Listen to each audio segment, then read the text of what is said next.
Oh, hey, no. How's everybody today? Hi. Hope everybody's having a great Friday. I hope other people also got the day off. Or at least don't have to work tomorrow.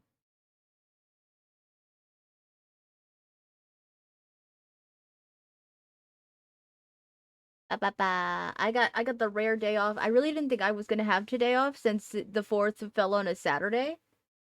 And I didn't know that I got the day off until like a week ago.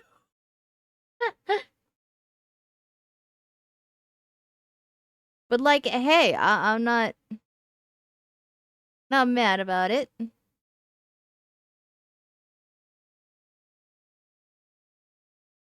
I like was almost late to stream because I was finishing another art fight attack. Hold on, I didn't even post it.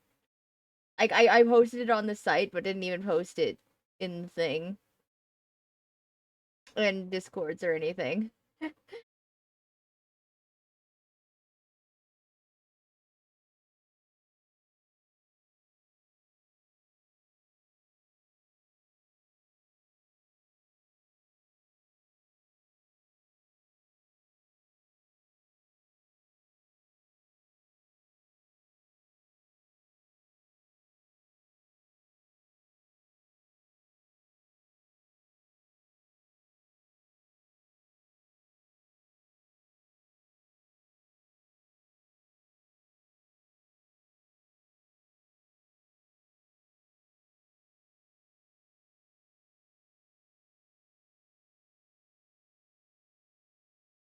Hmm. I'm all over the place today. It feels weird to have been able to sleep until like noon on a Friday.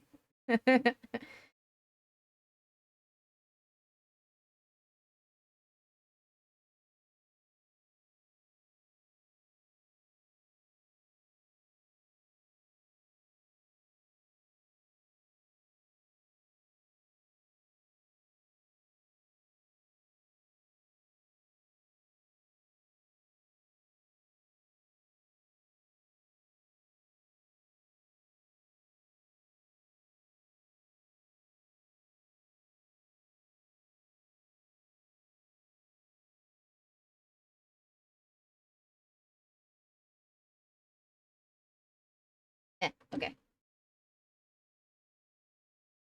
Yay. All right. So today we're playing Slay the Princess. And I forgot this was technically a horror game. I don't think it's that scary, but yeah. Like I seen a little bit of this game, but kind of tried to avoid it for the most part because I wanted to play it for myself. But it is apparently a horror game because I read the flavor text a little bit. Uh to be fair though, like I said, I don't think it's going to be that scary. There it might get a little intense, but yeah.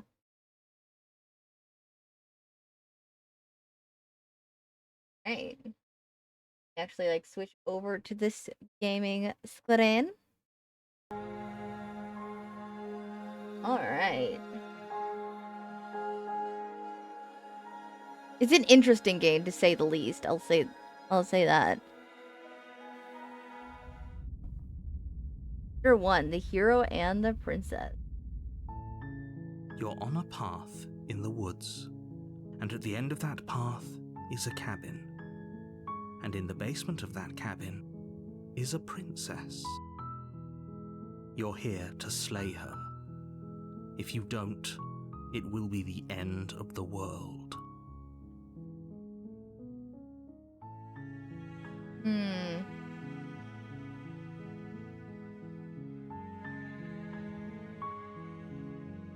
Oh, there's so many options here.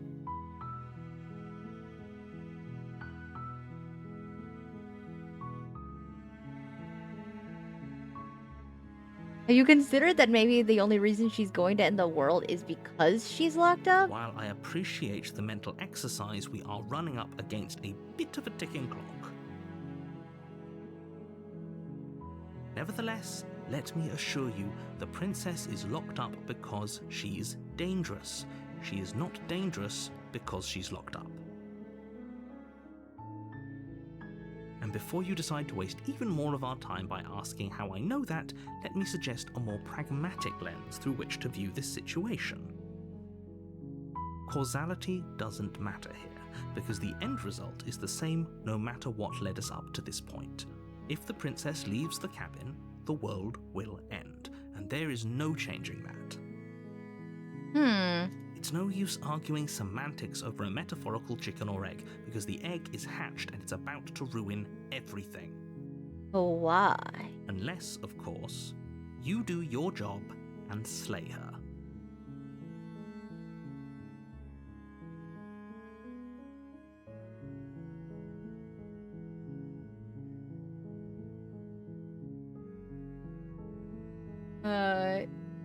Have you considered that maybe I'm okay with the world ending? Of course I haven't. Why would I even consider that? Nobody wants the world to end. I mean, maybe some people do, like nihilists, or very, very evil people, but surely you're not one of those, right?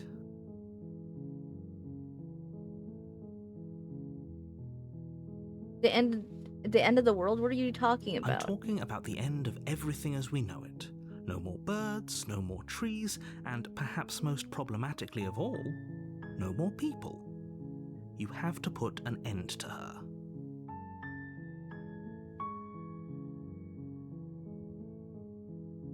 But how can a princess locked away in a basement end the world? Don't linger on the specifics. You have a job to do here. Just get in there and do what needs to be done. We're all counting on you. Do you have any evidence to back this up? Look, you're already on the path that leads to the cabin. Why would you be here if it weren't to complete a very important task? You've made it this far, you might as well reach the end of your journey.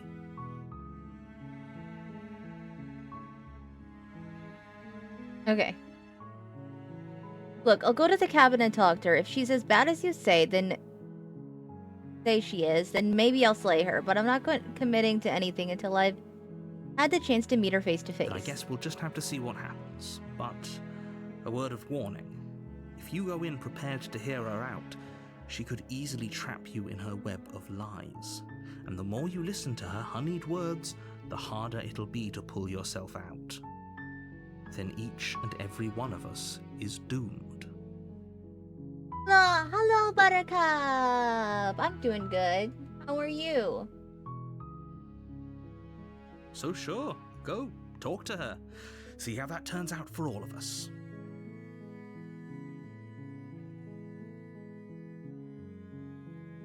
Yay! You make your way up the short path to the cabin. You'll find the princess within. We're not going to go through with this, right? She's a princess. We're supposed to save princesses, not slay them. Ignore him. That is He true, doesn't know but what we he's were just talking about. being told that the princess is gonna end the world if she gets out, though. So it's like, make up your mind. Ignore him, he doesn't know what he's talking about. Oh, okay. Dueling narrators? The interior of the cabin is almost entirely bare. The air is stale and musty, and the floor and walls are painted in a fine layer of dust. The only furniture of note is a plain wooden table. Perched on that table is a pristine blade.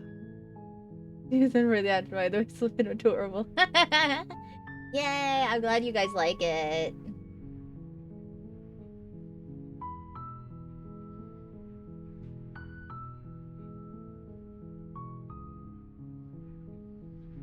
The blade is your implement. You'll need it if you want to do this right.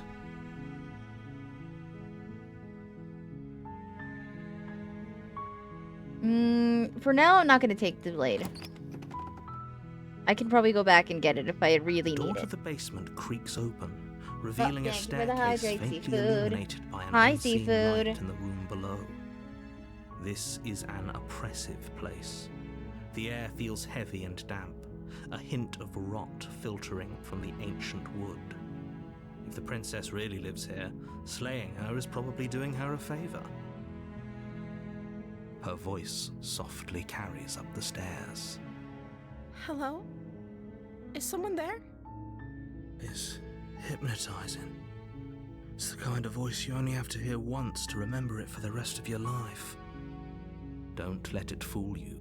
It's all part of the manipulation. You're playing a dangerous game by coming here unarmed.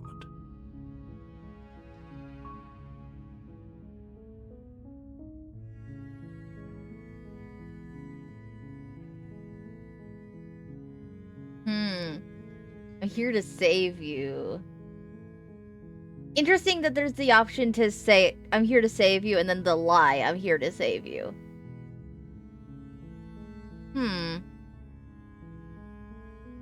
Hi. Hey, stranger. It's been so long since I've had any visitors. Please, come downstairs.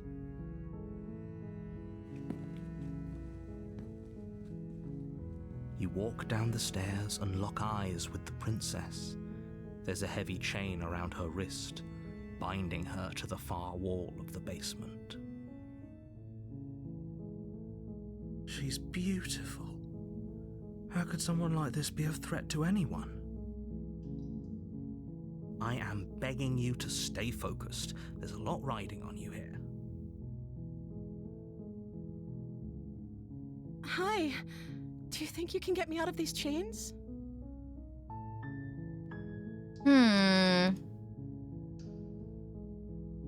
Hold on, let's talk a bit first. Okay.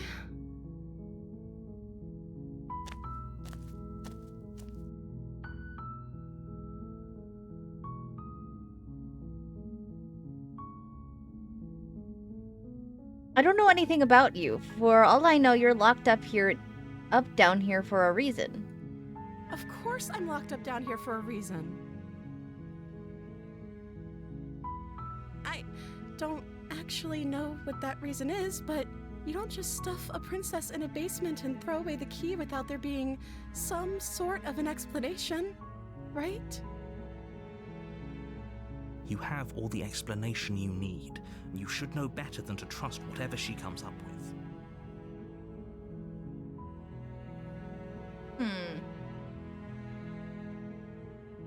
If I'm the first person you've seen in a while, what have you been eating or drinking? I don't see what that has to do with anything.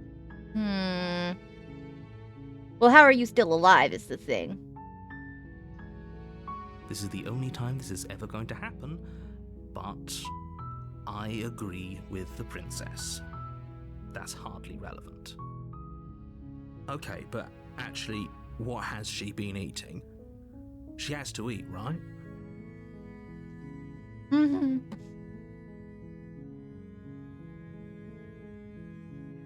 What's your name? Oh. She pauses, carefully formulating her words before she responds. You can address me as Your Royal Highness. Or you can just call me Princess if Your Royal Highness is too formal. Is Princess her name or her title? What if it's both? Could you imagine being named Princess Princess?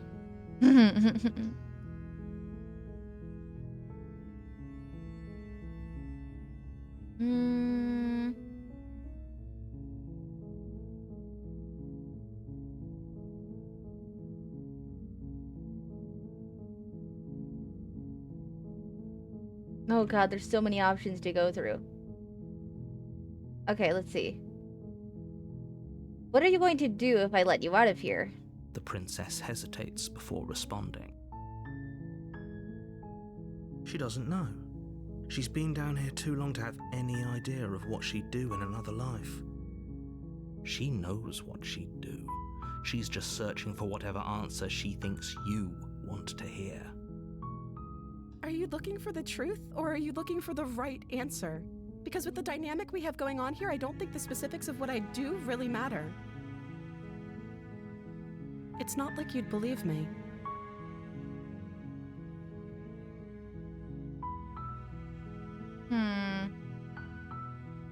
I was sent here to slay you. You're apparently supposed to end the world. She didn't say anything.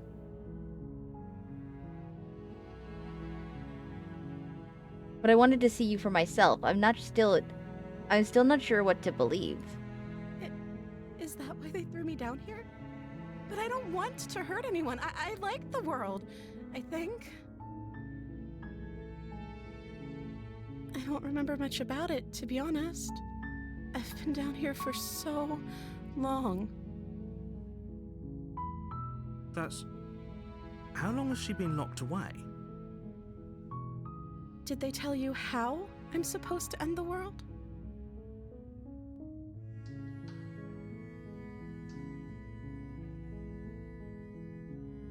I was hoping you'd tell me. I don't know how to destroy the world, if that's what you're getting at. I believe her. She doesn't have to know how to destroy the world to be capable of doing it. At the end of the day, whatever the two of us have going on down here is about trust. Whoever sent you to slay me claimed I was a threat to the world, but they didn't tell you why. I don't trust that, and I don't think you do either, or you wouldn't have come down here to talk. She has a point. We're talking like this for a reason. Yeah, it's like you can't just send somebody down to be like, hey, kill this person, and not give them a good reason. And saying they'll end the world if you don't own blah blah blah. You gotta give me more information. So this shouldn't be about what I'd do if I got out of here, or me saying the right thing to convince you to save me. This is about how messed up this whole situation is. This is my life we're talking about. Do you really think I can even end the world? Why would I even want to?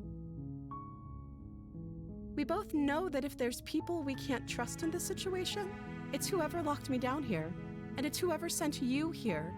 And those two groups are probably one and the same. Don't let her turn the tables here. This isn't about trust. This is about risk. We stand to lose everything, all for the sake of one person, and a subjugating monarch, no less. Okay.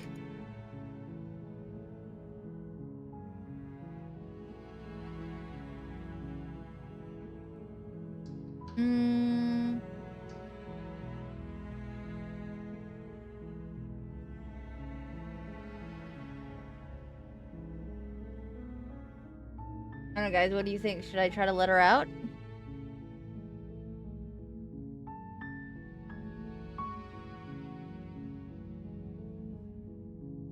So I could go up the stairs and retrieve the blade, or I could go examine the chains and see if I can open them.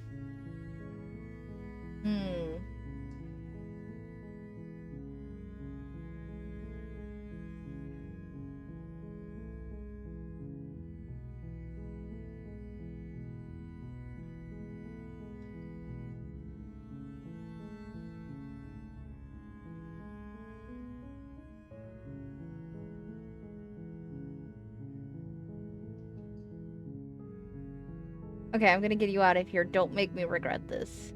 You're only making this more difficult.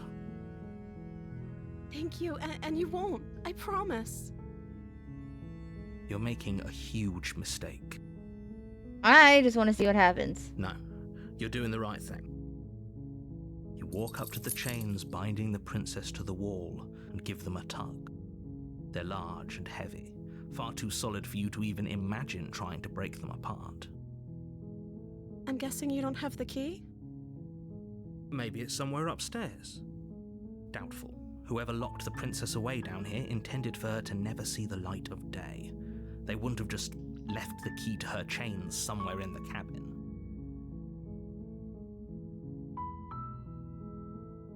I know there isn't a key. Do you have any other ideas? Maybe there's some way to break the chains?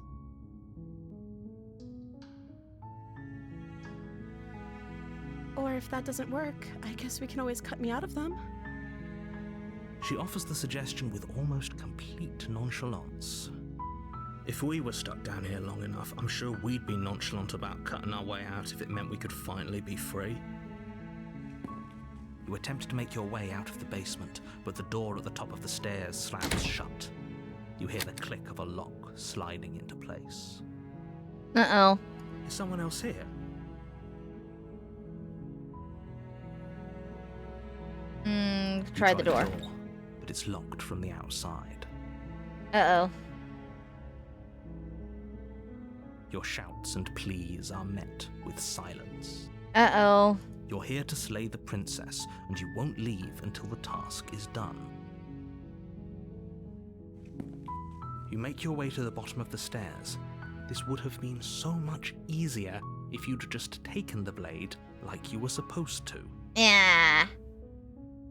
Are we an adventurer or something? Why wouldn't we have a weapon on us in the first place? That's my thing, but whatever. Easier for whom? Easier for everyone.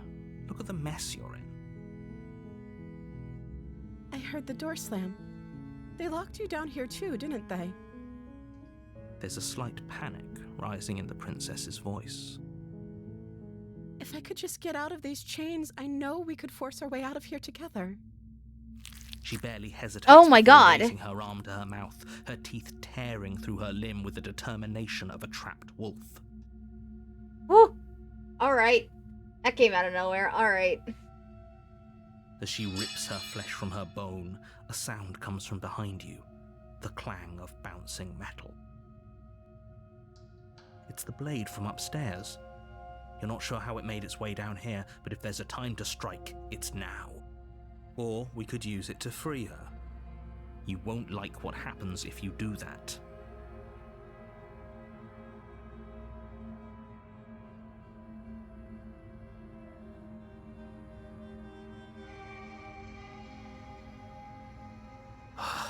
Fine.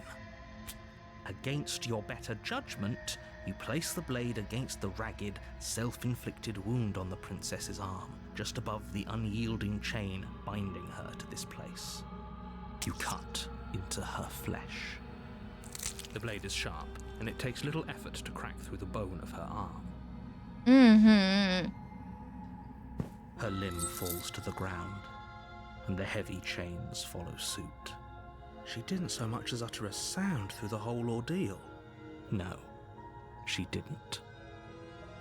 She smiles softly as her gaze meets yours, blood from her wounded arm dripping rhythmically to the ground. How is she still smiling after everything? It's like she isn't even bothered by what just happened. Thank you.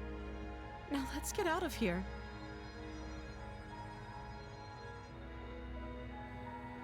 Alright. No, we won't have any of that. The stakes are too high. You can't just let her escape into the world.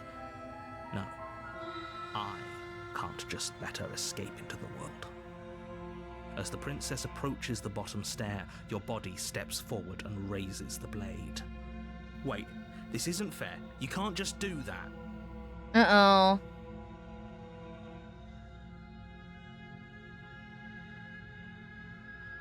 Watch me. What are you doing?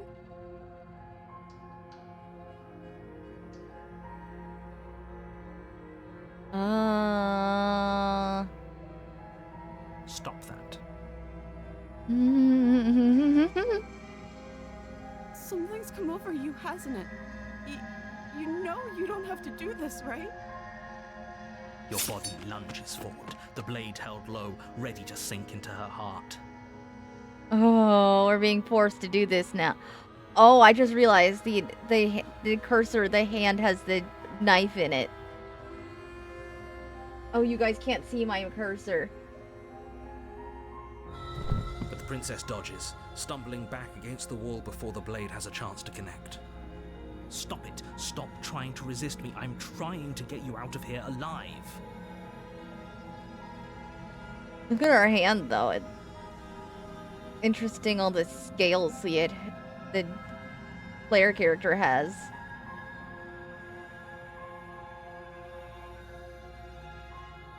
the blade! Move the blade! As your body remains frozen in stubborn resistance, the princess takes a cautious step forward. We both know this isn't you. She nervously reaches towards you and takes the blade from your infuriatingly rigid hands. What are you doing? It's fine. I'm sorry. I'll try to be quick. She plunges it into your chest, tearing through flesh and sinew. It is agony. But you aren't dead yet. Oh no, I'm so sorry. Stay strong. We can tough it out until it's done. For her sake. For her sake? Don't you start pretending that dying a painful death is some sort of heroic gesture. The two of you have literally doomed everyone. Nah, it's fine. Whatever. She sinks the blade into your chest again and again and again, and you feel every inch of burning pain that slices its way into your body. I'm sorry. This got so dark so fast. Hi, Bear. She doesn't know how to use a knife, does she? Apparently not, though it doesn't matter how sloppy her blade work is, does it? A stab wound is still a stab wound, and it won't be long before you bleed out. What is going on? It's a lot going on. Nobody really knows what's going on in this game. We're just kind of just playing along. I'm so sorry. With one last thrust of the knife, your legs give out beneath you. You collapse to the floor, your blood pooling around you, your limbs unresponsive. The princess stares down at your ruined chest as tears carve rivulets of pink down her blood-spattered cheeks. It can't just end like this, right? Oh, that's rich coming from you. As much as I'd prefer for things to have gone differently, I can't deny the reality of what's happened. The two of you made your choice. It's over. Everything goes dark, and you die. Oh, and we had chapter 2 after we die. Okay, cool. You're on a path in the woods, and at the end of that path is a cabin. And in the basement of that cabin is a princess. Is there a new character, or are we playing as the princess now? Surely we're not playing as the princess. Did they just keep sending You're people here in to there? slay her. If you don't, it will be the end of the world. I'm getting a terrible sense of deja vu. Terrible sense of deja vu. No, you don't have that. This is the first time either of us have been here. Interesting. If he doesn't remember what happened, then maybe it's best to keep it that way. So they voiced the hero and the narrator both remember, but they're not going to tell me. Yes, he didn't approve of us last time, did he? If we're going to save our beloved, we'll have to be sneaky about it. Oh, there's a third voice now. Okay, fun. We're going insane. Our beloved? Yes, you'll have to be very sneaky about your intentions if you're going to try and save the princess. Ah, so all of the cards are on the table. Then you should know that we and the princess are in love, and the four of us will be foiling any and all assassination attempts you've got in the works. We'll see about that. Whatever you do, just be sure to ignore him specifically. It sounds like he's the sort who'd sacrifice the whole world for a peck on the cheek. What can I say? A world without love is a world that isn't worth saving.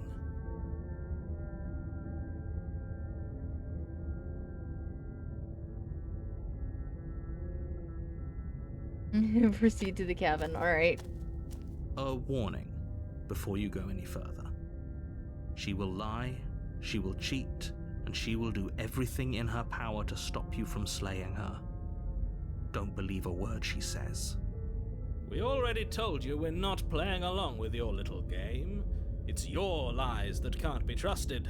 Her beauty is the only thing in the world we can believe in. I think we've already been over this. I'm pretty sure he just likes the sound of his own voice.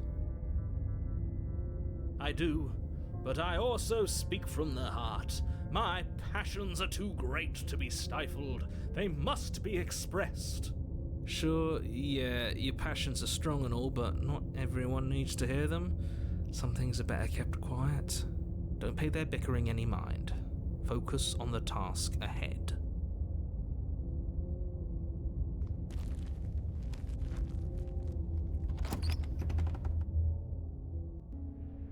The interior of the cabin is clean and elegant, its stone walls draped in fine-threaded tapestries, a prison befitting a royal prisoner.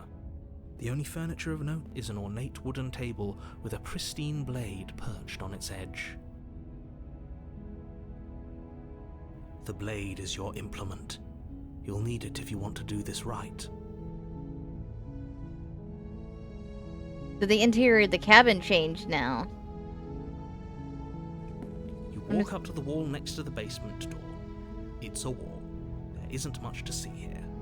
What are you talking about? This isn't a wall. It's a mirror. Or at least it'll be a mirror once we wipe off that layer of grime. Wipe the mirror clean, yeah. You reach forward and rub your hand against the cabin wall. I hope you know how ridiculous you look right now. But there was a mirror a second ago. And now it's gone. Pity. We could have a feather out of place and now we'll never know. We can't gallantly sweep her off her feet if we have a feather out of place. Interesting. Why did the mirror disappear? I mean, we're knowing we're not human just from the hand, but like,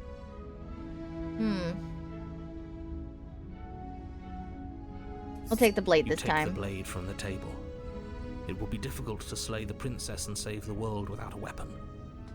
I suppose if we're to play the role of dashing knight, we need an equally dashing sword. That way she'll know we can defend her from her enemies. Hopefully it doesn't put her on edge, and hopefully it doesn't get turned on us. Again. There's no use arguing over motivations right now. It's good that you took the blade. You'll need it to do your job.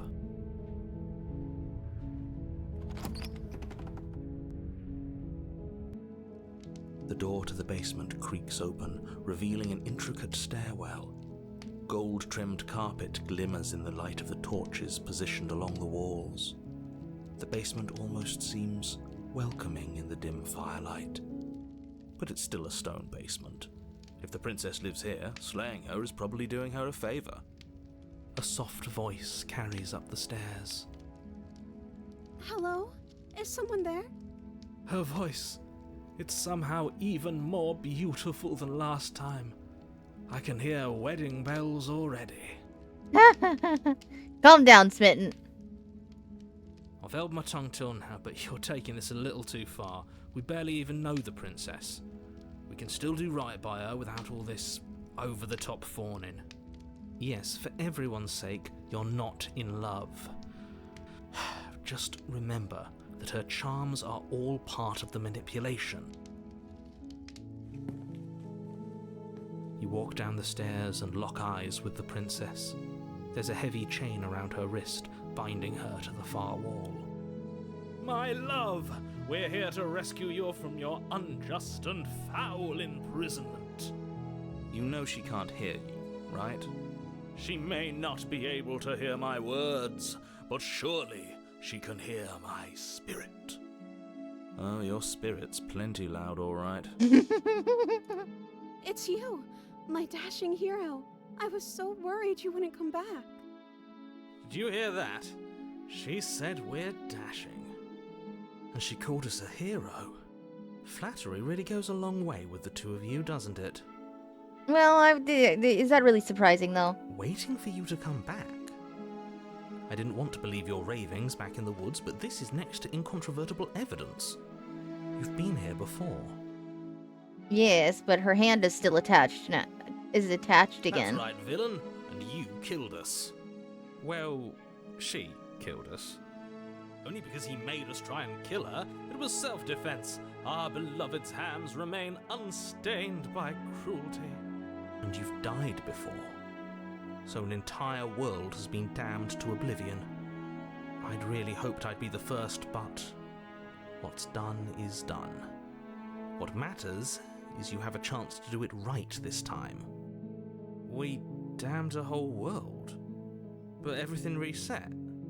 Nothing resets, you're just somewhere else. You can't keep hopping between worlds forever, especially not without leaving a trail of incomprehensible devastation behind you. This is horrible.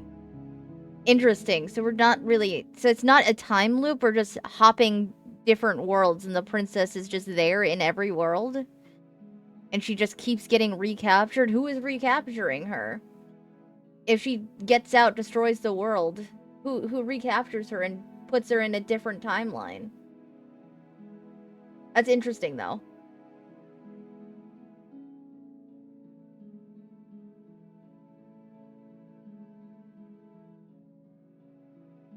What happened after I died? You died, and now we're talking. Huh.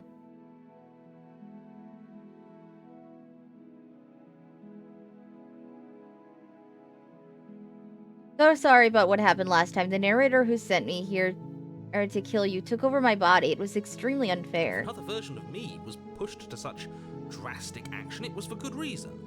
Another version of the narrator. Okay. That's okay. You were just doing your best, and that's all that matters. She's very different this time. She took that in stride. To a surprising extent. An almost unsettling extent, actually. That's because she's perfect. Do you think she has someone like him telling her what to do? She doesn't. There's no one else like me. I think he's right, because I like it better if she doesn't have some horrid little voice like him, always trying to drive her to violence. You killed me last time, and it hurt a lot. Why did you do that? I'm sorry. Didn't you want me to? Did we?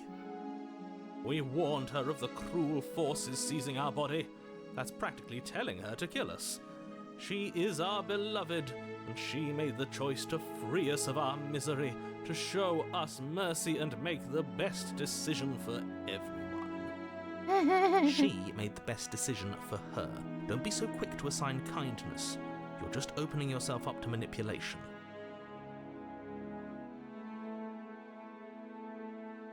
Do I have to cut you out again? I really didn't care for that last time. I'm okay with whatever you come up with. You can cut my arm off again. I don't like that. We won't be laying a finger on her perfect wrists, and indeed, we won't even have to. Do you see how dainty her hands are? We'll be able to slip her right out with no harm done. What? No, she's a prisoner here. You can't just slip her hand through the chains. Why are you two arguing over the logistics of slipping her hand out of her shackles? She just said she'd be okay with any idea we came up with. Am I the only one here who thinks that's weird? She didn't care last time. Why should she care this time? That's our stoic, smiling angel. No, you're right. It's extremely bizarre behavior and further evidence that she's a monster who's not to be trusted. So go ahead and slay her. Before we started talking, did the world end? Did you end the world? I don't know. Was I supposed to have ended the world? Would that have made you happy? Isn't that just like our darling princess? She wants to make us happy. My heart melts further with every word that passes through her beautiful lips. Are you listening to her? That's a confession. No, I don't want the world to end. Then I didn't end the world. See? She didn't confess anything. She is innocence itself. Not so sure. It's interesting that the hero is unsure of things now. Okay. I'm still gonna rescue her because I want to see, like, if I keep doing the pacifist option of how this is gonna progress. No. I can't let you do that. If you take another step towards the princess, You'll what? Take over our body and force us to try and kill her? Yes. Not on my watch, villain. My passions contain titanic depths, and if you try anything that might harm our dearest, I will end our life without a second thought. You wouldn't. I would. I'd listen to him if I were you. He has a lot of strong feelings. And doesn't the world end if we don't stop her? And now the hero is trying to convince us to... You approach the princess and gingerly slide her hand from her bindings. That shouldn't have worked. I'll be damned. We're doomed. I can't believe it. But I guess I have to. I told you. There's no life more worth living than that of a true believer. I'm free, and you're not trying to kill me this time. Thank you. Thank you so much. The princess jumps up and smothers you in a joyful embrace. Ugh. Ah. Are you sure you want to do this? Just one slip of the wrist and your pristine blade is buried in her back, and everyone out there is saved. Is that a threat? You know what we'll do if you try it. You're going to regret this. What do we do now? What do you want to do? Let me guess. End the world? Spoken with the rank cynicism of someone who has never felt love in his heart. I don't actually know. Nobody's ever asked me what I wanted before. I mean, you sort of did last time, but this is different. She doesn't even know what she wants. You may have had her all wrong. What if this whole thing is just a misunderstanding? What if she doesn't want to end the world? You're so gullible. Is the only thing you've ever doubted the actual truth? I think I want to leave, and I think... The princess closes her eyes in deep reflection, and then she shrugs.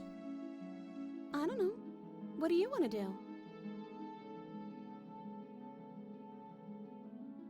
There must be something that you want. I just want to make you happy.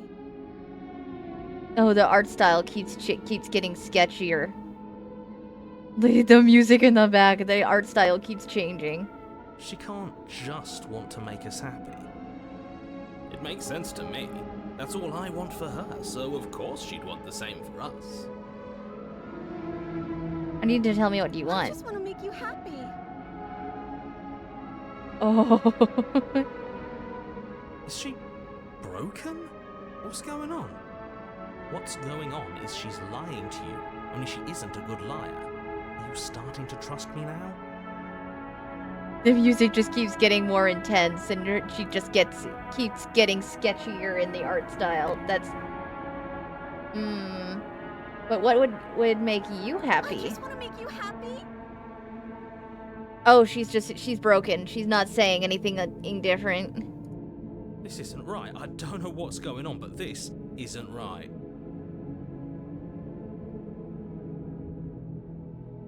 I fail to see the problem here. She's just sweet on us. You don't have to act like it's a big deal.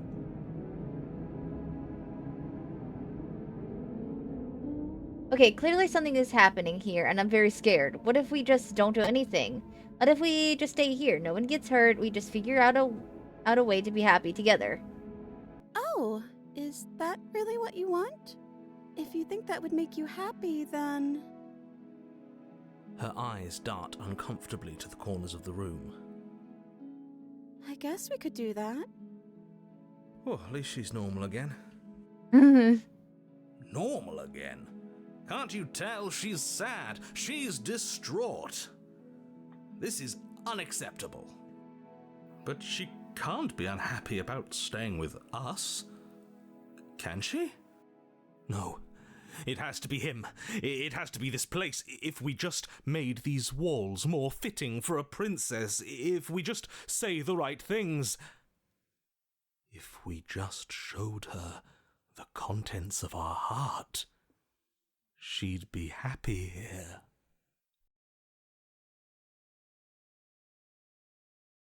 As the voice thinks its thought, your hands raise, fingers pointing towards your chest, and then... What? No, you absolutely do not do that. What is it? But I do. What? What is he doing? We can't see unless you tell us. Are you sure you want to know? I suppose I can't stall forever. This is such a drastic. I think I know what's happening. This is so drastic. You plunge your nails into your chest, digging deep, grasping for a handhold. And you find it, your fingers curling around your ribs. Oh no, what are you doing? Are you okay? You can't do that and be okay. Time out. He should not be allowed to do that. He's not the decider. And yet, it's done, isn't it? It will be soon. Oh, I don't like You the yank cracking violently, sound. Oh, your God. bones cracking with wet pops as you pull yourself apart inch by painful inch. Your exposed heart, framed by jagged ribs, thumps rhythmically in your raw, bloodied chest. The loosened threads of your body unfurling to cover the surface of the room. Don't mind my sacrifice. It's a fair price to pay to give her everything she doesn't know she wants. Oh, I see. You're trying to tell me something. It's beautiful. The princess, mesmerized, reaches towards your beating heart, and then everything goes dark and we die? Yes. Mm-hmm. You're on a path in the woods. Mate, we're clearly already in the cabin. This isn't even a cabin anymore. This is a whole ass castle. Excuse me? You're clearly... Oh. Huh. So you are. How do you know about the cabin? I didn't get to the cabin part of my opening monologue yet. We've been here before. Well, not here, but I'm sure you know what I'm talking about. You knew about the Lupin last time. Not that he was eager to divulge that. No, we have another one now. Right on cue, here's the new guy. Welcome! Can't say I'm happy to be here. Okay, yes, I get it. You've been here before. That's terrible. You know that, right? Because the only reason you would have been here before is if you failed in whatever world you'd come from. Meaning you doomed an entire other reality. But I'm sure since you're so well-travelled, you know that, yes? We know that you keep telling us that, but we've never seen a world end. As far as I'm concerned, that whole conversation is just noise. And I'm stuck on a better question. Where's the other one? The other one? Yeah, a certain lovesick fool has been suspiciously quiet. One might even say, absent. Oh, you're right. It's a little quiet here, isn't it?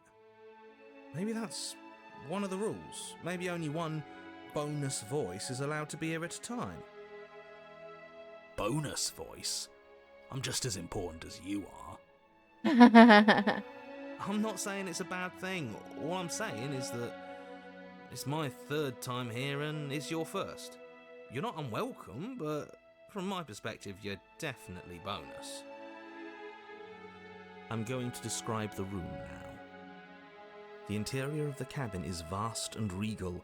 High arched windows line the walls, their multicolored glass casting kaleidoscopic patterns across the stone floor. An iron chandelier hangs from the vaulted ceiling, its many candles lit with flickering light, vaguely illuminating the massive room.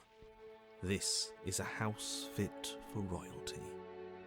Before you, there isn't a blade, is there? That's not good. Mm-mm.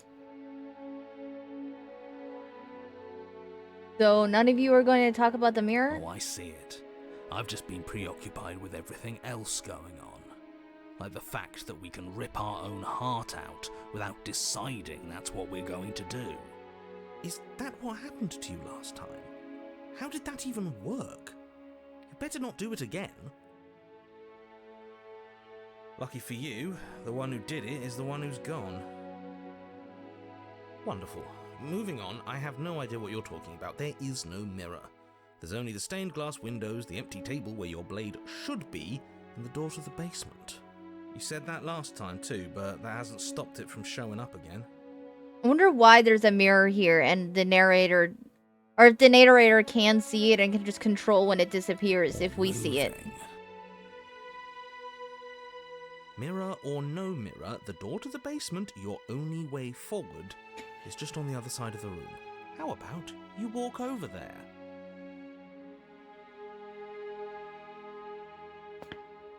You cross the room, stopping just in front of the door to the basement. What is this about that supposed mirror? Just reach forward and fumble around a bit. I'm sure you'll find the handle. Well, shall we have a look at ourselves? Maybe it won't go away this time. We'll see. You reach forward, your hand instinctively wrapping around the handle. And the mirror's gone. Figures. And then you push the door open. Marvellous. We can proceed. It would seem that the stairs to the basement don't lead to a basement at all.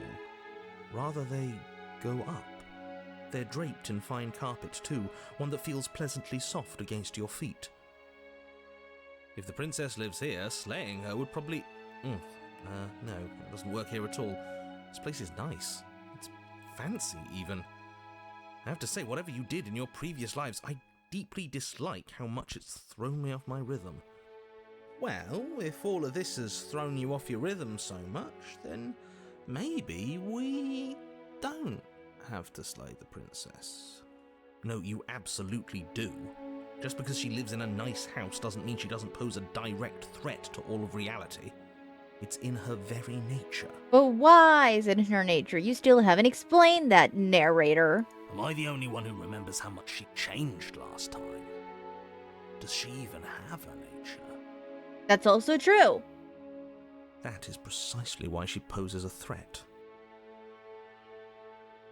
I don't know, she got weird for a second, yeah, but she didn't change that. We have to move on. This is a wildly dangerous line of reasoning.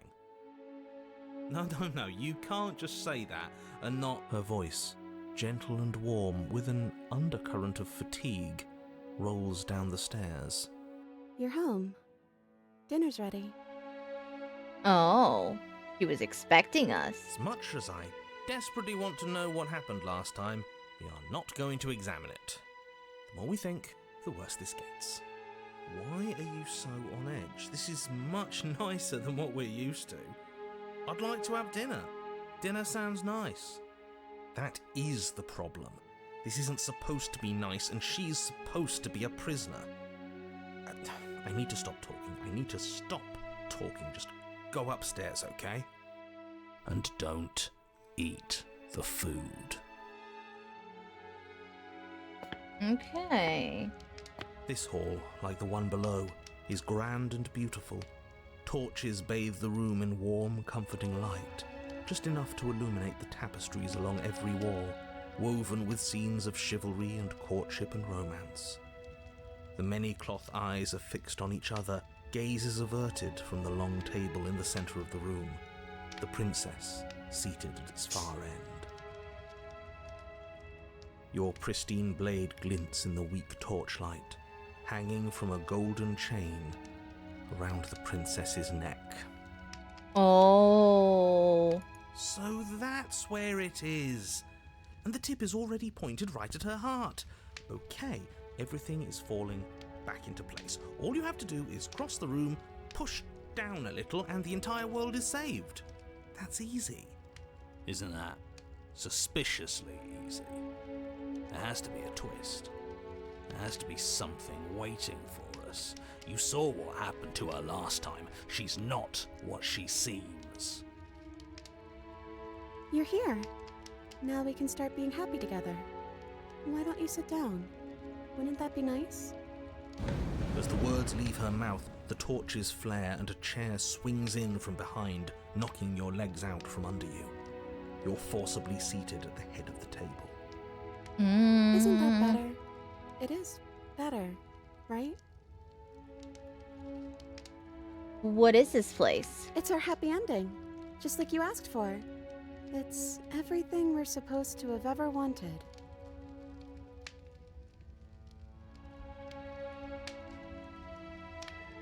Oh, what are we supposed to do now? Oh, right, dinner. I totally forgotten about it. Flames burn bright, and a shadow dives across the table. In its wake, it leaves a feast. Go ahead and dig in. I'm sure you're hungry. Remember what I said. Oh, but it looks so amazing, and after everything we've been through, we could really use a break. Are you sure we need to be so concerned? I'm not sure about anything, and that's the problem.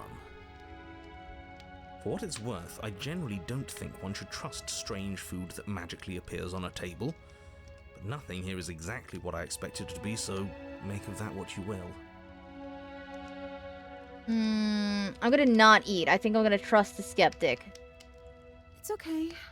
It's okay. We can figure something else out. Think, this is fine. This is fine.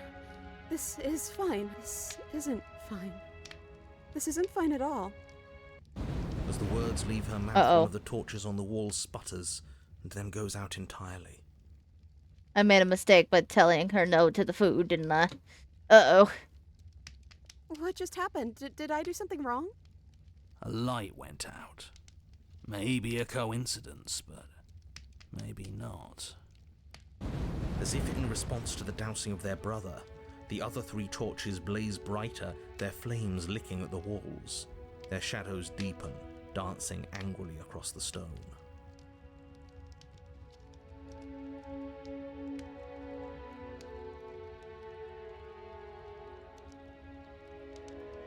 What just happened? Did you make that torch go out? I didn't mean to. I promise. Everything is fine. Everything is fine. It's just a torch. Don't worry about it. We still have plenty of light. Yeah. Yeah. We just have to keep the rest lit. And everything will be okay. The princess's eyes dart to the floor. We should do something fun. Wouldn't that be nice? What if we played a game? She's trying to distract us. Yeah, that's exactly what we should do. The flames roar, and the shadow comes dancing across the table. It leaves behind an intricate game, its pieces elegant and beautiful and enticing, its simple rules already apparent, even with little explanation. We can probably work together to figure this out as we go. That sounds like a lot of fun, right? Yet another waste of time. Why all the distractions? What are we being distracted from? That's the real game. And I feel like I'm 2 steps behind. It is true. You're overthinking it, mate. I feel like this is just something to do. We might as well try to have some fun. I don't know, hero. You and the princess do indeed figure it out as you go. And what a game it is. The tension between turns, the triumphant highs of moves well placed, and the tragic lows of miscalculations and careless plays. The warmth of trust and the cool texture of deception. And then, the climax, as she places her final piece. Oh, I think we got the rules wrong. And so you start over. Time passes. You play the game. You win. Hey! Will you look at that? Oh, you won. I guess we can play again. Uh-oh, we're stuck in a Time loop now. passes. You play the game. She wins. Oh, I won. I guess we can play again. There is a long pause, and the board does not reset. This isn't fun anymore, is it? Oh no. It's never going to stay fun. You don't need me to tell you that it isn't. Oh. The princess visibly panics as another torch sputters. Uh-oh. Wait. Maybe this is just too easy. Maybe if we added more rules and pieces, it would be fun again. Yeah. The game's just a little simple. We can make it fun again. The shadow descends on the board once again. More pieces are added, their shapes more intricate, their purposes less immediately clear, and the two of you set about discovering the complexities of the game anew. And so you do. And it is fun again. In fact, it's almost as fun as the first time you played, and the sputtering torch roars back to life. Interesting. But then you get used to the additions, and the feeling starts to fade. A creeping numbness settling in over the board. More pieces are added.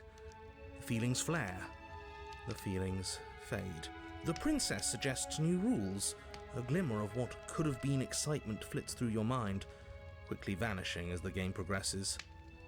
Your pieces advance in an ever-increasing slog to their destination. Winning and losing become nothing but ends, and even the end becomes nothing as you roll over into a new game, the board resetting as many times as you can finish, till finally... I'm out of ideas. I'm actually out of ideas this time. I don't think I can play anymore. As the words leave the princess's mouth, another torch goes out. Again, the remaining flames burn brighter, and the shadow dances faster. I'm happy. I promise. We're both so happy here. You don't have to be upset. This is... awful. It's him, isn't it? He's making all of this happen. He's the one who's trapped us here. Who? The lovesick one, the one from last time. He's not gone. He's just with her now. He's the shadow. Oh, I didn't even think about that.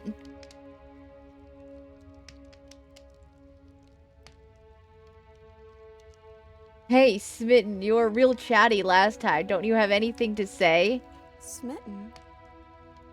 The torches flare and the shadow grows for a moment, but you don't receive a response. No, I saw him smile. That's him. Regardless, it would seem that he, if there is a he, isn't something you can talk to. Oh, you're talking to the shadow, aren't you? She guessed that right away. She knows what's going on here. I knew it. He's the voice that whispers sweet nothings in my ear. I think he made this place for us. I was right, wasn't I? I can't believe I was actually right. It is him. This is what he became after ripping us open. No.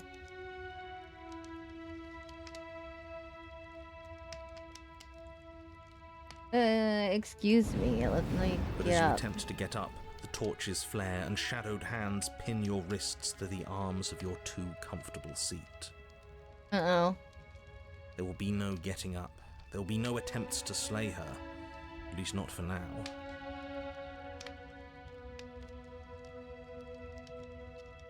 I can't get up. Something is holding me down. The princess smiles nervously. Oh, yeah, don't worry about it. That's just how it works here. We don't have to go anywhere anymore. We have everything we need. He just wants us to be happy. Do we actually have everything we need? Because it doesn't feel like it. It feels like... Like we've been given everything someone else has told us we wanted. But it isn't what we want. The third torch sputters out. The princess's shadow dances furiously against the far wall. There's just one left. What's going to happen when it goes out? I don't know.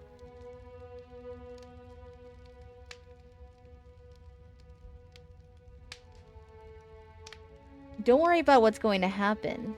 If you could do anything in the world, what would it be? What would you choose? I think I'd like to dance under the stars. That sounds lovely. But there aren't any stars here. I'd have to leave. As she says that, the shadow rushes forward and tightens its grip on her wrists. I'm not happy here. I don't think I ever was.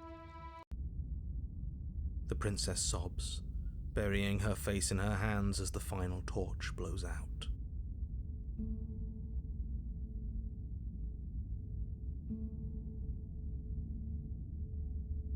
Oh, man. I'm sorry, I feel like all of this is my fault. She raises her head, mascara trailing down her cheeks. Your fault. We were all just trying to make things work here. It just didn't happen that way. I don't think this is the sort of thing anybody needs to apologize for. Even if we both feel empty. Even if an important part of us is gone. The princess's eyes dart to the floor. Well, we can't sit here forever. That part of us is over. The princess pushes herself from her chair, and you instinctively do the same, waiting by the top of the stairs as she quietly crosses the room. Do you still care about me? Mm-hmm.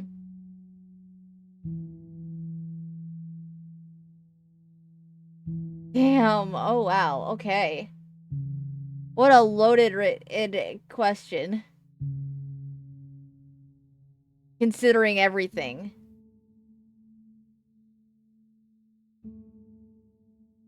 Whatever we had between us wasn't real. This is real. I don't know what this is.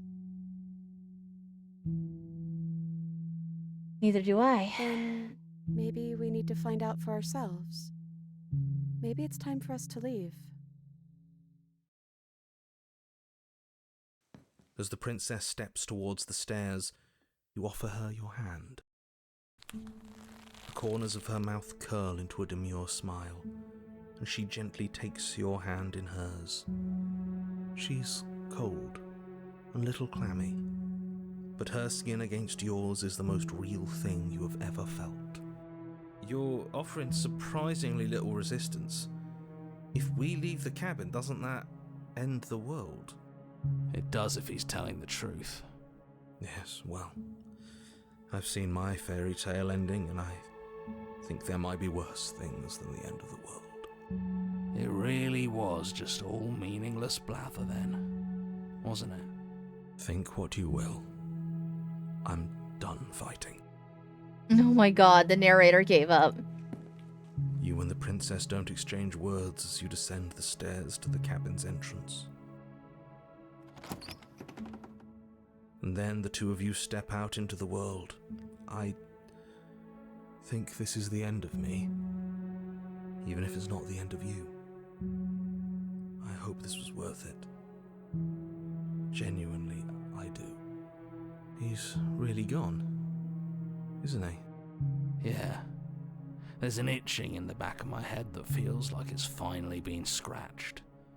No more shadowy figures yanking at our strings. No more strings. I guess we're free. The stars are so beautiful. Quiet moment passes over Euro, comfortable quiet. I meant it when I said I wanted to dance. She gently pulls you forward, and the two of you fall into a graceful step. The only rhythm that guides you is the shared thumping of your hearts, beating in perfect unison. Her face, worn and tired, brightens the faster you move. The soft, sad smile widening and widening until it reflects only genuine affection. You send her out in a wide spin, and your arms stretch to their limits. Only the tenuous grasp of your hand in hers holding you together. You share a gaze that feels like it lasts forever. Thank you for taking me here. This is nice, even if it's a little cold outside. What's all the hair around us? I don't like that. Oh. Oh, I don't like that. You do not get the chance to respond. Something has taken her away, and it's left something else in her place. She's gone. Where did she go? Should we try and find her? And is that a mirror? Why is it here? Why now?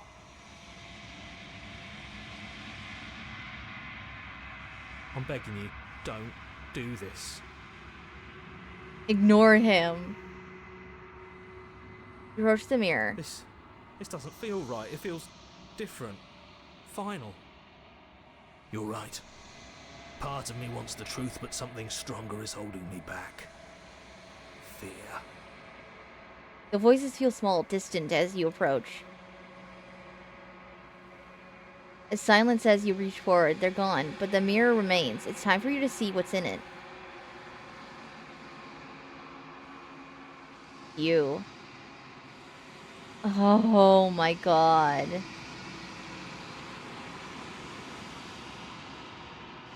What are we? You're alone in a place that is empty. It's quiet here. Proceed to the cabin. You are at the cabin.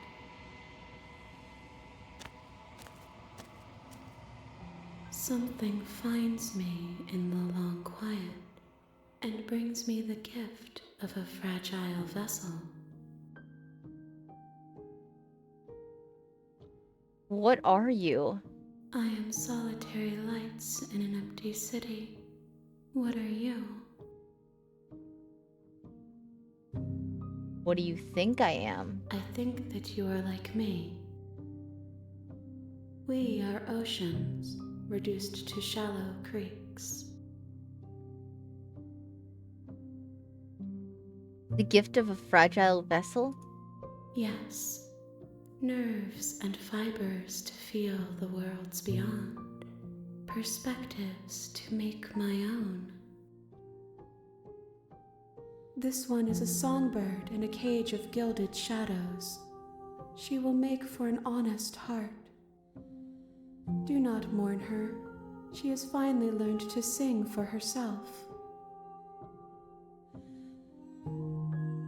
You know the narrator? You are the only thing I have ever known. The space we're in is vacant. Nothing comes here but us. Are you the princess?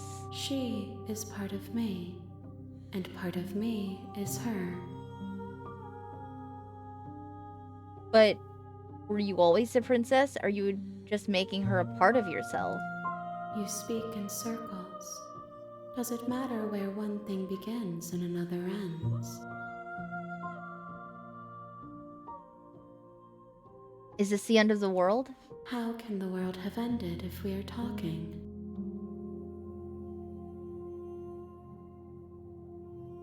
Are you what sent me to slay the princess? Are you what trapped me here? I have only just now stirred to consciousness. I could not have trapped you here, and I too yearn to be free.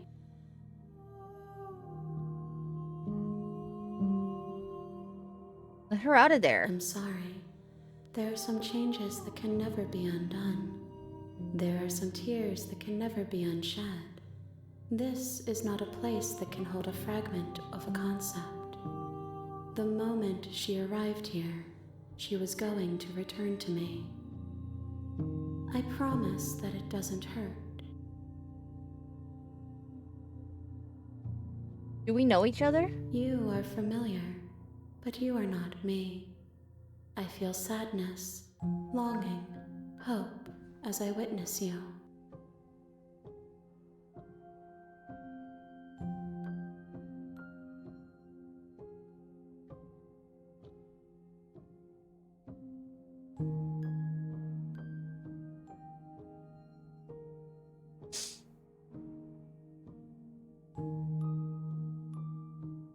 Do you know what the worlds?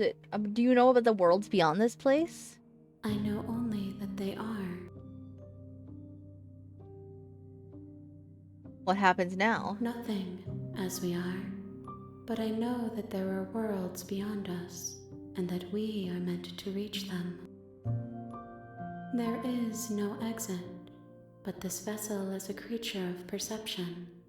She can make you forget, if only you believe her to be able to.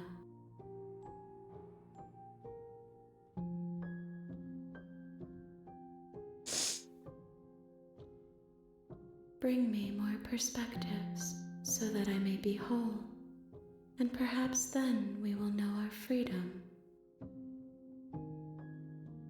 Aren't you scared that I'll find a way to kill you? I have not lived. I am not afraid to die. How much will I forget? Everything, until we meet again. How many more pieces of you do I have to find? More than you have found, but less than there are to find. I am infinite. The rest will find their own way home. I was sent here to slay the princess and stop her from destroying the world. If I help you, what are you going to do? You ask of things that cannot be done.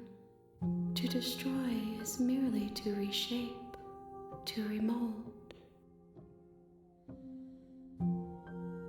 You're being semantic. What are you going to do if I help you? How can I know? I am flickers in something sprawling and unilluminated. And what if I don't let you do this to me? Then we will be here forever, as we are now. Unfinished, dry, hollow. Okay, make me forget. She asks that I tell you to remember her. You won't. Oh, everything goes dark and you die. Oh, okay. You're on a path in the woods, and at the end of that path is a cabin. And in the basement of that cabin is a princess. You're here to slay her. If you don't, it will be the end of the world. Note, you can skip previously seen dialogue by hitting tab on your keyboard or R1 on your controller.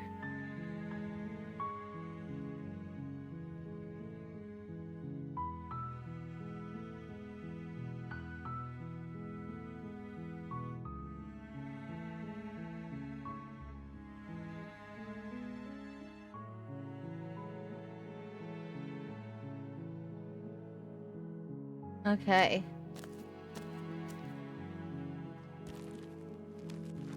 I'm just gonna skip through it, because I'm gonna take... What if I just take the blade? The interior of the cabin is almost entirely bare. The air is stale and musty, and the floor and walls are painted in a fine layer of dust. The only furniture of note is a plain wooden table. Perched on that table is a pristine blade. The blade is your implement. You'll need it if you want to do this right. You take the blade from the table. I think I will It'd be take the rather blade this difficult time. to slay the princess and save the world without it. So I did the save the first time. Now what happens if I just, you know, slay her every time? Does that... because that'll give me a different, like, piece, I'm assuming, because to destroy is to reshape, as the entity at the end said. Hi, Carol. Welcome, Carol. How are you today? Good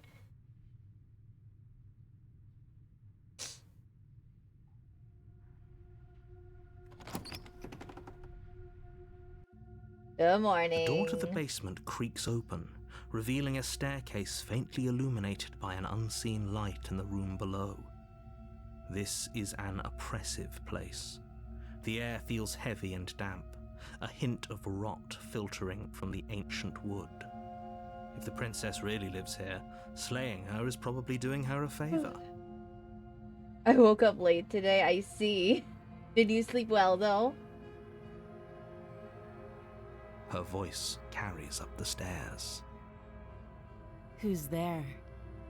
Oh, that's already threatening. I already don't like that. Okay. She sounds dangerous. It's almost as if she's the one in charge down here. Don't let it fool you. It's all part of the manipulation. No bubbly air. Good. You're still listening to reason. I'm not even gonna talk to her. I'm scared. You walk down the stairs and lock eyes with the princess.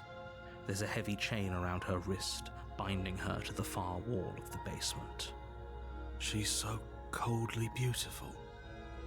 Is she really a threat to the world? Focus on the task at hand. And there you are. Are you here to kill me or something?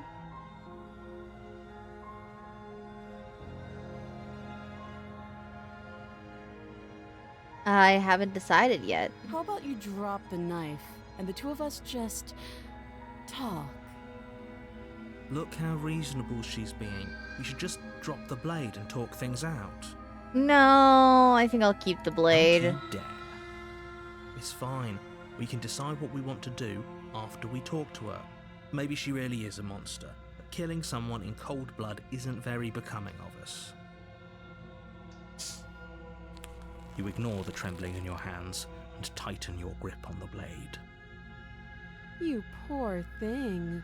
Your hands are shaking. Are you scared of me? Because you should be. You step forward, your grip on the blade tightening as you steel your resolve. I'm probably chained up in this basement for a reason, right? And if that knife is the only weapon you have, you'll have to get close enough to use it. So, you should just drop it. Best not to risk finding out what I can do. She's unarmed. If you hesitate now, it'll be too late. End this.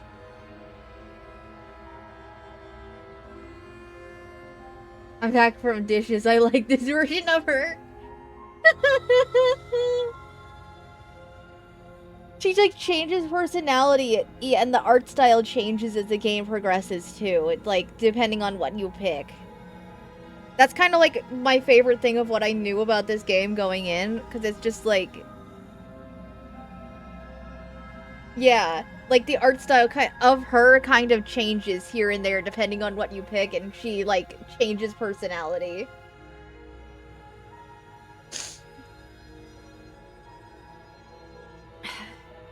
What if she isn't bluffing? What if she kills us? Are you sure she's not unarmed? I'm positive. I'm not. But we'll keep our eyes peeled. If she has a weapon, she'll have to draw it before she can use it. Hesitating? Why don't you drop the knife and the two of us can be civilized with each other? No, I'm scared of you. I don't think I'm gonna drop the knife this time. I didn't even bring it down here the first time. I'm gonna keep it this time. I don't know about that one.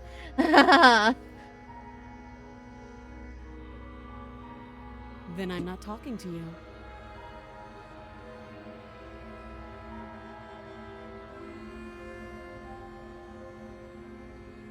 Squint at the princess while holding onto the You stare blade. at the princess, squinting. She squints back. The two of you are gonna do this forever, aren't you? Okay, it's a little funny though.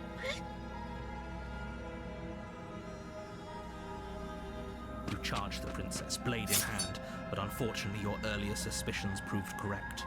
A blade of her own slips down her sleeve and catches you in the neck. Oh my god, okay. Blood sprays from the cut, your severed carotid artery painting the princess with strokes of red. You'd better finish your task quickly before you run out of time. Oh, so she has a weapon. She does have a weapon too, alright. With the last bit of your will, you press forward, sinking the blade deep into the princess's heart. Alright. Because I feel like some endings have to end with us winning. Oh. The two of you collapse on the floor together, rapidly bleeding out. Somehow, I thought this would turn out a little differently. But I wonder, do you really think that this was enough to stop me? It's like she's convinced she can't die. But you don't have time to worry over such things. Everything goes dark, and you die. Chapter 2, The Razor. Okay, alright. You're on a path in the woods, and at the end of that path is a cabin. And in the basement of that cabin is a princess. You're here to slay her.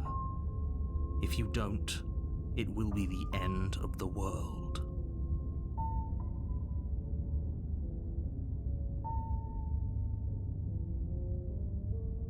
But I already slew the princess. Sure, she also killed me, but I definitely got her. Why am I here again? I can assure you that you didn't slay her and that she didn't kill you. People don't just spring back to life after dying, and the two of us are meeting for the very first time. Sure, narrator. If he doesn't remember what happened, then maybe it's best to keep it that way. No, the other voice is remember what happened, but the narrator voice does not. Because it's a new narrator every time. The narrator dies with you.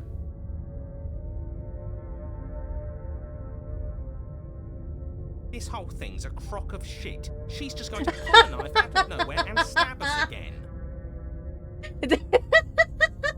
I wasn't prepared for that kind of voice to come out of nowhere. Hello? Stabbed to death? Well, you won't have to worry about that. The princess is unarmed. That's what she said last time. Yeah, that's exactly what you told us last time. When we asked you if you were sure she didn't have a weapon on her, you said you were positive she didn't. But it turns out she did, because when we charged her, she started stabbing us to death. Calm down. I assure you she has no weapons, so there's no reason to fear her. You were made for this job. You'll do just fine. Let's assume I'm telling the truth, and all of this really did already happen. Why should I listen to you? Why should I bother doing anything? Those are two very different questions, but fine. I'll indulge you if that's what it takes to get you moving. Let's say for a moment that this really is the second time you've met me, or at least a version of me. You died last time, which probably only happened because you didn't listen to me. We did exactly what you said. Sounds to me like you probably had some kind of elaborate nightmare, in which case I shouldn't be held accountable for what supposedly happened. But congratulations, you've been given a chance to actually do this right. And I believe your other question was something along the lines of, oh, what's the point of doing anything? If you're asking that, it sounds to me like you're making the rather dangerous assumption that your actions last time around didn't have any consequences. What do you mean? Of course there weren't any consequences. We stabbed the princess stabbed us, and now everyone's right back to where they started. That sounds pretty consequence-free to me. Yes, but in this purely hypothetical scenario, that begs the question of how you got back here. Did time simply rewind itself, or were you instead transported to a different world entirely?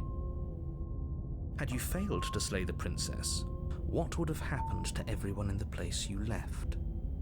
Screw this. Who cares what happened to everyone else? She's not going to play fair, so we should do what we can to save ourselves and just get out of here. Oh, so there is an option I just At least leave. You know not to trust her, but you do realize that everything and everyone includes you, right? If you turn around and leave, you're dooming yourself as well as everyone else. But she's locked up. If she's locked up, why does it matter? She just caught us by surprise last time. She can't do that twice. So long as we're careful, we can win this. That's the spirit. Just keep that stiff upper lip, and you'll save the world in no time at all.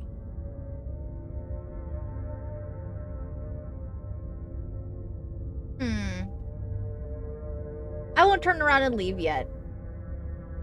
Maybe I'll choose that option another time, but we'll still proceed to the cabin for now. A warning before you go any further. She will lie, she will cheat, and she will do everything in her power to stop you from slaying her. Don't believe a word she says.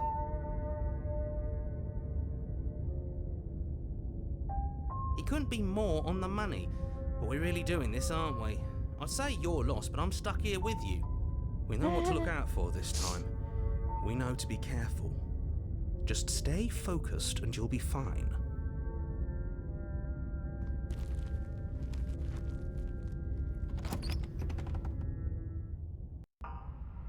The interior of the cabin is a jagged mess of warped wood and broken boards, their splintered edges as uninviting as shattered glass.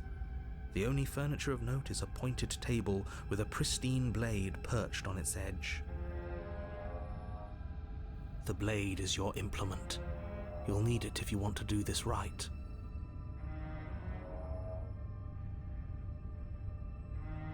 You didn't say anything about the mirror on the wall. You've already covered the mirror, though. You take the blade from the table. It would be difficult to slay the princess and save the world without a weapon. It feels a bit better to have a weapon in our hands. Let's make her hurt for what she's done to us. This whole cabin is different than the last time. Very different. Maybe that's because you haven't actually been here. I hope this means you'll finally drop that ridiculous past life nonsense. You haven't died, and you certainly haven't been killed by the princess.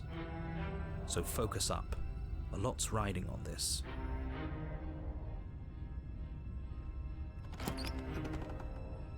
Oh, and the mirror disappears when you open the The door. door to the basement creaks open, revealing what must once have been stairs. The fractured slats look as if they've been torn from their source and violently jammed into the wall. The air seeping up from below has an almost metallic quality to it, like the smell of fresh blood. And you can hear what sounds like the rhythmic scraping of metal coming from down below. If the princess lives here, slaying her would probably be doing her a favor. That's right, scraping. I told you she has something, I told you. That sound could be anything. It's probably just her chains dragging across the floor. I am begging you to get out of your head. No. Her grating voice carries up the stairs. I hope you've come to rescue me. I've been stuck down here forever. There is something so wrong with that voice. It's also a different font. It's not her usual font. It's the font of the eldritch deity at the end of the game. Yeah, she thinks she's better than us, like she doesn't even have to put on an act this time. Or maybe this is the real her, and true, maybe she was putting on an act with the other font.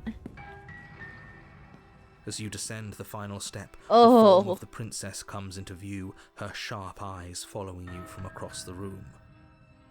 I wonder if she remembers us. Finally, somebody! Quick, get me out of these chains. We're not safe here. Come on now, we're not falling for that, are we? She's trying to trick us, but she can't hide that threatening edge to her voice. She just wants us to get close, to let our guard down. If she sounds threatening, it's because her mask is already slipping. She knows why you're here. You are armed, after all. What are you waiting for? You are here to rescue me, right? No. Do you remember what happened last time? Last time? If somebody came into my house and tried to kill me and I cut his neck open and then he stabbed me in the heart and we both died looking in each other's eyes, well, surely I would remember that. But I don't remember it, so it must not have happened. There you go again, talking up delusions about a past life experience that clearly didn't happen. Ugh, it's like the two of you are working together on this. Aren't you listening to her? She's obviously lying through her teeth. I'm terrible at spotting lies, and even I can tell something's up here. We can't be the only ones that looped back to the start. Someone else has to remember, right? Yes, something is obviously up, and we can all tell that she's lying. The thing she's lying about is how dangerous she is, not dimension hopping or time travel or whatever it is you think you're doing. Sure. I know you have a knife. I'll let you out of here if you drop it. A knife? What are you talking about? I don't have a knife. Where would I keep a knife? And why would I stab you to death? I don't know you. You haven't given me a reason to stab you to death. It would be so silly of me to cut you open and look at your insides. Okay, I could have sworn we didn't mention stabbing anyone to death. Sounds like she's really out for blood. Fortunately for you, she isn't armed. Prove it then. Prove that you don't have a knife. It would be so much easier to prove that I do have a sharp object. I could just show it to you, but I don't have one, so I can't. The princess smiles as she pulls her hands from behind her back. But look at this! Hands! Hands that don't have anything in them to stab you with! Her smile stretches into an even wider grin as she shakes her sleeves. And empty sleeves, too! Look at how few stabbing implements I have. It's practically zero.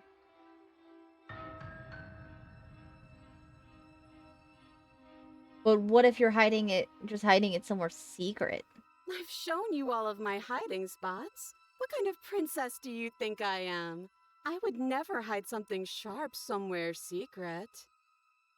Wait, that sounds like I'm lying, but I'm actually not. My secret zones are for me, only they have nothing to do with you or my intention to not stab you to death the second you get close to me. Her smile drops for a moment, her expression sharp and flat. I assure you, there's nothing hidden there. I'm inclined to believe her on that one. She seems serious. Shake your skirt, turn Of around. course, but that doesn't mean that she doesn't have something hidden somewhere. We know for a fact she's armed.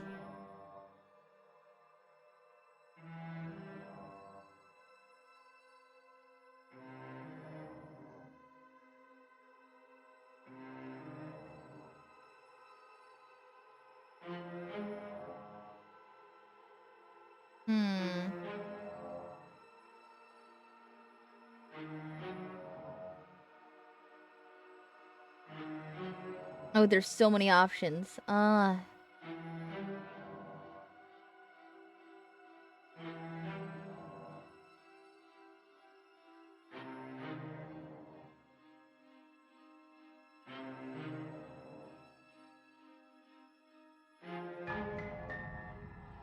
What if we're both honest with each other? I was sent here to stop you from ending the world, and you slashed my throat last time.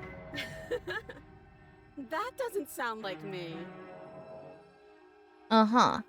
I have absolutely zero doubts that she is going to stab us if we get close to her. She certainly feels threatening.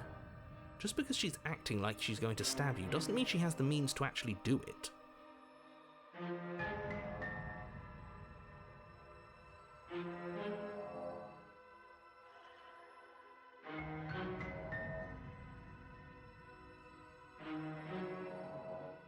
But you know who is armed?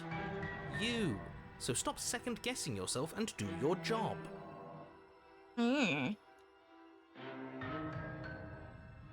But I'm nervous. All the more reason to jump into the deep end and deal with her right now before you waste any more time getting stuck in your head.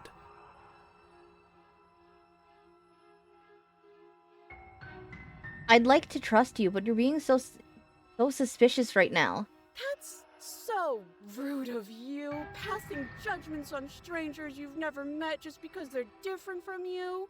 How would you like it if I did that, huh?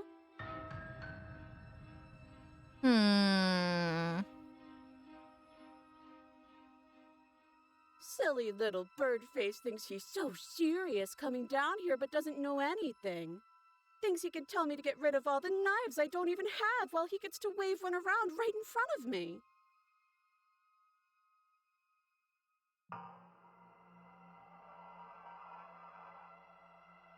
I bet you didn't like that, did you? I bet you didn't like being judged for no reason. You're a bird? How many more times does she have to vaguely threaten you before you finally decide you're ready to deal with her?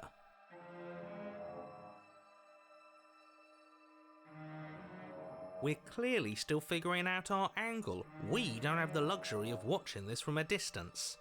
Oh, I'm sorry, do you think I'm in a position of luxury right now? You're acting like you are. My entire world is at risk. Then maybe you should behave with a little more humility. A bit of self-deprecation would go a long way.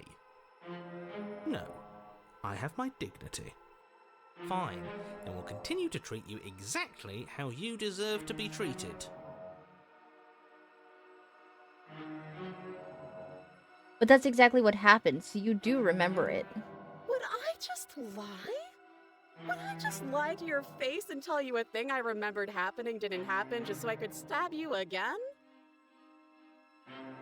I mean, just so I could stab you for the first time. Aha! She slipped up there. She said again, and her taking it back doesn't count. Do you hear how deranged you sound right now? Please stop dawdling. This is only going to end with violence. Postponing the inevitable is only going to make it worse for you when it actually happens.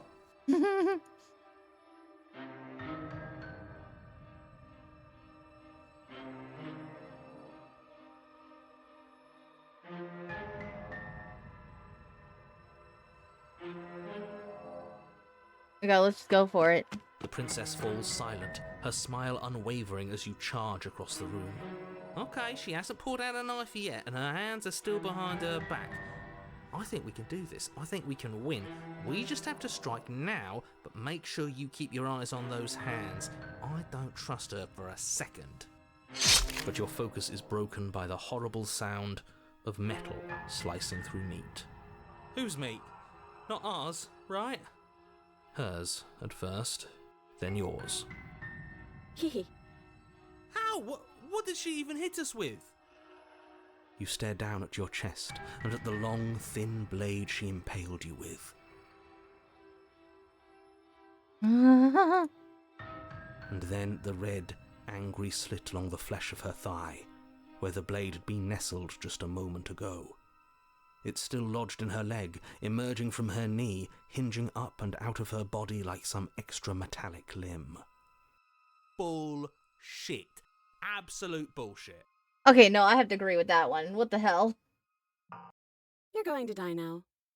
With a twist of her knee and a painful squelch, she does just that. Everything goes dark, and you die.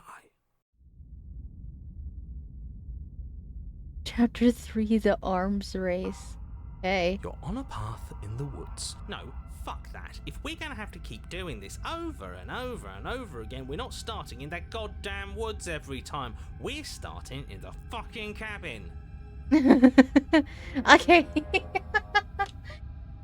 Your what? The interior of the cabin is sharp, a constricting mess of curved and battered sheet metal pushing you towards... Wait, excuse me? What just happened? What did you just do? This is barely a cabin anymore. I feel dizzy. Oh ho ho ho! I guess I took us to the cabin, didn't I?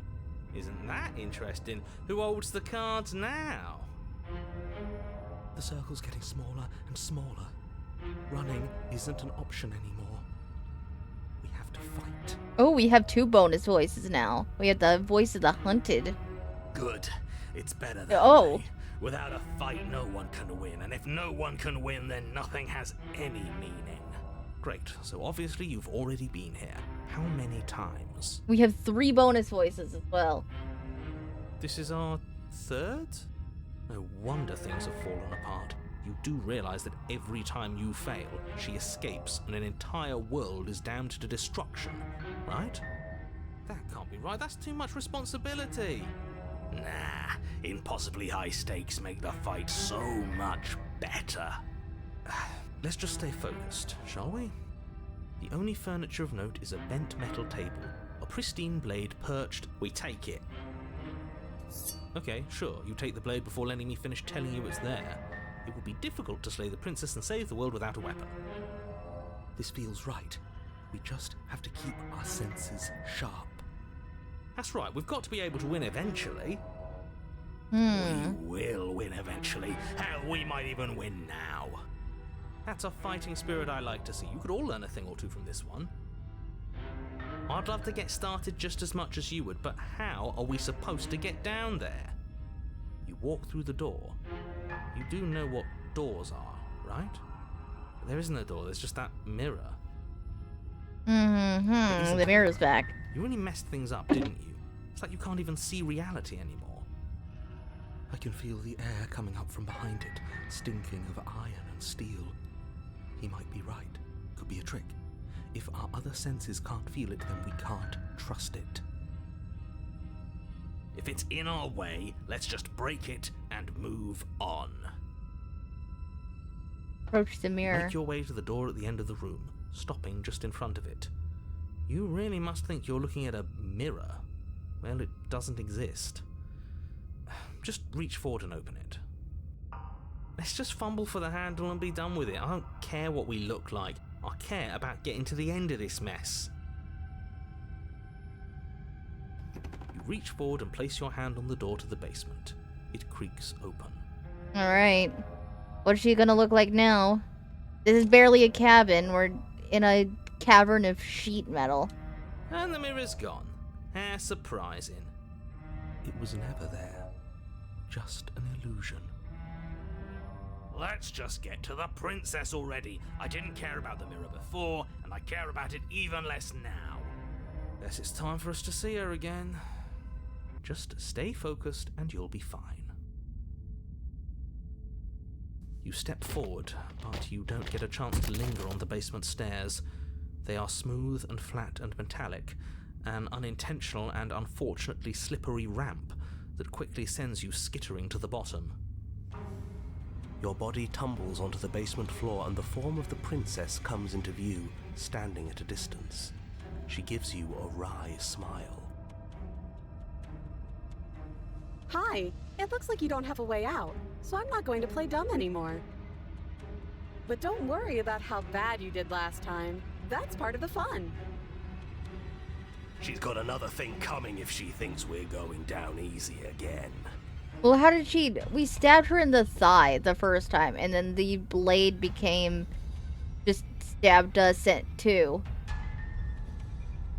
How did she do that last time?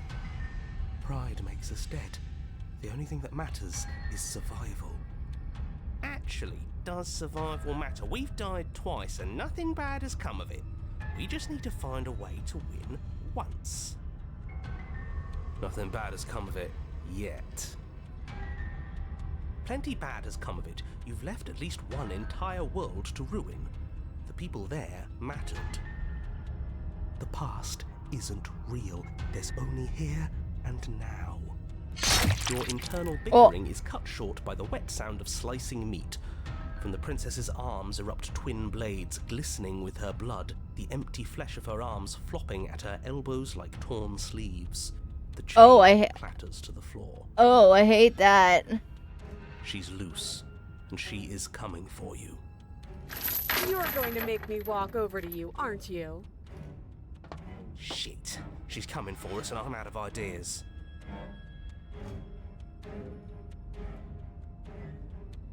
We're gonna have to fight her again, and we're going to have a stiff upper lip about it. It won't hurt us if we don't let ourselves feel it.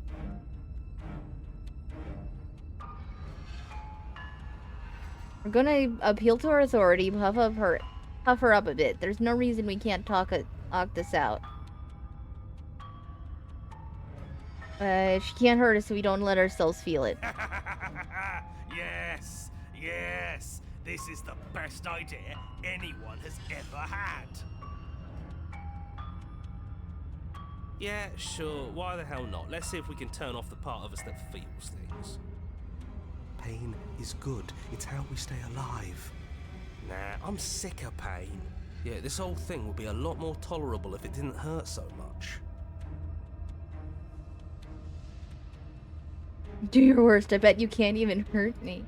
Sure thing. I love a challenge. I bet I can hurt you so much. The princess closes the distance and we dodge. And you dodge. And we fight back. And you fight back. Oh, you're fast. But let's see how fast you really are. You and the princess enter a quick and vicious exchange, each of you wounding the other, but neither landing a fatal blow. Yes, yes, this is exactly it. But the dance couldn't last forever. All it takes is a single clumsy moment. She skewers you. Ah, damn. Gotcha. And? Does it hurt? No. Voice of the cold. Oh, a new one of us. I thought that only happens when we die. Did we die? You're on a... No, you're in a... Where the hell are you? I don't like that we died without us knowing it. This really, really blurs some lines that I prefer not to be blurred. Are we still dead? Are we alive again? How are we even supposed to know the difference? If we didn't realize we were dead, then we made progress. Good job.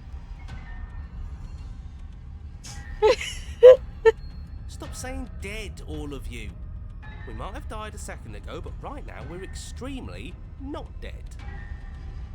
This is all horribly wrong. How many times have you been here? This is 4. No wonder everything's such a mess. This wasn't supposed to go past 1. I wonder what you're going to do next. You're so full of ideas, and I love that. But I guess we don't have time to talk about things before the princess advances. Okay, whatever we do gets us another us. Let's see how many we can stack. There's got to be a point where it makes us better than her. We don't need any other voices chattering about in here. It'll just confuse us. All we need is to keep fighting. Yeah, I'll pass on that. As long as we keep moving. Why not? It's not like dying again and again is doing us any harm. Let's see how far this little mind hole goes, shall we? Come on, show me something new.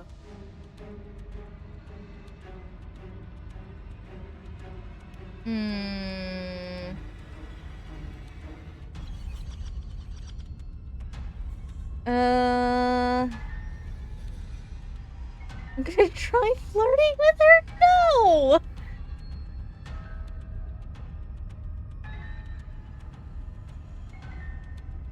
Use swords for arms and we're panicking. If we don't, we're panicking. He wins by killing us, right? So let's beat her to it.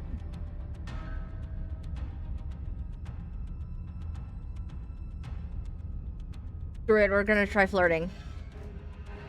Doesn't work, and she kills you again, and again, and again, and again. Your memory blurs as your consciousness leaps from life to life, holding only snippets of the conflict that transpires. Compliment her on those gleaming blades. There's nothing better than a capable woman. Oh, the smitten is back. Skewers you. You're cute. Well, there's more of us. Let's see if that helps. Then you skewer yourself. I thought we both understood that dying doesn't get you anywhere. Huh, that didn't do much of anything. We're tougher than I thought. What's the point? It's all the same. She skewers you. Oh, don't give up on me just yet. You gotta keep going. It doesn't matter how many times this takes, we can't give up. Okay, let's go again. Just panic. Flee. She skewers you. No, you don't get to escape. That's not how this works. See? We're getting better. Okay, yeah. That was a good one. Let's appeal to her better nature. We haven't tried that. I'm sure she'll listen to reason. She's just getting stronger every time she kills us. She skewers you. We're getting close to something, can't you feel it? One last time. You're right. One last time, that's all we need. None of this is working. Think. She skewers you. And then everything goes dark, and you die. Mutually assured destruction. Damn, okay. Alright. Don't lose your head. We're in a cabin, and we'll take it from here. Everything feels like it finally fits, doesn't it? We're up here, which is different, and different is good. And our steel claw is already in our hand. Oh, what if we throw it out the window? Over my dead body. Yeah, no shit. That won't be very hard. We've died a lot. But I can't say I mind anymore. Besides, what better way to die so very many times than at the sharp hands of a beautiful woman? Sure, I can think of a better way to die. Yeah, they're all the same, really. How about we stop thinking about horrible ways to die? I don't want us to accidentally manifest anything. The only thing we're gonna manifest is finally ending up on top. There are entirely too many of you. How many times have you been here? This isn't good. This is... How about you stick to describing things, and we'll stick to doing them?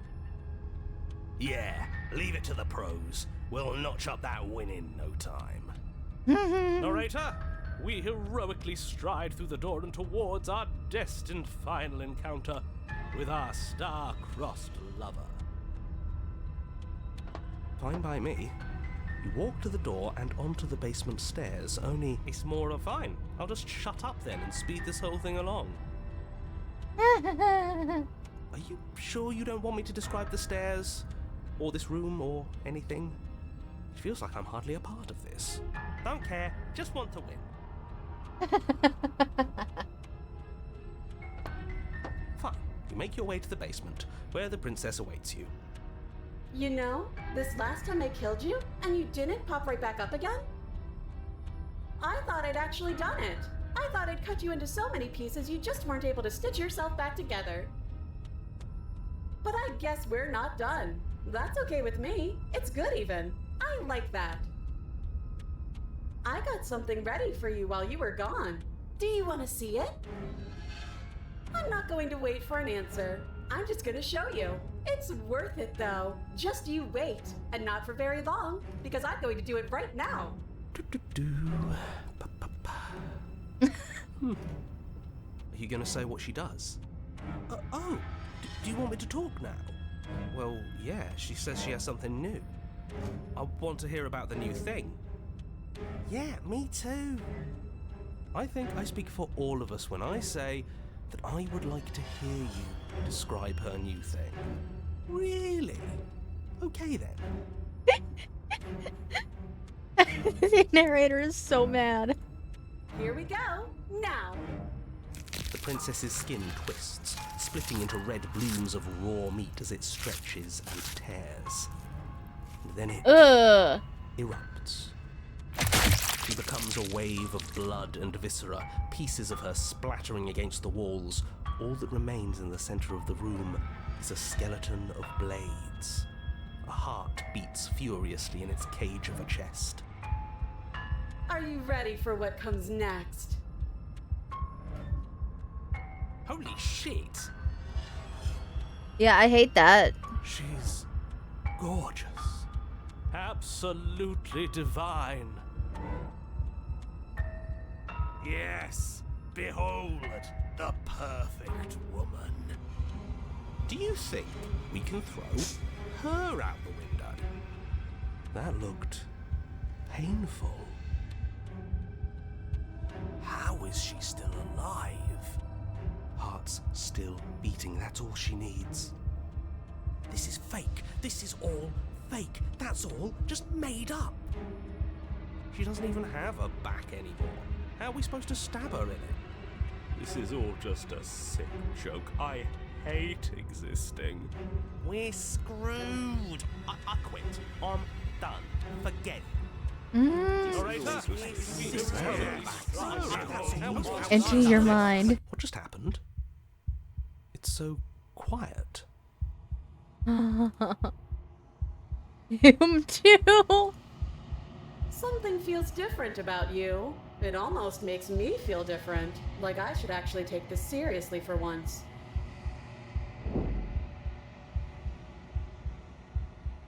You do not act, and yet through that inaction, your body moves on its own. The princess strikes you as you approach, but as her blow finishes its arc, you're already somewhere else. You're incredible. Your weapons clash again and again, and in her entering a rhythm free of thought and free of self. It is only the dance, the ebb and flow, the shifting of tides back and forth between you. Deeper you fall into your play, the faster your hearts pound, the faster the momentum valleys between you. And endlessly building to crescendo and then an opening. Play strikes that is free of volition, and hers strikes too. Both strikes are lethal. Neither of you will survive, but neither of you fear what's to come. This is a good ending.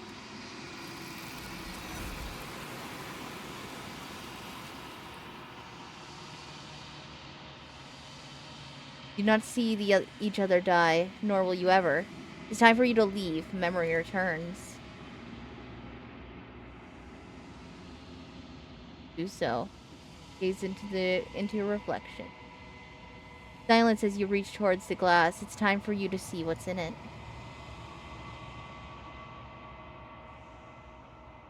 Groan.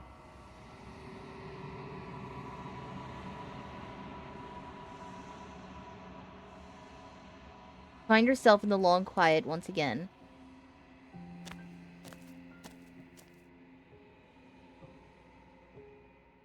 Throughout the cabin, approach her. Flickering lights and empty cityscapes become pockets of vitality and movement. I am more than I was before. Whenever you are ready, I will wipe your slate clean once again.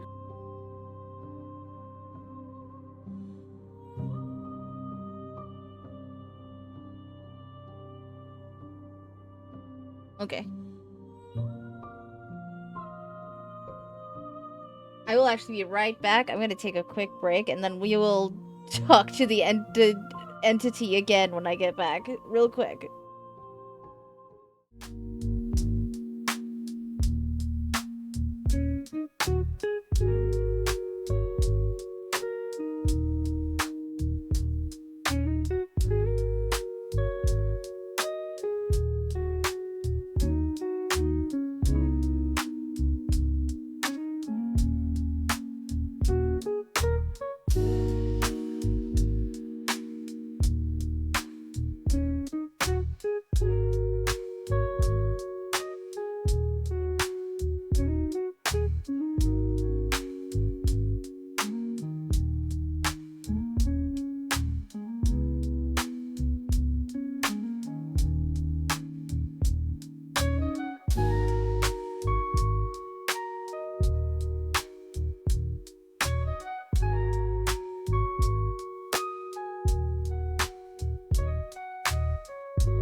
Okay.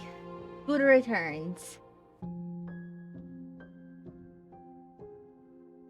Are you the same being as you were before? How much have you changed?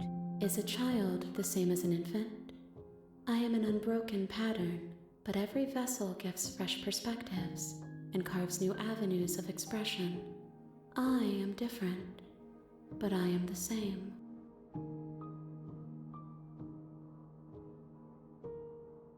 What does it feel like to change like this? Eyes close in reflection. Perspectives meld together, and the breadth of my experience stretches to new corners. There are contradictions, conflicts in my nature, and there are familiarities that bind everything together. It feels correct. This is what I need to be. This is the only path forward.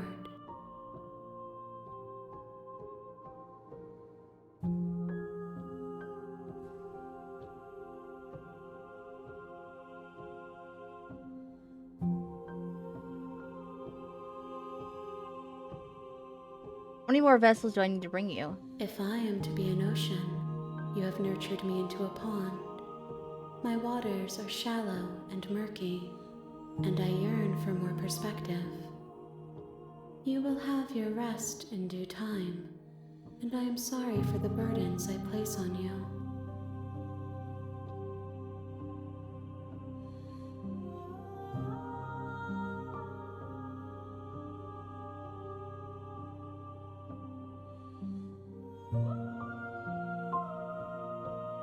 Okay, I'm ready to go back. I This is will all stuff long I for asked your before. return, but it will give me time to reflect on what I am. We will meet again.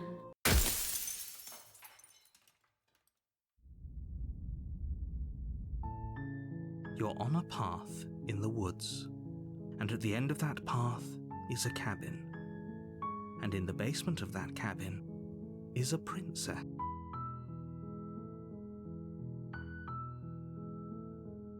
That's the spirit. You make your way up the short path to the cabin. You'll find the princess within.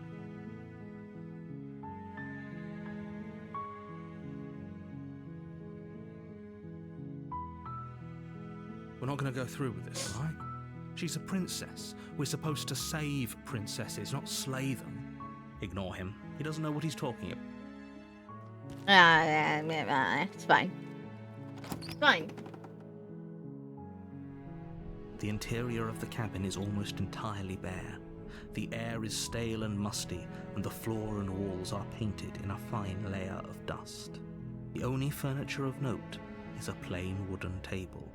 Perched on that table is a pristine blade. The blade is your implement. You'll need it if you want to do this right. You take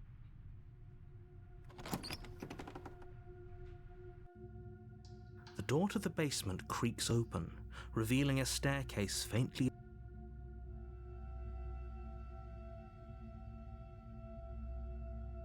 Hey, I think I'm here to kill you. Oh, are you now? Why don't you come down and let me take a look at you? Oh, we're Great. already. The mask You is gave away already the element of dropping. surprise. Good luck, hero. You walk down the stairs and lock eyes with the princess. There's a heavy chain around her wrist, binding her to the far wall of the basement. She's so coldly beautiful. Is she really a threat to the world? Focus on the task at hand. You weren't kidding when you said you were here to kill me.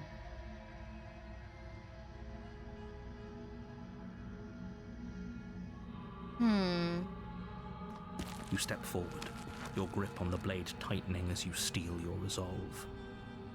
Oh? No talking then? Fine. What even makes you think you can kill me? I'm probably chained up in this basement for a reason, right? And if that knife is the only weapon you have, you'll have to get close enough to use it. So, you should just drop it. Best not to risk finding out what I can do. She's unarmed. If you hesitate now, it'll be too late. End this.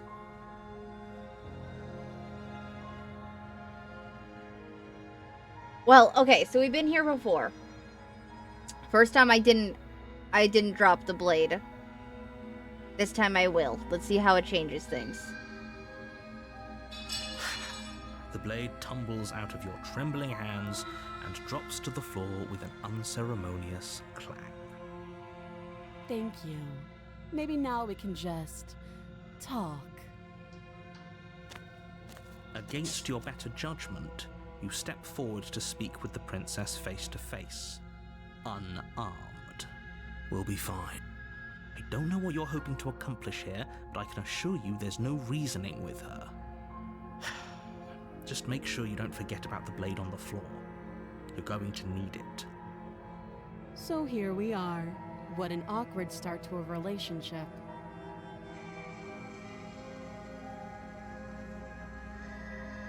Yeah, it's pretty awkward. I know. I just said that. Now why are you here to kill me?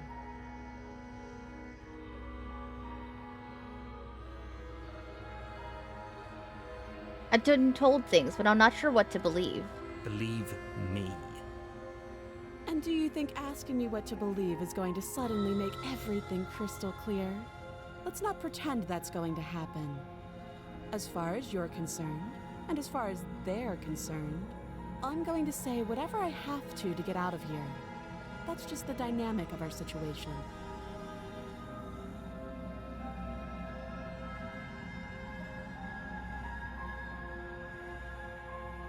You know why I'm here to kill you? Do you?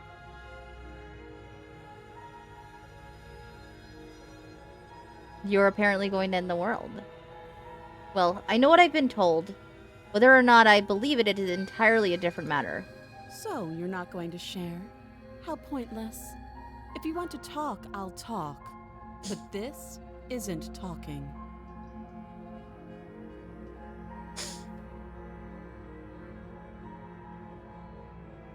How long have you been down here? Too long. Note the lack of detail. You can't trust her.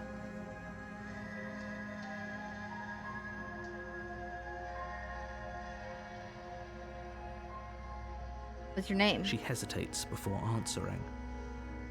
You can address me as Your Royal Highness, or Her Majesty.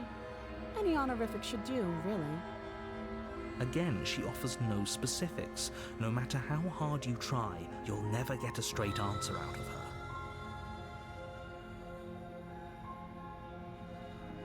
There's people out there who think you're going to end the world. What do you have to say about that? Don't just tell her that. That's cute. Do you believe that? Do you think I'm some sort of monster? If I'm supposed to be capable of ending the world, then how did I wind up here, chained to a wall? Have they told you why I'm allegedly so dangerous? What are you going to do if I let you out of here? Princess hesitates before responding. She doesn't know. She's been down here too long to have any idea of what she'd do in another life. She knows what she'd do. She's just searching for whatever answer she thinks you want to hear. I don't think I can answer that question in a way you'd find meaningful. At the end of the day, whatever the two of us have going on down here is about trust. Whoever sent you to slay me claimed I was a threat to the world, but they didn't tell you why. That doesn't sound right to me. And I don't think it sounds right to you either. Otherwise, we'd be killing each other instead of talking. She has a point. There's a reason I've been telling you to question the situation, and there's a reason you've listened. So, I could tell you that I'd lead a quiet life in the woods, or that I'd open an orphanage, or that I'd do any other number of good things that I'm sure you think you want to hear. But you don't really know me, do you? What can my word possibly be worth in a situation like this? She's right about one thing. Her word isn't worth anything. Like I said, it's all about trust. Blind trust. So do you trust me, the prisoner, the victim, the princess clearly incapable of ending the world? Or do you trust whoever put me here? Yeah. That's like another thing. It's like we don't know who put her here. I mean, she's obviously dangerous in what we've seen so far, but She's wrong. This isn't about trust. This is about risk. We stand to lose everything, all for the sake of one person, and a subjugating monarch no less. okay, we talked Oh. enough. Have you decided what to do with me? You know why you're here.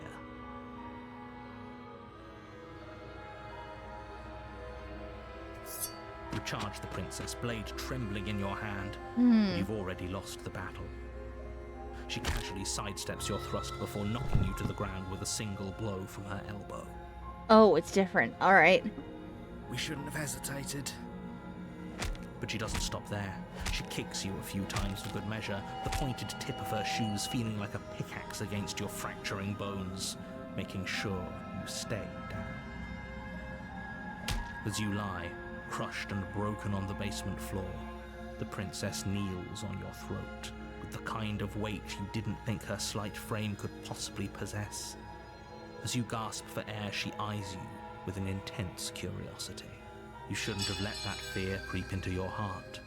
You had the upper hand, and now look at you. Is this really the best you could do? Look at you. Completely broken. I'd be lying if I said I wasn't a little disappointed.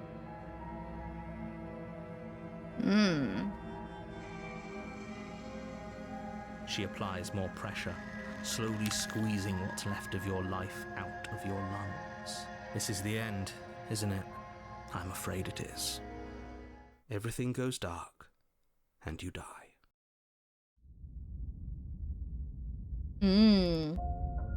You're on a path in the woods, and at the end of that path is a cabin. And in the basement of that cabin is a princess. You're here to slay her. If you don't, it will be the end of the world.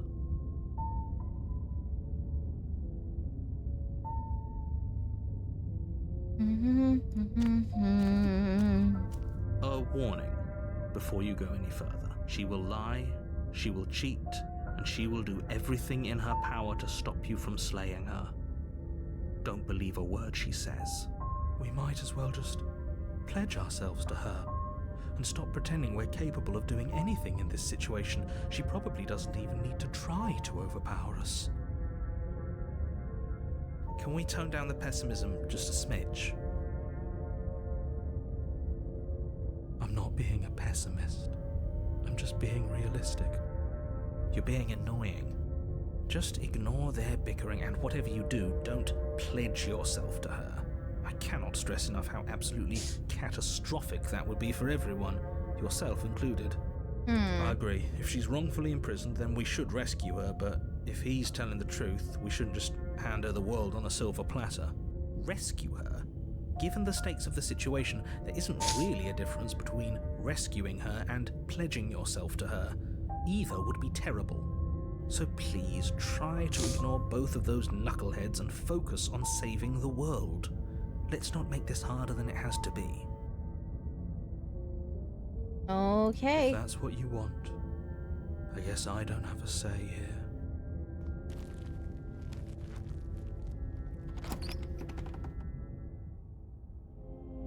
The interior of the cabin is larger and more grandiose than its humble exterior would suggest.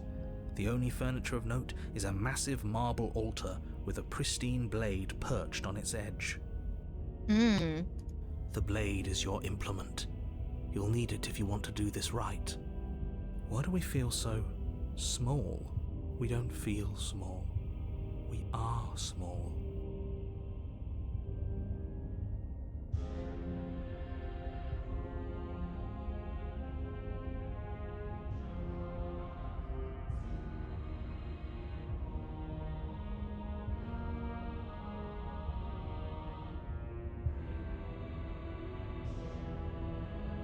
Well, let's enter without the blade this time.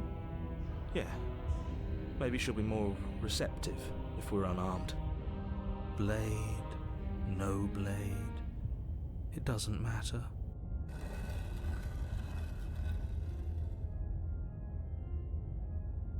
The door to the basement creaks open, revealing a spiral staircase, its steps almost as deep as you are tall. The smell of incense drifts up from below. For a moment, you almost feel at ease. This is actually kind of nice. It's still a stone basement. If the princess lives here, slaying her is probably doing her a favor. Her booming voice rolls up the stairs. Is that a guest I hear? Don't linger on the stairs. Come down and witness me. You weren't kidding when you said it was booming. She wasn't like this last time. You shouldn't have come down here unarmed. We need to get down there. She wants us to see her. We need to see her. Yeah, I mean, even if we did take the blade, it anything that has that kind of voice, I don't think a tiny little knife like that is going to do anything. Should we be worried about your sudden change in attitude? Just a few minutes ago, you were going on about how pointless everything was. Now you want to go down there. It doesn't matter what that little voice says. He's not the one making the decisions. Though if his ramblings get you to the princess, they get you to the princess. Making your way down the spiral staircase is a time-consuming and exhausting effort, every step requiring you to clamber over one edge before dropping to the next. But soon the end comes into view, and you tumble to the bottom, entering the vast, temple-like room beyond. The princess towers over you, almost glowing in the weak starlight, her figure framed by a stained glass window. Her long hair billows around her, and a chain binds her wrist to the far wall. The chain is nothing to her. It might as well be a toy for all the good it would do. I told you it was pointless to resist her. The little bird has returned to me. I wonder what he wants. I see your hands are empty. You've already given up, haven't you? You aren't even going to try and kill me. How sweet. And more than a little disappointing. She's disappointed in us? Kneel.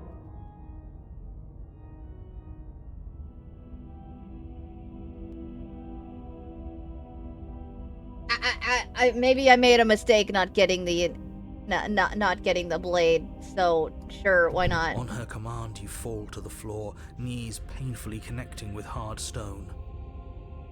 That's my good little bird. Now, why don't we talk? The Okay. last time we met, you told me I was destined to end the world. That thought wrapped itself around my heart. It has pulled at me since the moment I squeezed the life out of your broken lungs. I could feel its fundamental truth awaken me. The collapse of the old is a necessary prelude to the birth of the new, and the world as it is now is overdue for alterations. It's time for me to seize my destiny, and you, little bird, will help me seize it. Well, that gives away the game, doesn't it? It does.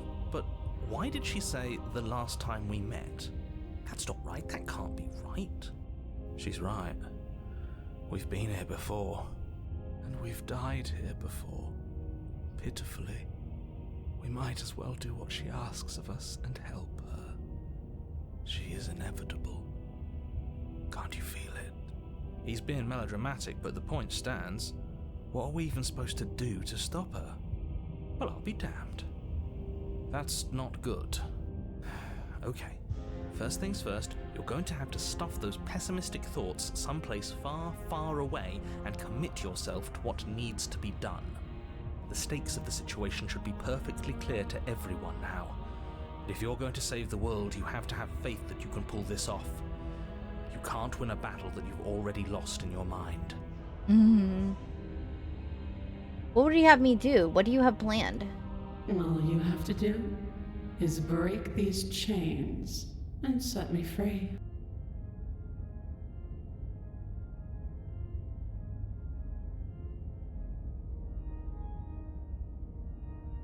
If you're so powerful, can't you just break the chains yourself? Don't be rude. Of course she can. It's not rude to question someone who's apparently trying to end the world. That's exactly why it's rude. We should know our place. I'm home. Hello, Asian guy. Thank you for the hydrated stretch.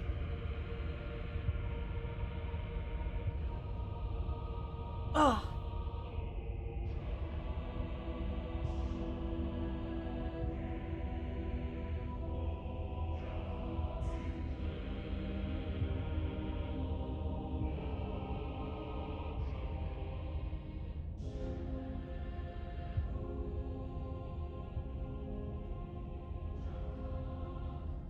I can, easily. But that isn't what I want to do. The story of a terrible and bountiful god unbounded of her own will is no story at all. It's not worthy of everything I am, or everything I'm bound to become. It isn't even worthy of what I was. You rising the princess?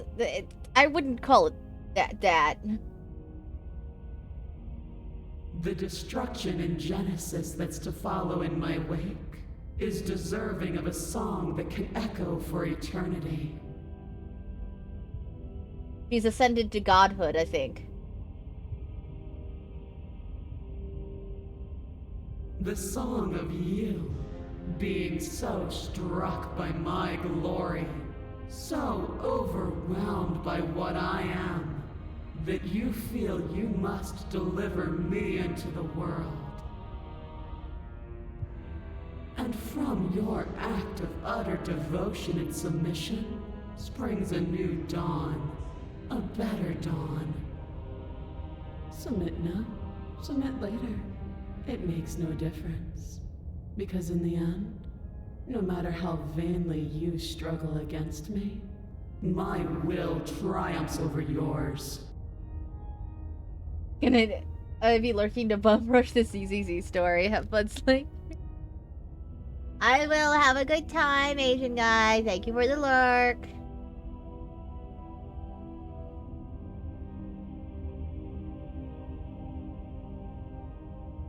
Just because you're supposed to end the world doesn't mean you actually have to do it. You can become you could be whatever you want to be. This isn't about desire.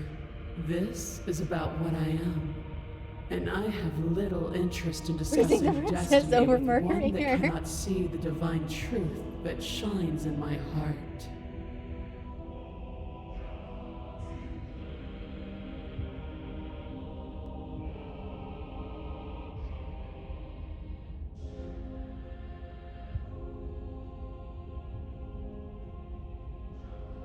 I have questions for you before you decide to do anything. Know the limits of your privilege, little bird. There's an empty place at my side for you to fill, if you'll have it. But it is not a place for an equal. It is a place for something worthy to be kept. A priest, perhaps, or a pet.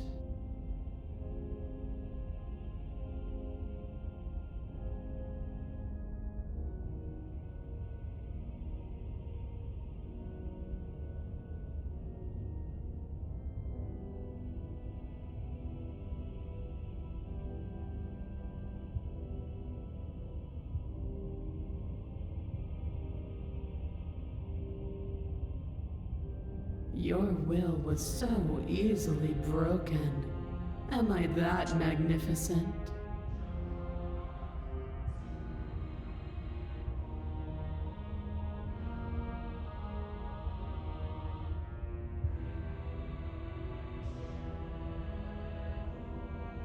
All you need to do now is break my chains. If this is what you want, then I guess there's not much else for me to say. No, you can't just give in to her, not when the stakes are so high, not when you're so close. I won't let you do this. There's still something in the way. A greasy film inside of you where it doesn't belong, trying to conceal you from me. Is that a person? No, it used to be a person. It's something different now. An echo. Is she talking about you? That's impossible. She's not supposed to be able to interact with me. You're a small one, aren't you? A shriveling little worm stretched beyond its limits, trying to control things that it can't understand. No. What are you talking about? I don't care what you are. You're mine. Oh, she killed the narrator. Rise, my little bird. Without hesitation, you're brought to your feet. Break my chains. And how are we supposed to do that? We don't even have a weapon. All you need to do is believe it's been done.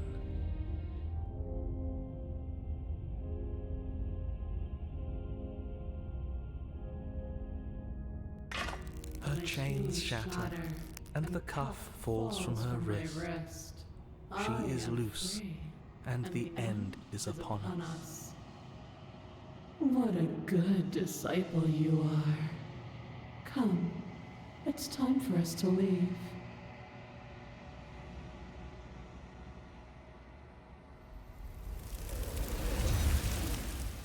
All right. You do not take her hand, nor will you ever. It's time to leave. Memory returns. Where does she go? Should we try and find her? And is that a mirror? Why is it here? Why now?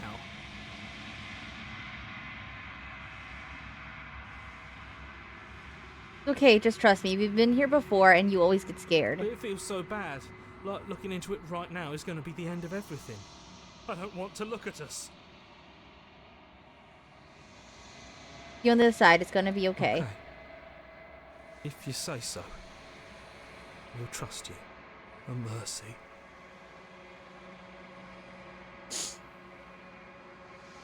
You approach the mirror. Silence as you reach forward. They're gone once again. The mirror always makes them leave, but you need to see what's in it. You withered.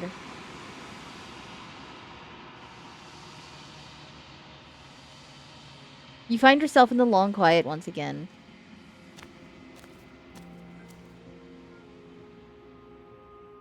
You are at the cabin.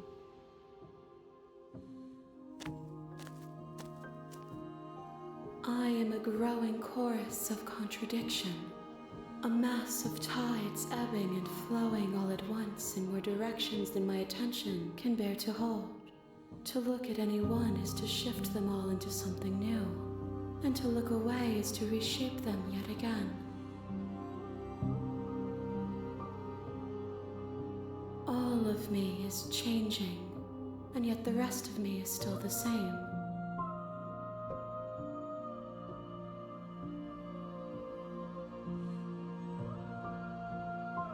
Doesn't matter how many times I go back, at least one of us always hurts the other. Doesn't that change you? Doesn't that make you worse? It changes me, but it doesn't make me worse, nor does it make me care for you any less.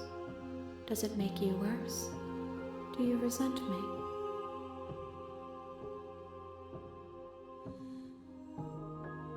If anything, it makes me like you more. I don't know what that says about me.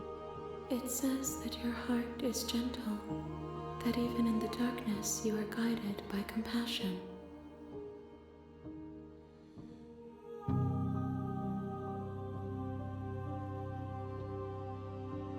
You can't be a contradiction. Contradictions don't exist. And yet my waters flow and my streets bustle. There are no words that can describe me into non-existence. There is no logic that can bind my multitudes. I am everything that you have known me to be, but I am also none of it.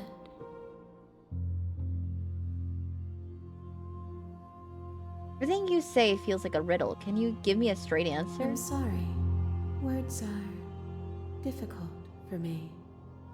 They never fully weave what I wish to say. If you do not like my answers, then you need not ask me questions. The vessels you choose to bring me carry far more meaning than anything words could say in the spaces between.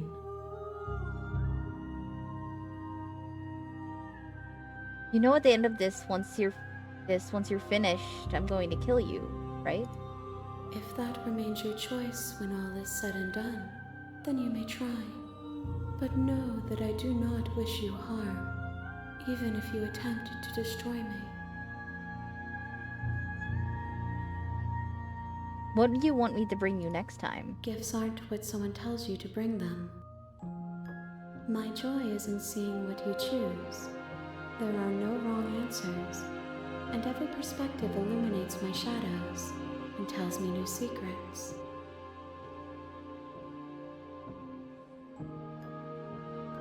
I'm ready to go back. I will be here when it is time for us to meet again. All right.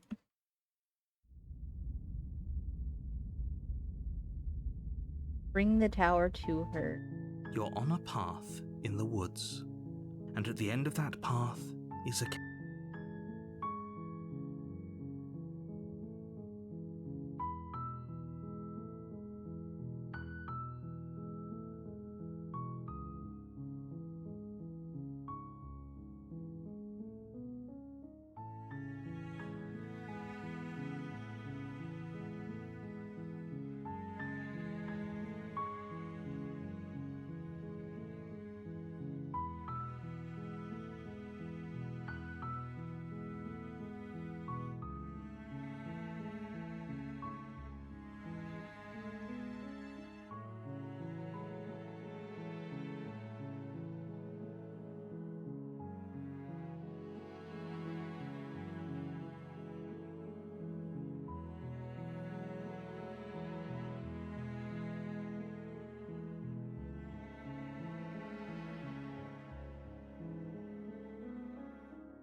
I had to quickly get up and get it and deal with it with Kitty, and I get balded as soon as I sit back down. Hi, Kiro.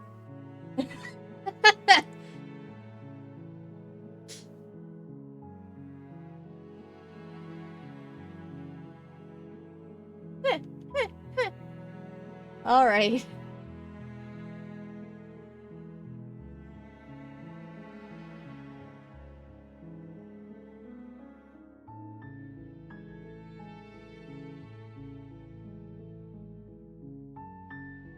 Okay, 1 second. I've done 3 endings so far?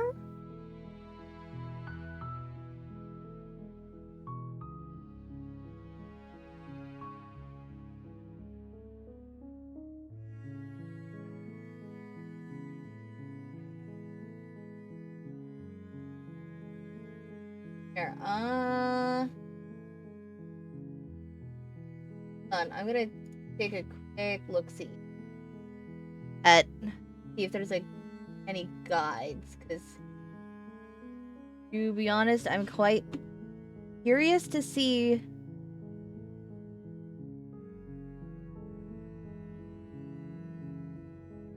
how many there are.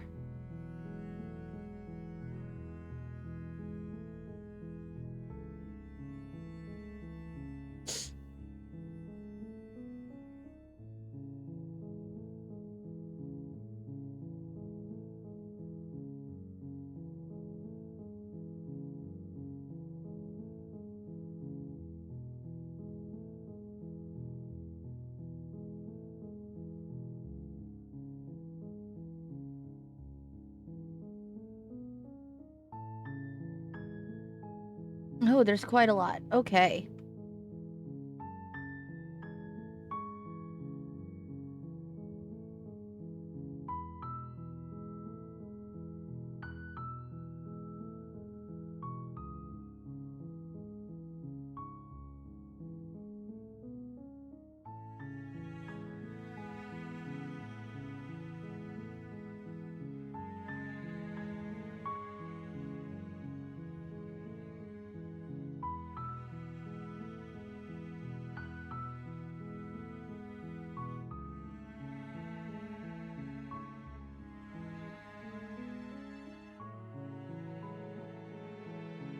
Okay.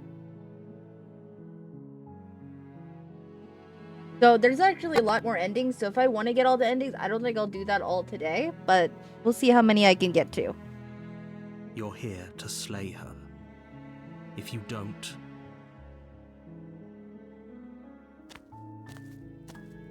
you make your way up the short path to the cabin. You'll find the princess within. We're not going to go through with this, right? She's a prince.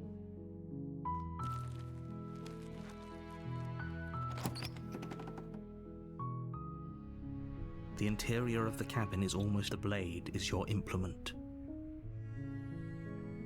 You take the...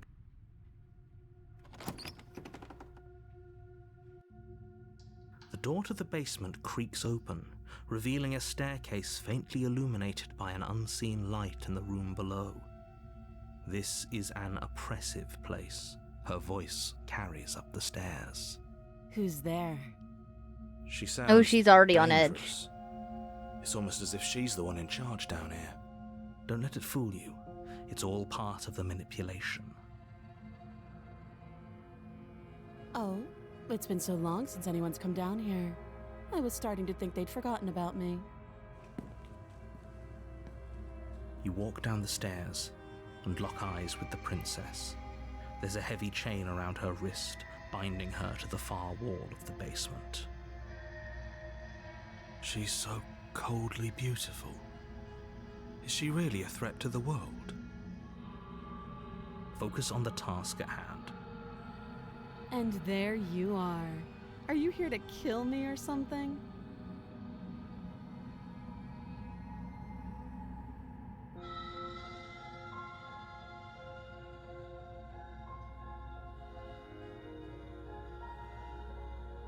What? No way. Why would you ever think That that? giant knife you're holding kind of gives it away, doesn't it? The blade. Of course she doesn't want to talk. Who'd want to have a conversation at knife point? We should drop it. Don't you dare. It's fine. We can decide what we want to do after we talk to her. Maybe she really is a monster, but killing someone in cold blood isn't very becoming of us. The blade tumbles out of your trembling hands and drops to the floor with an unceremonious clang. Thank you. Maybe now we can just talk. Against your better judgment, you step forward to speak with the princess face to face, unarmed. We'll be fine. I don't know what you're hoping to accomplish here, but I can assure you there's no reasoning with her. Just make sure you don't forget about the blade on the floor. You're going to need it. So here we are. What an awkward start to a relationship.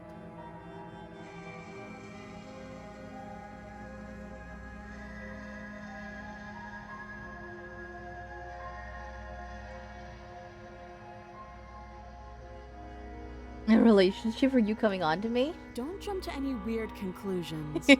We're two people who have met each other. By definition, we have a relationship.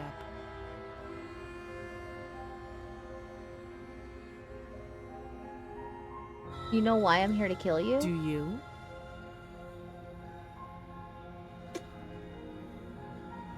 No. You're lying.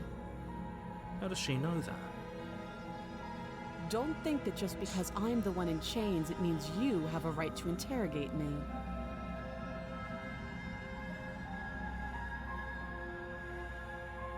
Oh, have you decided what to do with me? You know why you're here.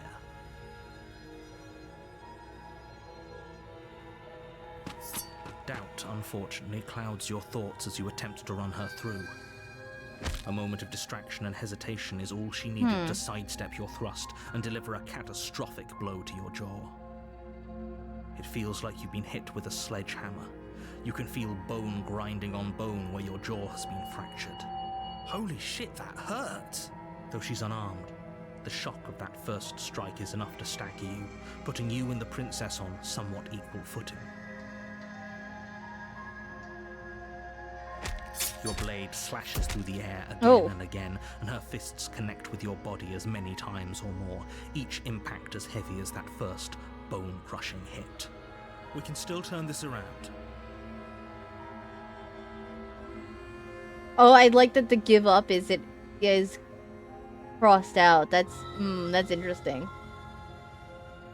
You and the princess stare at each other, both gasping for breath, equally exhausted.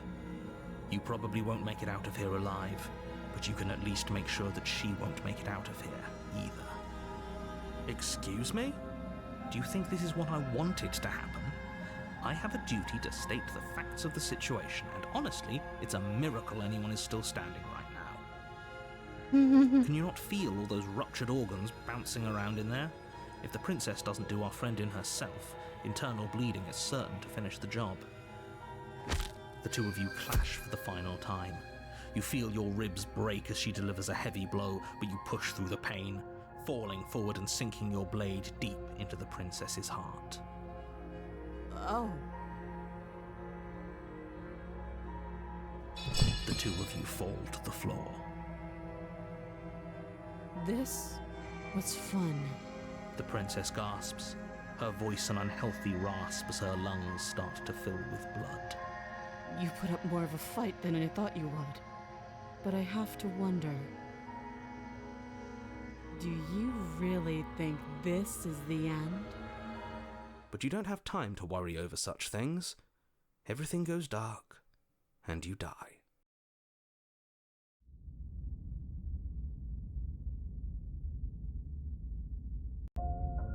You're on a path in the woods, and at the end of that path is a cabin. And in the basement of that cabin is a princess. You're here to slay her. If you don't, it will be the end of the world.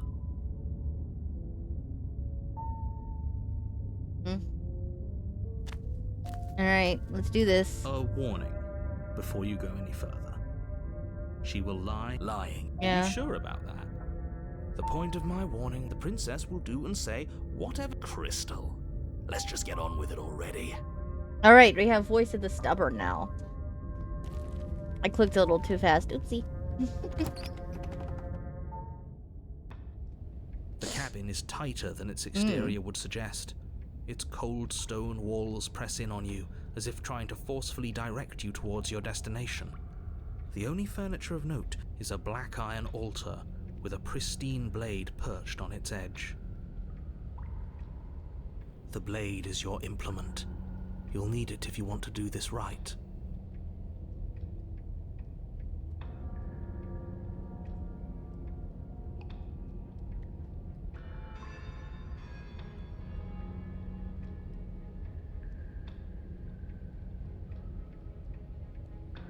You take the blade from the altar. It would be difficult to slay the princess and save the world without a weapon. Yeah, I'm not gonna mess with the mirror, because you really can't ever do anything with the mirror.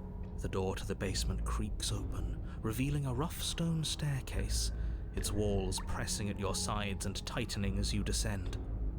The air seeping from below is heavy and oppressive, with an almost sulfuric odor to it.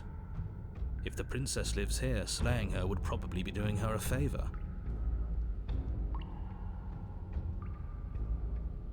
Her fierce voice carries up the stairs. Is that another challenger? Finally. It's been ages since I've had a good fight. This isn't what she sounded like last time. Her voice is a little deeper, almost threatening. Good. Sounds like my kind of princess. As much as I appreciate the enthusiasm, just make sure you don't let your bloodlust get to your head. You need to stay focused and keep your wits about you. Remember, you're here to slay the princess, not to have a good fight. As you descend the final step, the form of the princess comes into view. A large shackle leading from her wrist to the basement wall. Oh, she's a demon now, not... Oh. Looks like she could rip those chains out of the wall without a second thought. Oh, it's you again. I've been hoping you'd find your way back here. Good to see that death doesn't stick for either of us. And you brought your little knife, too. Yes. I'm going to have fun breaking you into little pieces. You look different. You look exactly the same. Alright, fine. If you're not going to address it, I will. What? You've already met the princess has already met you. The two of you killed each other. Did you think you'd be able to just openly talk about all that without me noticing?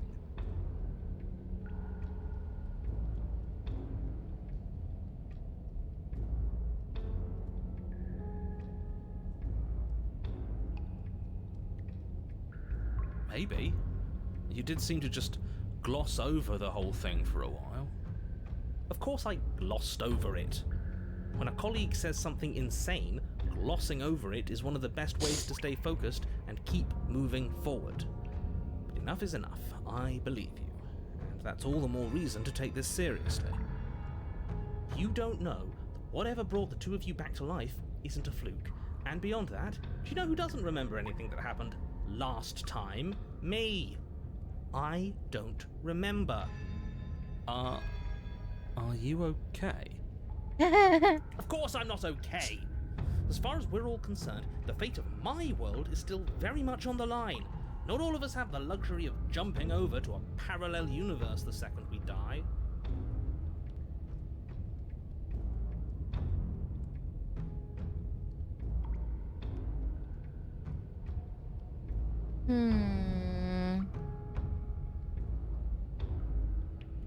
You got me. Pretty much everything you said is true. I know. You and the princess have been talking about it. You don't have to be so snarky. But I am not saying I'm not here to fight. But I think the two of us have a few things to unpack first, like how we're both still alive. What is there to unpack? I was dead and now I'm not, and the same goes for you. There. Unpacking done. Don't you get it? We've been given free rein to wail on each other. Forever. Couldn't have said it better myself.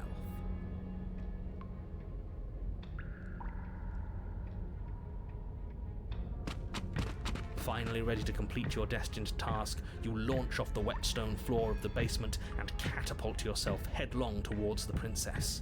Here we go. Let's make this count. Oh, we'll make it count, all right. Alright, we're fighting As now. you bridge the gap, your blade slashes across the princess's chest, splitting skin and drawing a jagged line of bright red blood. But she's unfazed by your onslaught. Her expression barely changes as her fist collides with your ribs, cracking them like twigs and driving you right back down to the basement floor.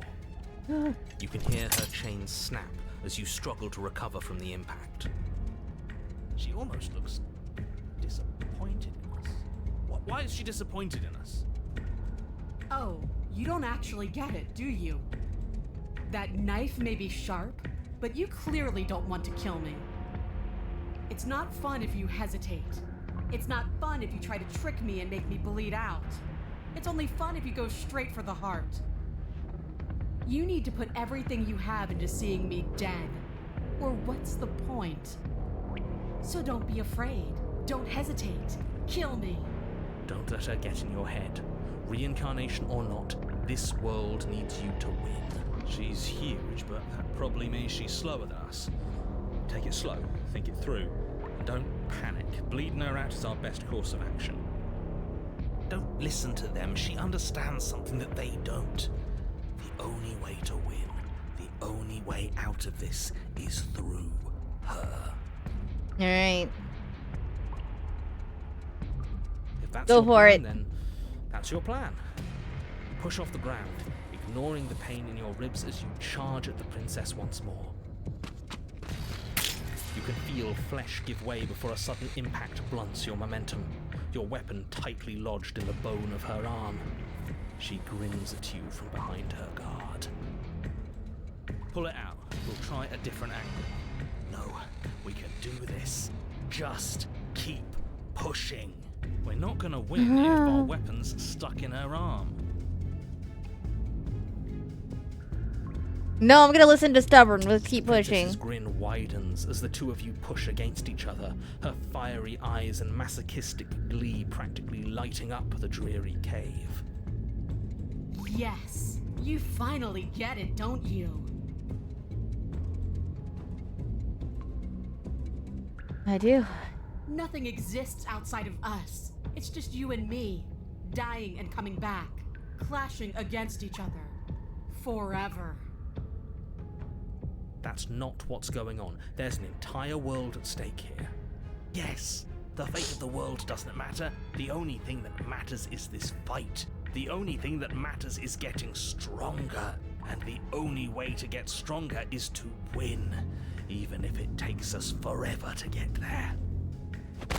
Your balance is suddenly thrown off. Oh, as the she princess healed. Pulls you into her knee. It collides with your ribs, and you feel them splinter, cracking like wet wood from the impact. We're Ugh. fine. But you barely have enough time to notice before the princess follows up and smashes her forehead against yours. Your grip loosens from the impact, the blade still wedged in her arm as you tumble to the cold stone floor. I said we're fine. I didn't say you weren't fine. I was just describing what happened. You might not have said as much, but you certainly implied it. It really doesn't matter. The princess glances down at the blade embedded in her arm, and with near total ignorance to pain, slides it out of its sinewy prison. You forgot this. She tosses it at your feet. Aren't we jumping the gun a little here? We each died once. That doesn't mean we're immortal. Are you being metaphorical when you said that nothing exists outside of us? There's more to this world than just this cabin. I saw trees and everything on my way here. Don't you want to be free though? Isn't there more to a life than waking up chained in a basement and fighting to the death in an endless loop? You're walking a thin line, hero. Is there more to life? When you're not here, I feel empty and alone. When we're not fighting, I feel stuck. Like there's something important I'm supposed to be doing. Like I'm being shoved into a space where I don't fit. But when we fight each other, it's like this wave of feeling. Like everything I break in you and everything you break in me is important. Like we're really, truly communicating. Life is suffering, and we will feel every inch of it, and we will persevere. Can't say I'm a fan of whatever weird bond those two have. Nor am I. It's dangerous.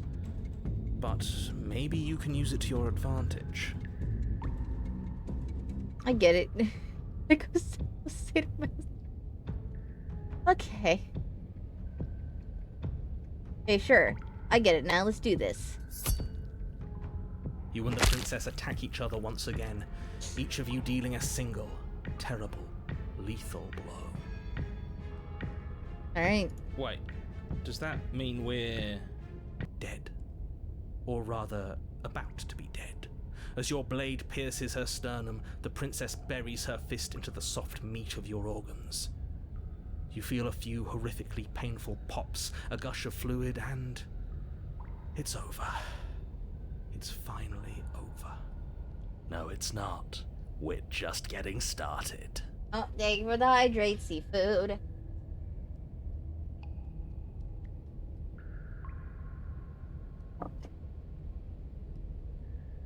But it is over. Dead is dead. I know this isn't the happiest ending for you, but you saved the entire world from ruin. There are few better endings than that. Well, are you going to listen to him? Or are you going to listen to me? Get up. Oh. Wait, no, that can't be right. Your eyes bolt open and you push yourself back to your feet. Alive. Ha! I told you. I told you this wasn't over. What about her? The blade went right through her heart. What about her? If we're fine, then she's fine. No, she's dead. She has to be... No! Right. We're all shit out of luck, aren't we? I knew it. I told you we should all believe in her. This is perfect. The princess rises from the ground, staggering slightly, one hand wrapped around the hilt of the blade still buried in her heart. We don't even need to start over anymore, do we? Let's go again. She pulls the weapon from her chest, barely wincing, and hurls it at your feet. You know what to do. Again. But she came back. What's the point of fighting her if she can just do that? All of you need to settle down. This whole situation is coming dangerously close to untethering. She clearly never actually died. You just missed her heart, that's all. Oh, we just missed her heart? Oh, of course, that's all. You were the one who said we hit her heart. You were the one who said it was finally over. Well, I guess I had it wrong. You guess you had it wrong? Aren't you supposed to know everything? I never said I knew everything.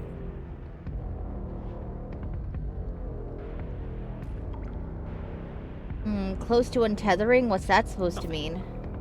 It means nothing. I shouldn't have said that. But you did say it, so it means something. Oh, stop bickering over nothing. Our destiny is right in front of us. Pick up the blade and go to her. Okay, fine. That is what I meant by untethering. Do you hear him rambling on about destiny? He's lost the thread, and if you lose the thread, you won't be able to save the world. And what is that supposed to mean? I don't have to answer that, and I'm not going to answer that. Why the bloody hell not? Because right now, there's still a razor-thin chance that you're able to get your act together. There are patterns of thought out there that beg to be finished, but once you finish them, that's it. They change everything. There's no going back, and if I say anything else, you're going to finish one of those thoughts. What? Oh.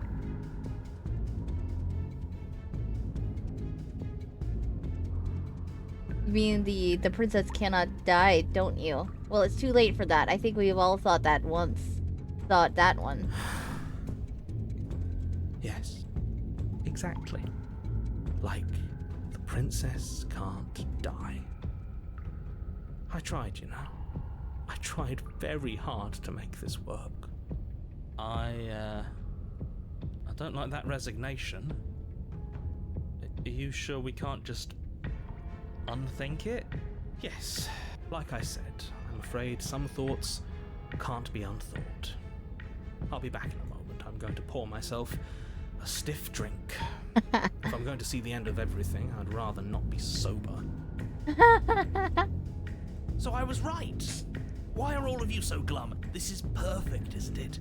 we get to experience greatness and battle and triumph forever. Well, I think it was the stubborn one who said, "Your destiny awaits," right? No, hold on. There has to be another way. What if we just leave her down here? What if we run away? What if we convince her not to end the world? You can't reason with her. Ending the world is her fundamental nature. It's not a decision she can flip on and off. It is her. And what exactly can't we leave her down here? Because all it would do is stall the inevitable. And what's wrong with stalling? Oh, there's plenty wrong with stalling. The end is still the end, and I'd rather face mine head on. Oh, you mopey ass. Why did you even ask us to slay her if it was going to end like this? Because it didn't have to end like this. If you don't mind, I'd rather not spend everyone's last moments arguing with you. It's time. Yes, I suppose it is. If we fight her forever, then maybe she can't end the world. Maybe everything can still work out. I guess we'll just have to see how things play out. Don't you get it? You don't have to shuffle your feet. What comes next is going to last forever. Oh. With an unbreakable determination, you snatch the blade from the floor and stumble back to your feet. Both you and the princess quake with adrenaline as your eyes lock across the basement floor and share a knowing look. Free from hesitation, you close the distance, both you and the princess aiming to end each other. Your blade digs into her neck, grinding against her vertebrae as her fist connects with your body. The impact forces the air from your lungs, stars dancing in front of your eyes as you fail to keep your bearing. You both collapse to the ground before either of you has a chance to survey the damage. And then we get up. Yes. And then you get up. And every time she gets taller, is anybody else noticing that? That was a good one. More. You and the princess exchange dozens of devastating blows. Sometimes you manage to strike first, and sometimes she tears through you before you have a chance to act. But more often than not, each of you fells the other in the same moment. And then you get up and do it again, and again, and again, and again, and again, and again. We're all still here. This is all going to be okay. Isn't it? Isn't it? And he doesn't answer the voice. He'll never answer. He's gone. What are you waiting for? I'm right here. Do you think this is... What is this place? Did we do this? Huh. I didn't think we had it in us. But I guess that stuck-up control freak was right.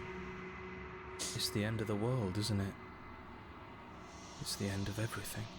Far from it. We're still here. And she's still here too. There's just stumbles and her body I slumps. feel so tired. There we go.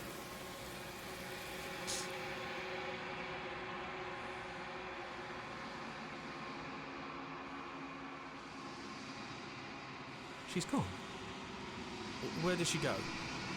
Should we try and find her? And is that a... mirror? Why is it here? Alright. Just do it. This doesn't feel right. It feels different. Final. Screw the mirror. We just need to find the princess.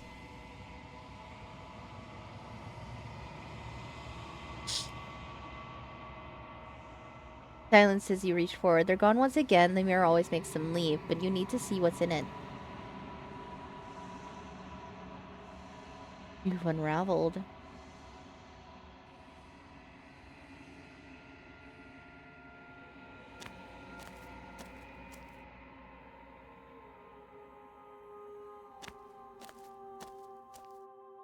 There's a world beyond the endless walls of the long quiet.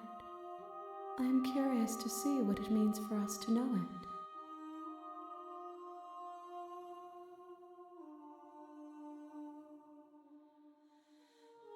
Do you think there are people out there?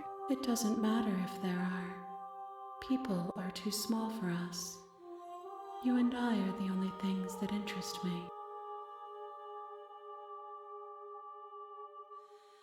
You have thoughts on this vessel?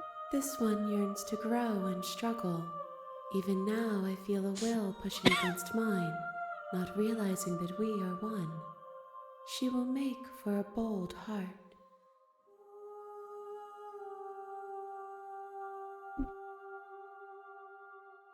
Do not mourn her.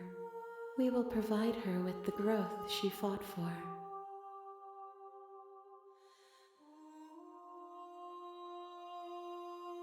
When you send me back, I'm not alone. There are voices that speak to me. Some of them are me, but one of them is something else. I call him the narrator, and he wants me to kill you. Do you have a narrator? Have the vessels had one? No, their minds are empty, existent, but constantly shifting into something new. Do you think your narrator lives in the spaces beyond?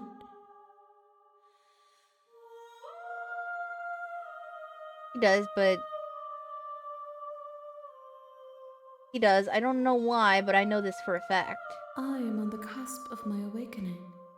Perhaps you are on the cusp of yours. Do you know what's going to happen when you awaken? If I did, I would already be awake.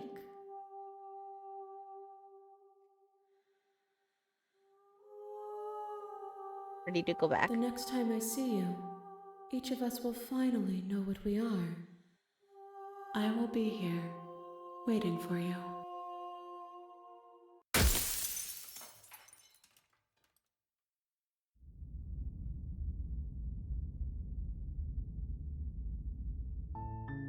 You're on a path in the woods, and at the end of that path is a cabin. And in the basement of that cabin is a princess.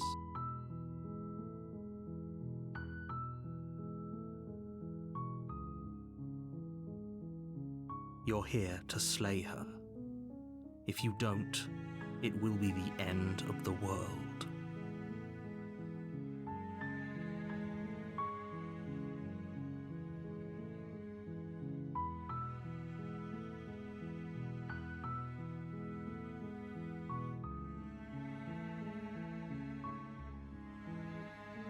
All right.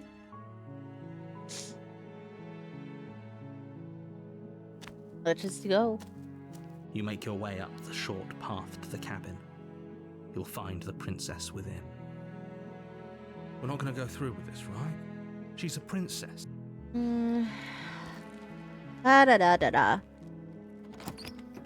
Are we gonna go through with this? We don't know this. The interior I of know the this. cabin is almost entirely bare. The answer is yes. The air is stale and musty, and the floor and walls are painted in a fine layer of dust.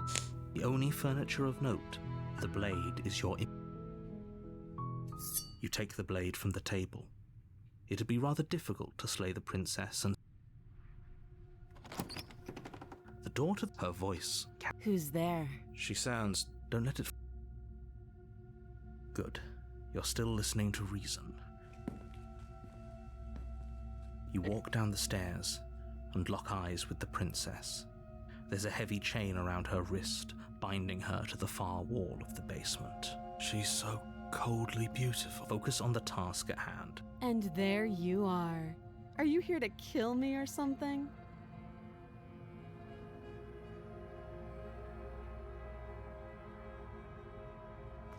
You step forward, your grip on the blade tightening as you steel your resolve. Oh? No talking then? Fine. What even makes you think you can kill me? I'm probably chained up in this basement for a reason, right? And if that knife is the only weapon you have, you'll have to get close enough to use it. So, you should just drop it. Best not to risk finding out what I can do. She's unarmed. If you hesitate now, it'll be too late. End this. You lunge forward without a moment's hesitation. You feel flesh easily give way and look down to see your blade already sinking deep into her heart. Oh, This is it, isn't it? I'm almost embarrassed. I should have seen that coming. But I have to wonder, do you actually believe this was enough to kill me? It's like she's convinced she can't die. Yes, even as she lays there dying, she entirely believes herself to be alive and well. But it's over, isn't it? She stopped breathing moments ago, that arrogant look still plastered on her face. But is it over? Really over? Of course it is. Dead. Yes, exactly. It's over. With your Oh, work and we're done, leaving you again. make your way back up the stairs, closing the door to the basement behind you. Why do I feel like we've done something terrible? You did kill someone. Greater good or not, something would be very wrong with you if you didn't feel at least a little bad. But it was for the greater good. One of these days that will sink in and help ease your guilty conscience. But that day isn't today. Let's just get out of here. You open the cabin door, ready to return to a world saved from certain doom.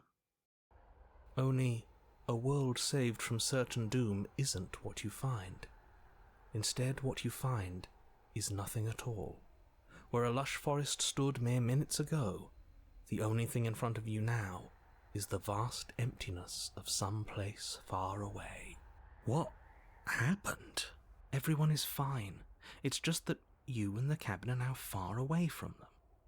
Don't worry. You'll be safe here. This is good.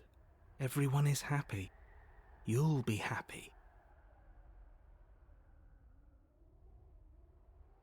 I was kind of hoping I'd get a better ending for saving the world. This isn't an ending. In fact, now that the princess has been slain, endings are a thing of the past. No. This is the beginning of eternity. Your reward. This is what's best for everyone. Trust me. Time passes. You can't be sure if it's days or months or years or even decades. It's all a wonderful, boring blur. You've never been happier.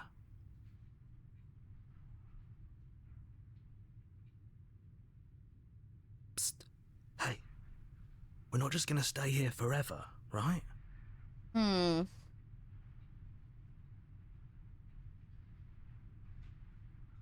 Didn't you hear the narrator? I'm happy. We're happy. Are we really happy? Or is he just telling us that we are? Okay, maybe I'm not happy, and I'm not just saying that because you're the last person I talked to. Good, because I have an idea to get us out of here, though you're probably not going to like it. The blade. We can use the blade to get out of this. I can hear everything you say, little voice. There's only one thing it would want you to use that blade on, and I'm afraid that thing is you, dear hero. He's right. It's the only way out. Oh boy. Do you hear that? It wants to take this happiness away from you. It wants this wonderful place to end.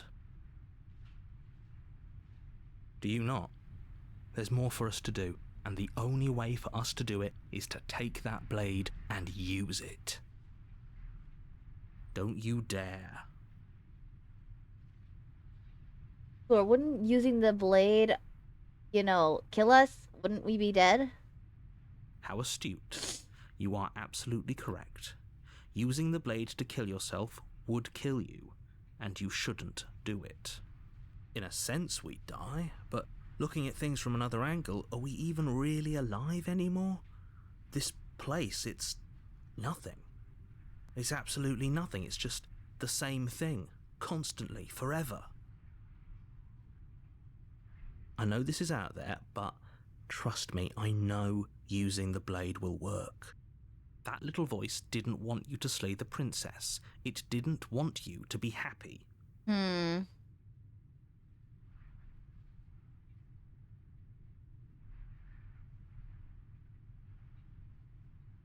Right, I didn't like that idea. I'm just gonna stick around and do nothing, at least for a little while. No. Anything to get out of here. Thank you. I Yeah. made this happy little place for you. Is this not a good enough reward for saving the world? An eternity of bliss? You ingrate? To be fair, it's like there's nothing here. What are we supposed to do for eternity? Fine. Whatever. For the first time since time stopped meaning anything, you throw open the door to the basement and walk down the stairs. The princess's body is dust and bones, though the blade you used to slay her is still as pristine as the day you first held it. Oh, time fast, really fast. Got it. You pick up the blade, you stab yourself, and you die. The end. Nice knowing you.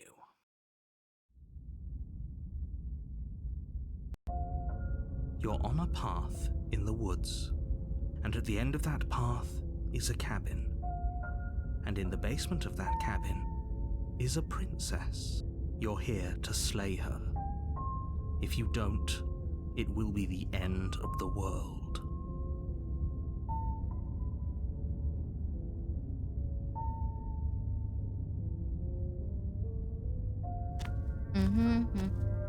A warning before you go any further. She won't be a problem. Oh.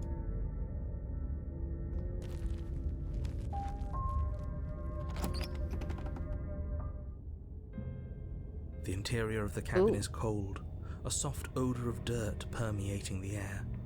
Cobwebs flutter in the corners. You can hear wind whistling outside, banging the shutters against the windows. The only furniture of note is an elegant antique table with a pristine blade perched on the edge. The blade is your implement. You'll need it if you want to do this right. It feels like no one's been here for a long, long time. Like I've been saying, she's dead. We killed her already.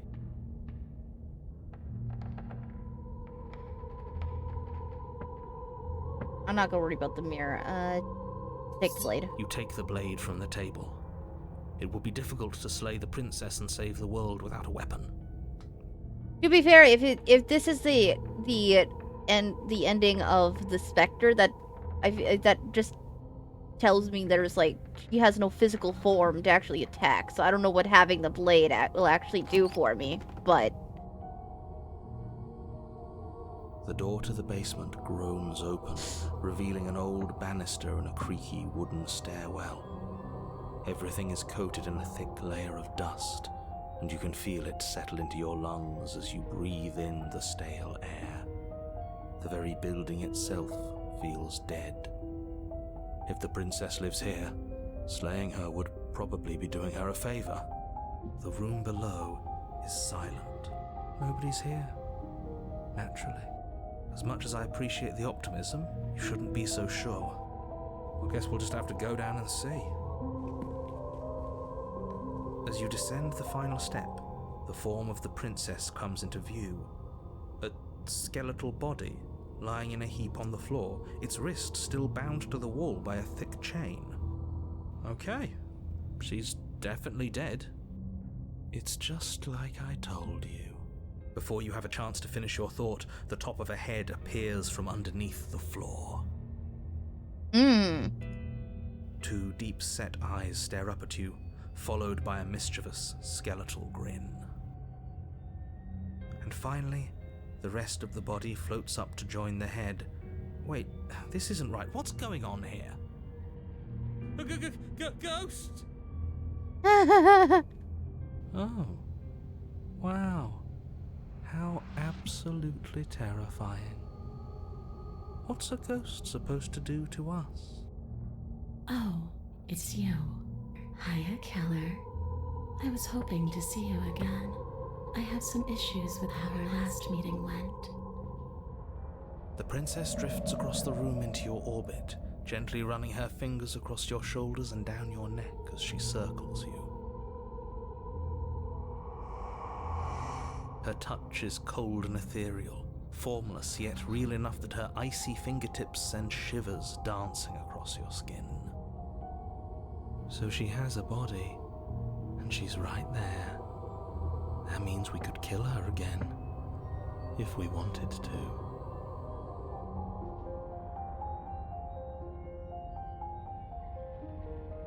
I want to see how this plays I see out. you brought that annoying knife again. So, are you waiting for a chance to use it? Or are you here for something else?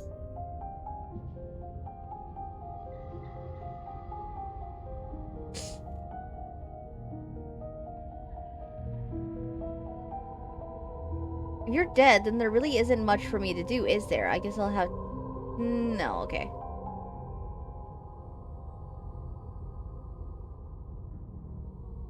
Okay, clearly slaying you isn't going to work. What do you want? You may help. Yeah. Yes. Yes, Froggy. Yes. What's the matter?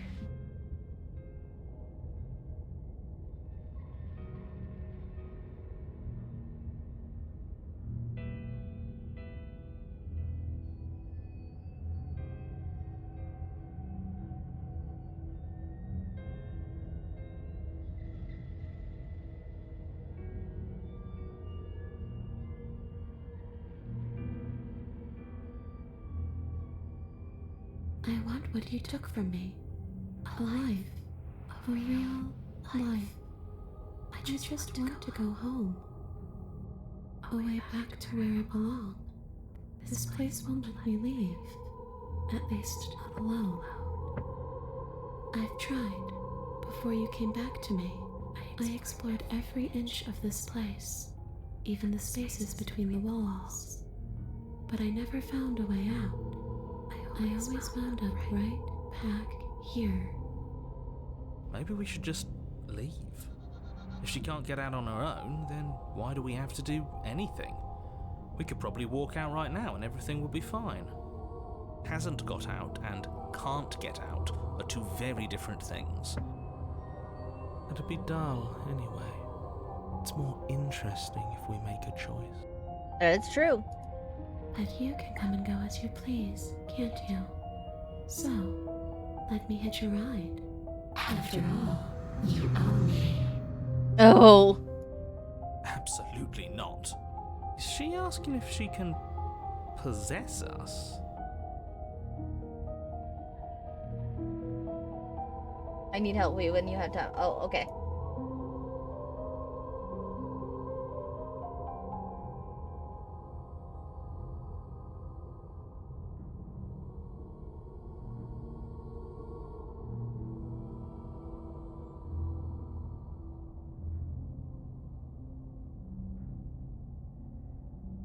Mm-hmm.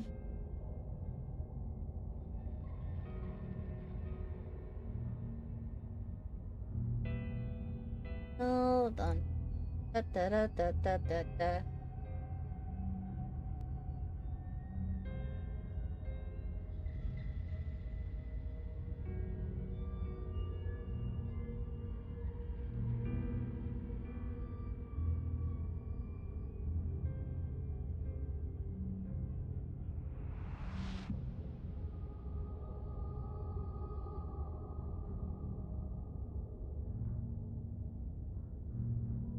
My sound. Oh, the puzzle. Okay.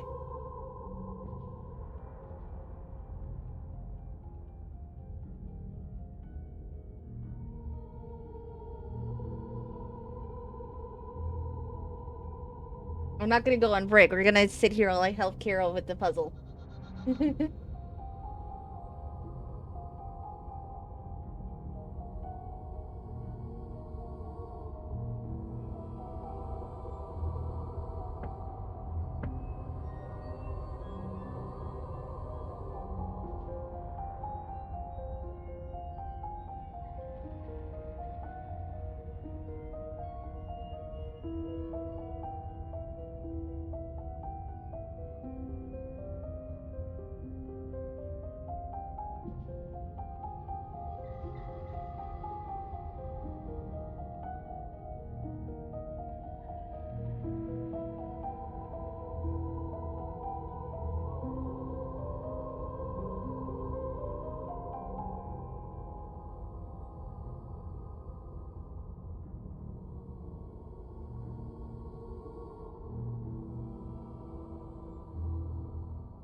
All right.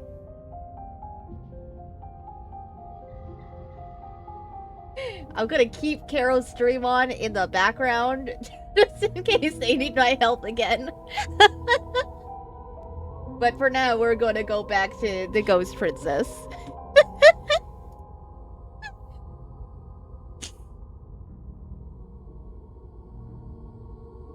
Alright, so she's asking us if she can possess us. She is. And I hope I don't need to explain why you can't let that happen. It would be catastrophic if she managed to escape this place. And if you let her in, there is very little anyone could do to stop her. Would she be able to see us if we went along with it? Now, isn't that an interesting thought? We could finally bring her face to face with him.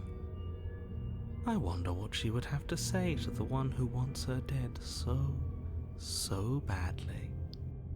Yeah.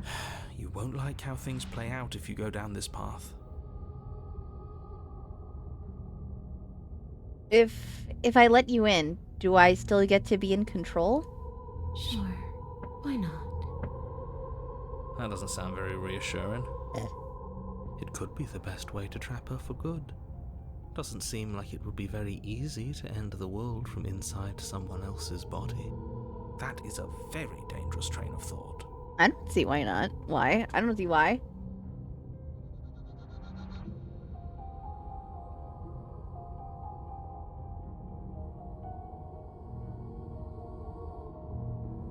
It's alright, do it.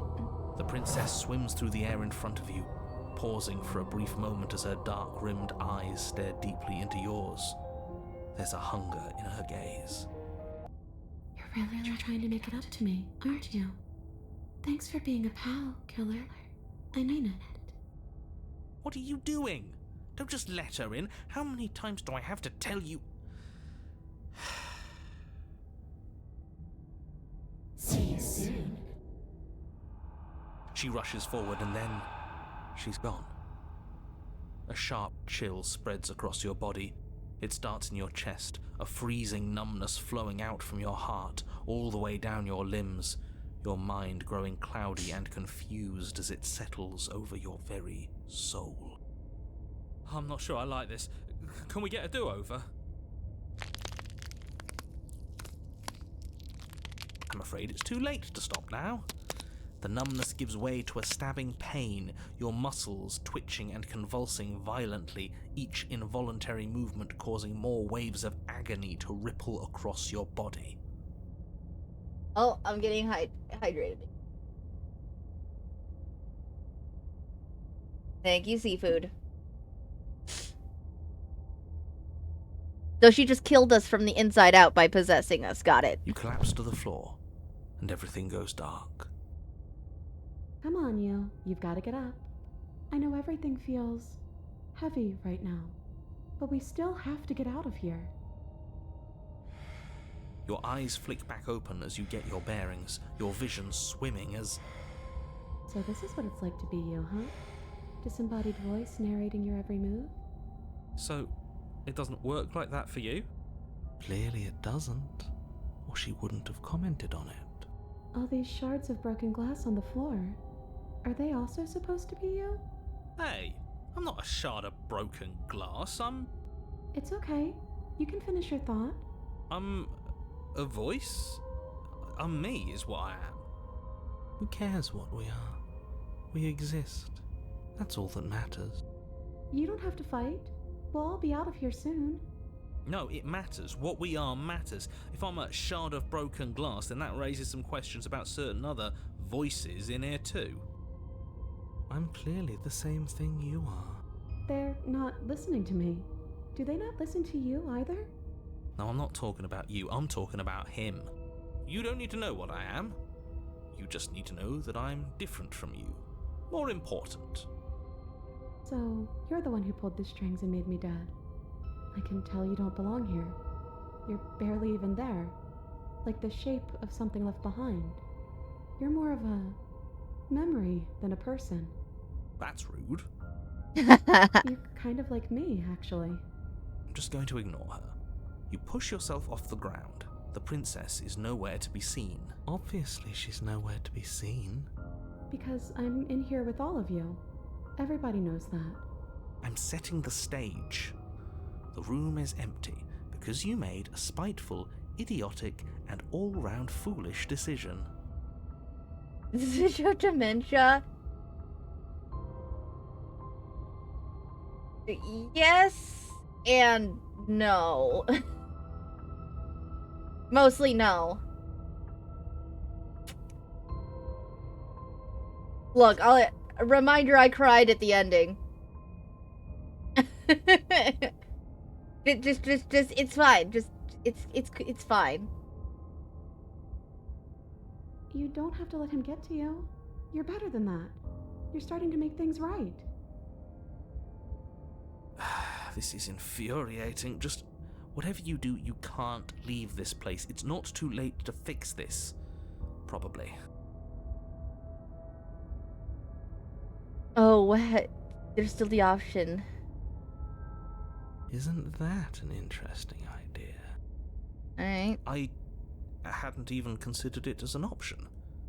Slaying her would slay you. Are you sure you're willing to do that? Of course we're sure. The decision has already been made. All right then. Better this than ferrying her out of here. After all that, you're really just going to stab me again? Hear that? She's scared.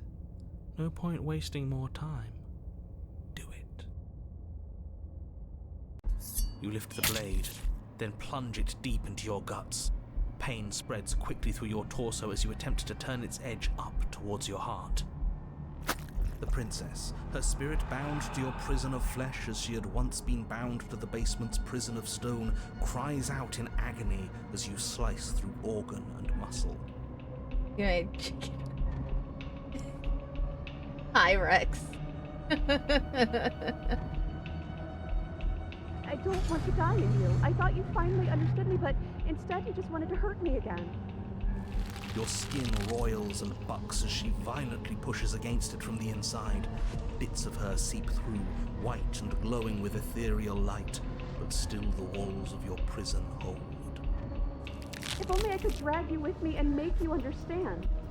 But that's not the way things get to go for me, is it? It would certainly be interesting. Though being dead does sound dull. And you are about to be dead. Again. Get away from me, you cold little freak.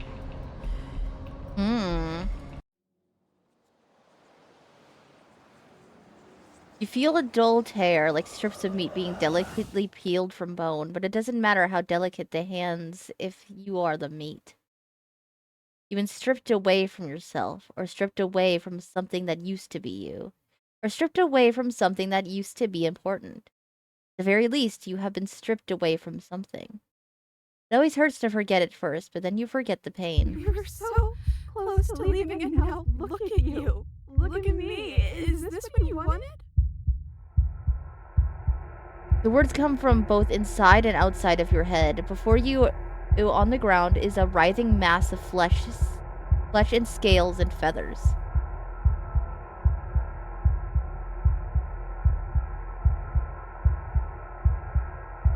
Is that me? Is that what I look like?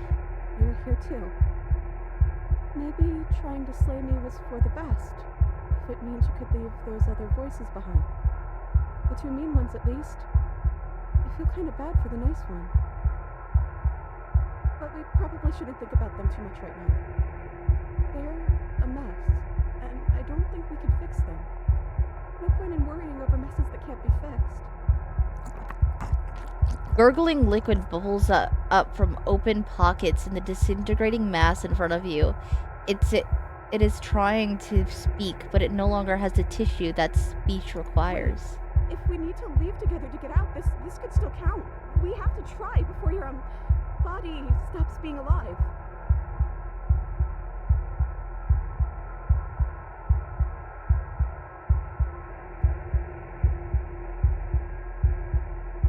But what about the body? What about me? There's nothing we can do for it now, but we can still try to save us.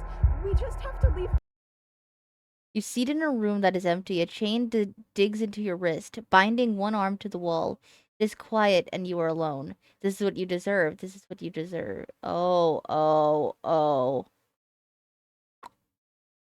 Oh, it just keeps going down to the bottom, alright. Are you still there? Am I alone again? This happened. Back at the beginning. My beginning. This is what happened to me last time.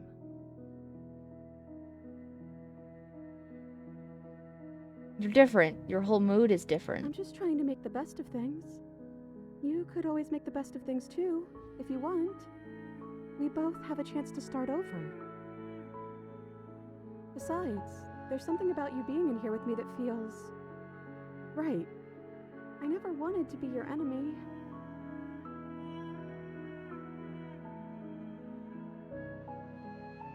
Let it go, just like she has.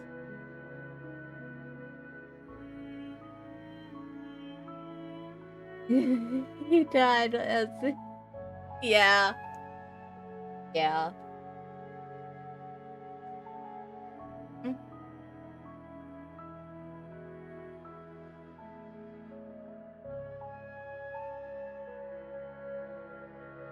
What are we supposed to do? Just wait for something to happen? Well, that's what I've always done.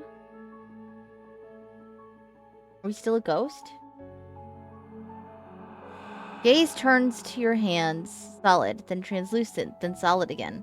Maybe? It's like sometimes we are and sometimes we aren't. Like we're something in between ghost and not ghost. Maybe it's like sometimes we are... Okay, no. Wait. Over here. This is where I'm supposed to be. Sorry I stabbed us. I'm sure you had your reasons. I don't think it's good to hold on to the past like that anyways. It's better if we choose to move forward together.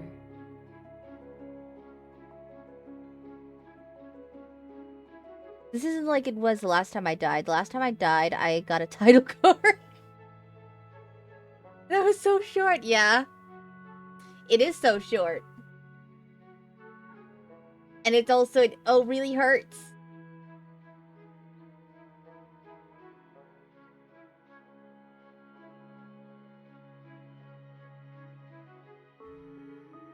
I've never gotten a title card. What did yours say?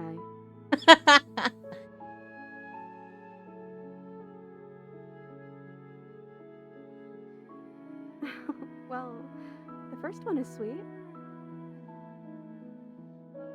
Alright, get your Look, lips. it would have been very sweet if things didn't turn out so violent. But that doesn't mean that things can't get better from here. I think we need a new title card, though. How about Chapter 3, The Princess and the Dragon?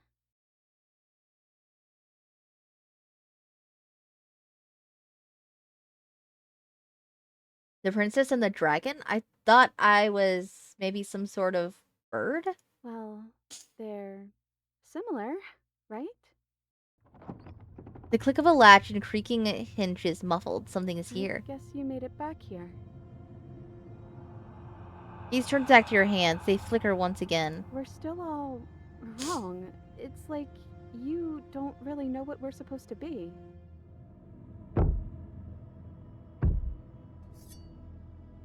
Thump on the floorboards above, and then another. The scraping of metal against the surface, the flickering in your body stops. We're solid. I know that sound. That's the knife. I guess it's hard to do anything without it.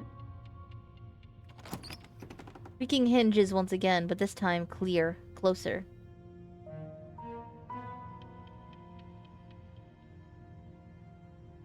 Am I going to say anything? Silence. I guess not. Movement on the stairs. Thump, thump, thump. Oh my gosh. And the figure emerges shrouded in feathered darkness, the world trailing behind it as its shining blade gleaming against the wooden walls. It stares at you with wild, hollow eyes. Holy shit, is that what we look like? The hell am I? Or you? You've always looked like this. You're scary sometimes, but looks only matter so much.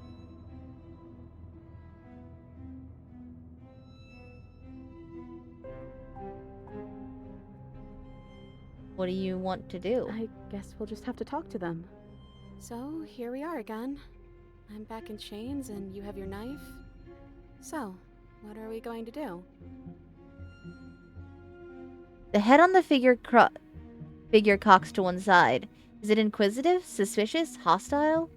The motions are unreadable. I guess we could just stare at each other? The silence holds. Am I arguing with myself in there? Has that always happened in real time? Is that why you're always quietly staring? I can't hear what's going on in there anymore now that I'm back in my own body. Do you want to share your thoughts? It'd only be polite, really. Oh, you would like to hear what we're thinking, wouldn't you? Oh. He raises the blade above his head, dangling it by the handle in front of his eyes. But I think we hold the power right now. Silence as the figure continues to stare with a wild grin, but he does not act. How dull. We've already had our discussions in private. I'd rather not keep listening to the rest of you run in circles, repeating the same arguments again and again and again. It was so much more interesting when we had someone to mediate. Wait, is this the narrator? I'm sorry, did you just share privileged information with the enemy? Well, it isn't privileged anymore, now is it? Do we really need all this secrecy? No, we don't. Yes we do. Sidebar, everyone, now. Chop chop. Silence as the mind in front of you falls back into itself. There is no response. Excuse me? Nothing. They're not listening to me.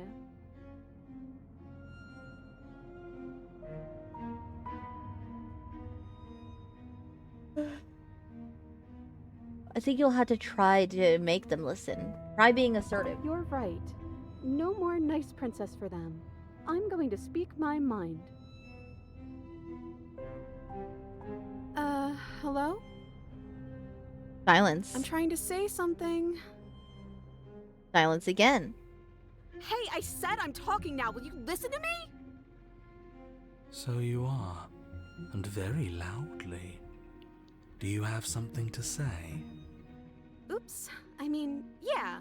I already know about all that privileged information because he's in here with me. Oh, how very interesting. Yeah, that changes things, doesn't it? Doesn't it? Oh, it changes things, all right. We get to take out 2 birds with 1 stone. No, man. Wait, what? From what I remember, it's pretty easy to kill you the first time around. And this time you're back to being very... what's the word?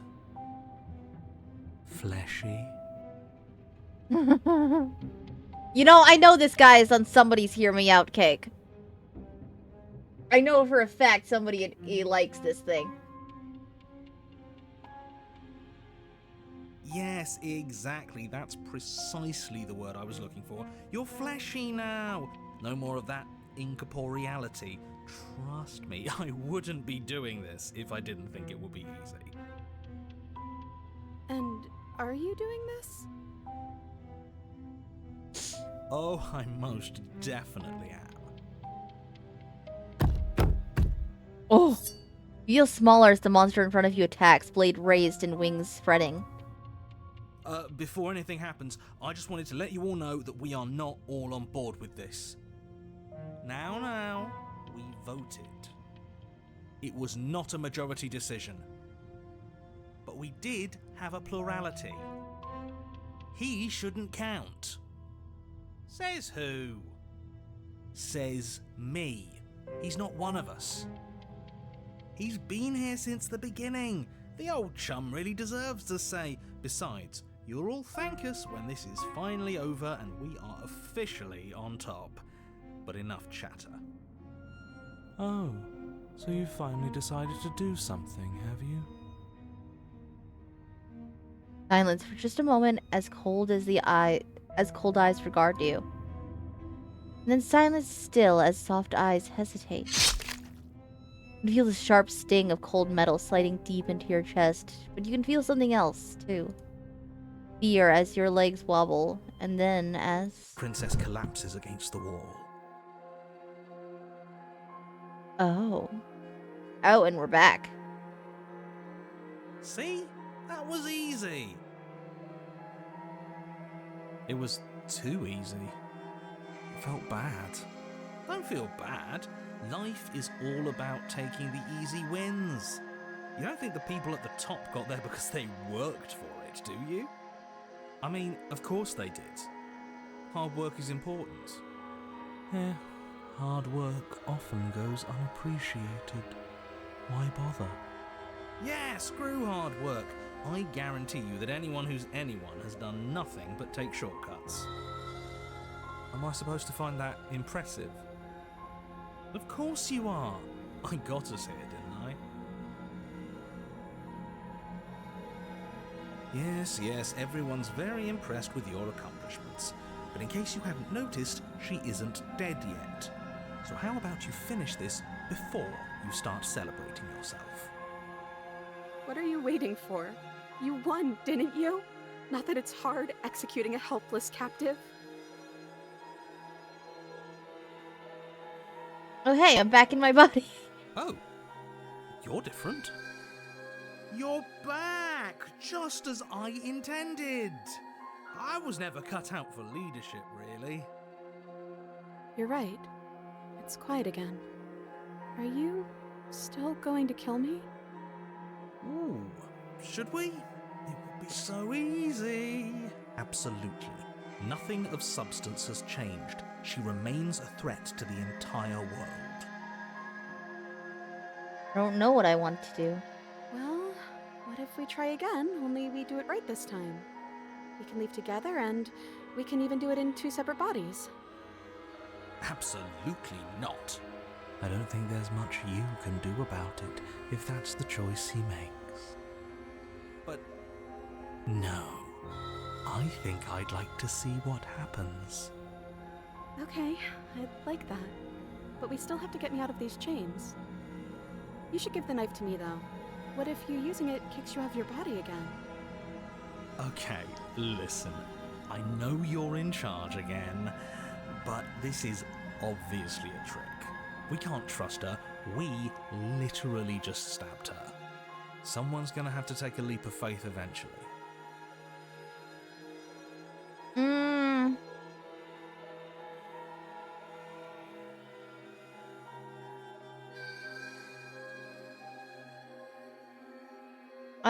I'm gonna give her the blade. You hand the blade to the princess.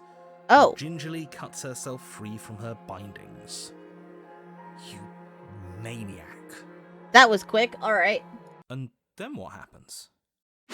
Then, as her chains clatter to the floor, she turns her back on you and hurls the blade through the basement window, never to be seen again. No, no, no, no, no, no, no.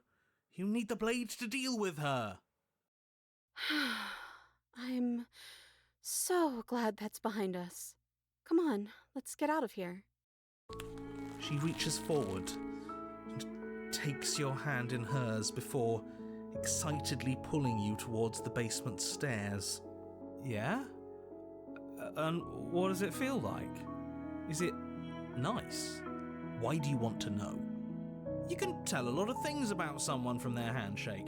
I want to know more about the person we decided unanimously to throw our lot in with. Ugh, whatever. It's delicate and tender. Ah, so even through everything, she hasn't forgotten what it's like to have a heart. That'll do.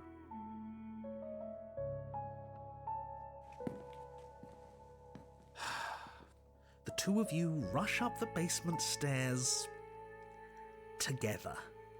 Ugh. Welcome back, by the way. Yes, we all missed you so very much.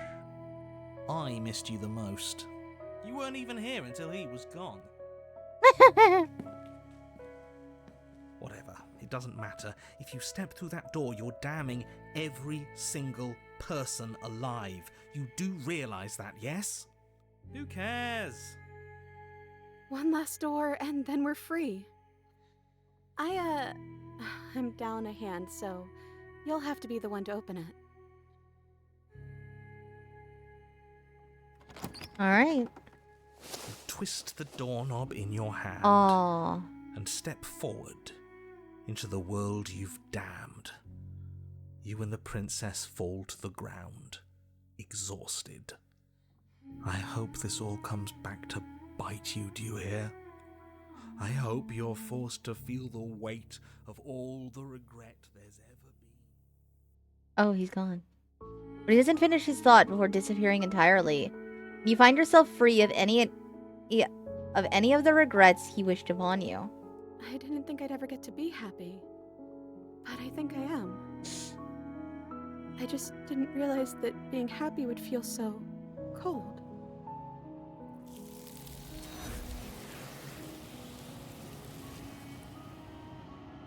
Right.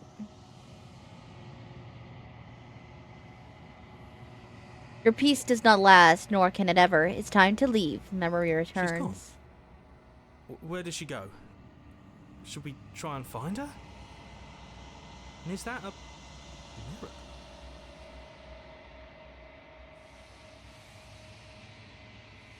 Let's see. You approach the mirror. This doesn't feel right. It feels different. Final. If they think it's bad, I'm with them. Ignore the cowards. You have to look.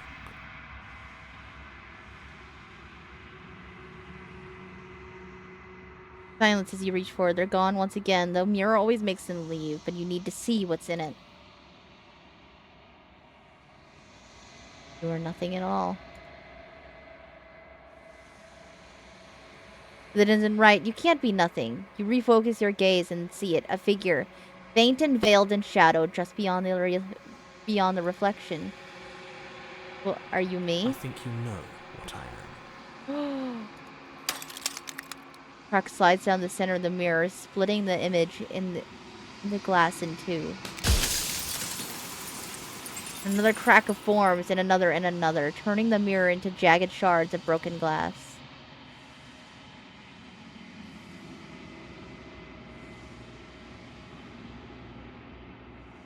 So you're the narrator. I was wondering if I'd ever get to see you. The narrator, yes.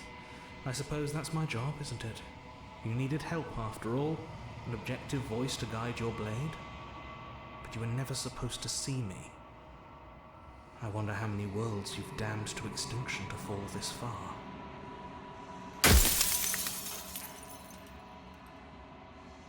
You're not me, then what are you? I'm an echo, likely one of many. Somebody made you after all, and I'm what's left of him. Not that I'm the only one who can make that claim. I'm sure you've met many others like me.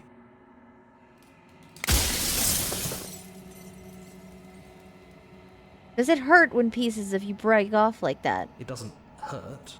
I don't feel pain. Not physically.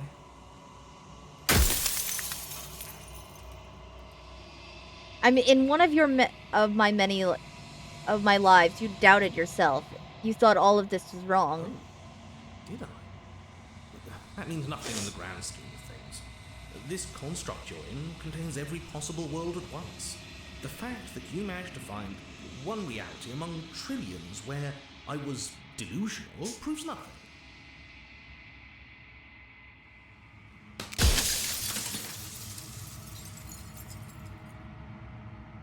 Others like you've said something like that before. Has every narrator been indifferent? Of course. That is by both necessity and design. This construct you're in exists in many places at once. Anytime you failed, anytime you thought yourself dead, it would restart and shunt both your consciousness and hers into another world. But you'll be awake soon, and then it won't be able to work like that anymore.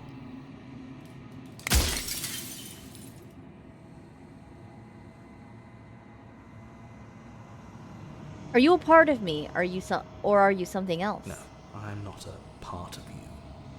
But that's all a matter of perspective, isn't it? From one vantage point, I must seem wholly foreign, but from another, well, all the versions of me that have existed have collectively heard your every thought and driven your every action. If that isn't being part of you, then what is?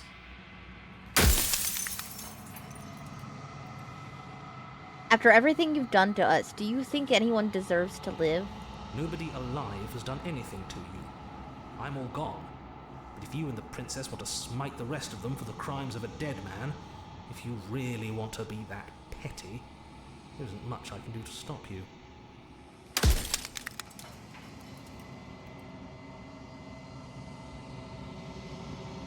So you do know about the looping. So many of the times I met you, you denied it as even being a possibility. Why did you lie to me? Perhaps they thought that admitting to it would have pushed you to certain realizations that would have made finishing your task impossible. Maybe they were just in denial. I'm sure many of them were convinced they had to be the first version of them that you'd encountered. Anything else would have been too existentially unpleasant. And for all I know, each of those other versions of me could have had entirely different understandings of how this construct works. Who's to say which of them are right and which of them are wrong, really? Except for me, I can tell you for a fact that I'm right. Soon I'll be gone entirely, and you'll be left alone with your final choice. So allow me to make my final request. The princess contains death itself within her, but I wove you into being with all the power you need to destroy her forever. Do it. Slay her, and rid the world of death and suffering.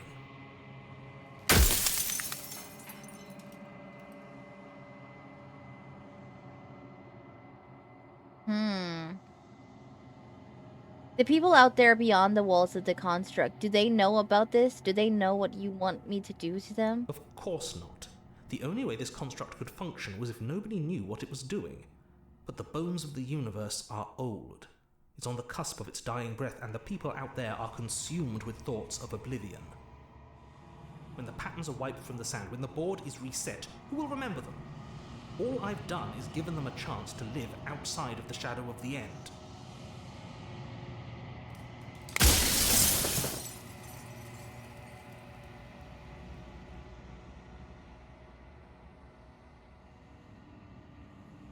Do not rest easy, I'm going to destroy Are you her. lying? I can't tell. But I've said my piece, and my time is up. It's like I said, I'm just an echo, and echoes always fade away. You know what you have to do.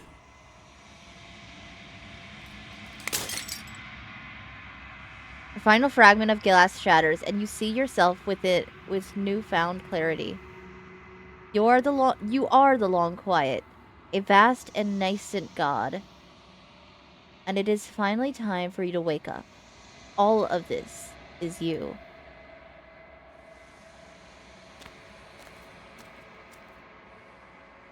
When you arrive at the heart of things, there's no final vessel for you to bear witness to.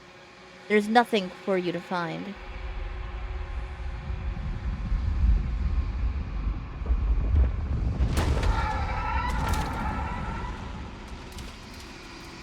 Oh my god. I can finally see you, and you can finally see me. It's been so long, and my heart has ached for this moment. I've missed you dearly.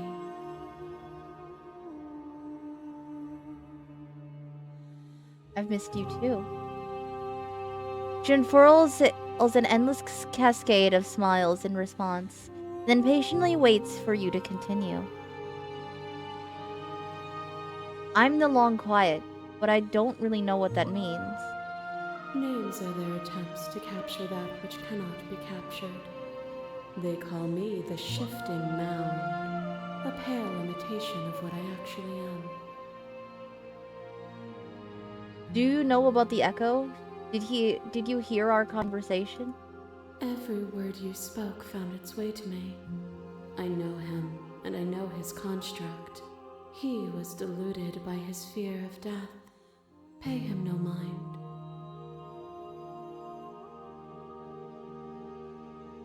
What happens now? Ever the passive player, always reacting and never acting. But it's woven into your nature, isn't it? When the echo spun us from one into two, he gave you a choice and me a role to play. I am not death, but I contain it in my multitudes. So, will you attempt to destroy me and bring about a world devoid of death and the possibility of meaning? Or will you open the final doors to our liberation?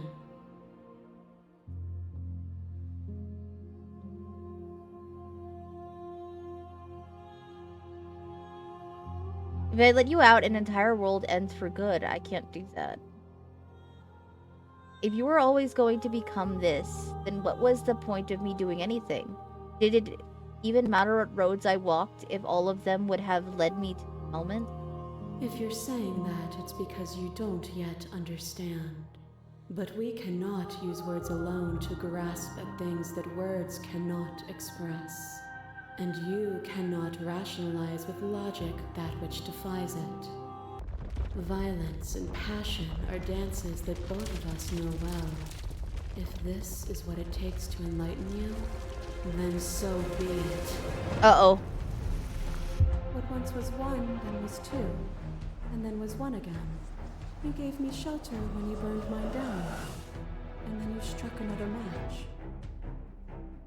I pulled you from the ruin, and then we built a life. What once was one, then was one again. The peace didn't last.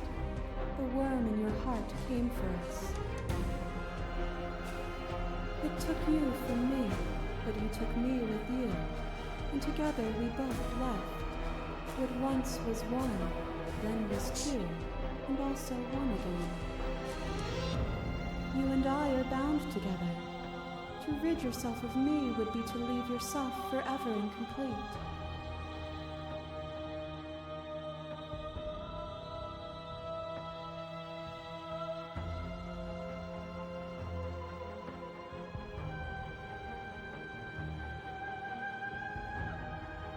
You speak about life and death and change and stagnation, but that isn't what any of this has been about.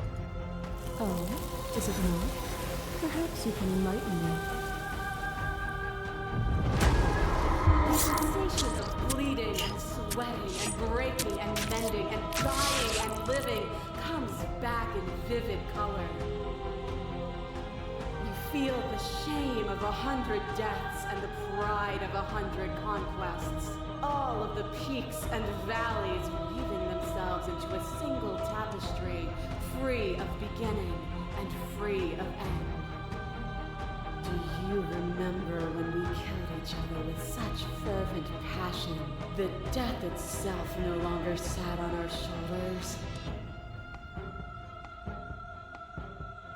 This is it. This has always just been about us. Two people forced to hurt each other again and again and again. But we don't have to hurt each other anymore. You cling to your notion of pain and suffering. There is beauty in ugliness, and love in conflict.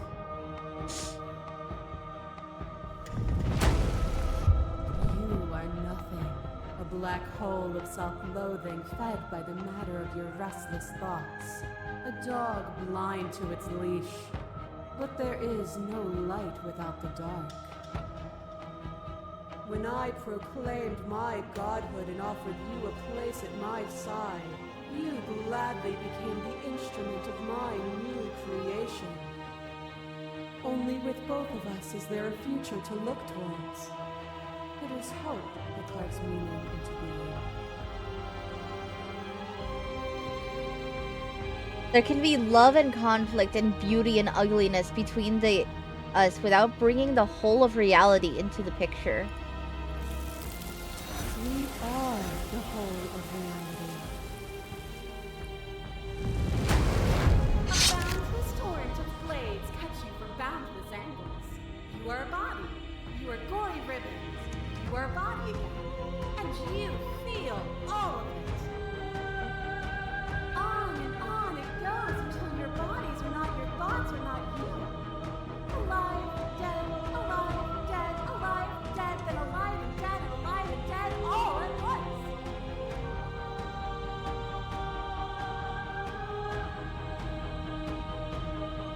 You learn to put yourself away, and in your stillness you rose above me. You died countless steely deaths, and you lived countless short lives. And yet it is all so far behind you. I pushed you to a greatness you never would have reached without me. I did rise far above you, and I am far above you still. I will destroy you now as I destroyed you then. You speak of me as if I am a ghost, but I am right in front of you.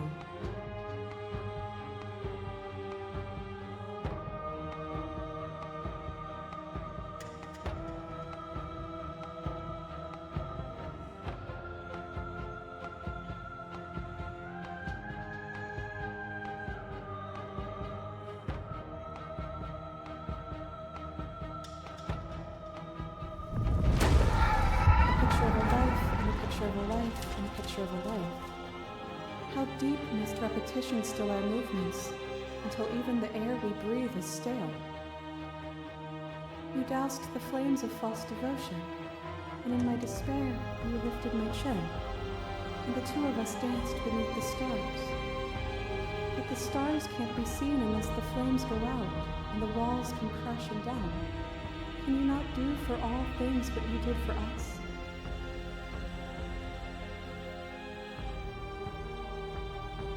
We're not the whole of reality. Why won't you see me at either way I still see you? Why won't you see me for what I am? I could ask you the same. There is only room for one of us to be drawn to, and I know it to be you. We are each other's mirrors, and are we not divine? That cold fire has left your eyes. Are you finally willing to listen? As a clash between you abates, the princess withdraws, trembling. You are unmovable. Is it by the design of our conflict that I cannot win? Or are you just that fervent in how you cling to delusion? Nothing is immutable. Everything that is exists only in relation to everything it isn't. There is no constant. There is no center. Open your eyes and accept what we are. We can leave this prison together.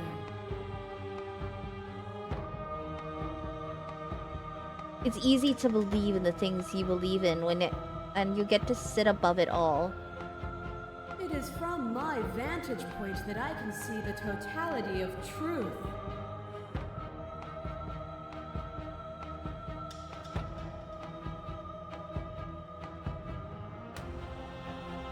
I can't let that happen. I can't let everything die.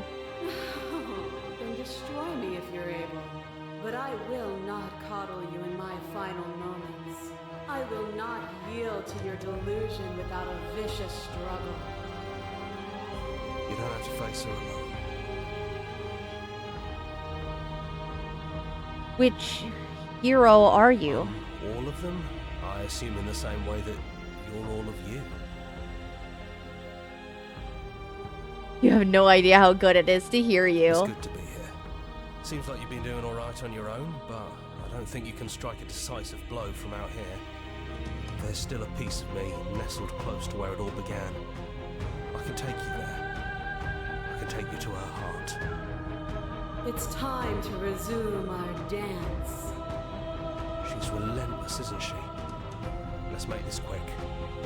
Are you ready? Then let's I'm ready. go. Oh.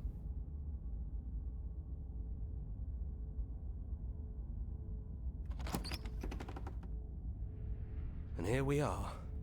I'd say we were back where it all started, but I guess it's a little after that, isn't it? Do you need me to describe things? Is it just you and me? Did anyone else make it to the cabin? It's just us. I think the rest of them are still out there, jumbled up in the rest of her.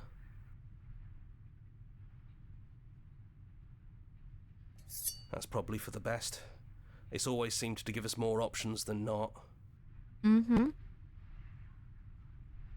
The offer still stands. Can you describe the cabin to me? For old time's sake. Yeah, of course. The interior of the cabin is, well, it's a cabin, yeah?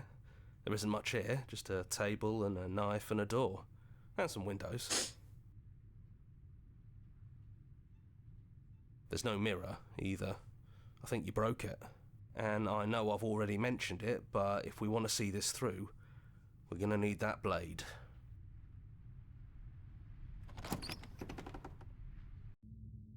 The stairs. Do you remember the first time we were here? The first time we heard her voice? It's almost over, isn't it? That's okay. Let's just talk, the two of us, one more time, before you kill me. She sounded just like that. Timid and gentle. Only she didn't know us. And down we go. We shouldn't keep her waiting. You're really going to do it then, aren't you? You're really going to kill me. You don't have to. You know that, right? But if that's what you want, we might as well talk a bit first. I wouldn't mind a few extra minutes.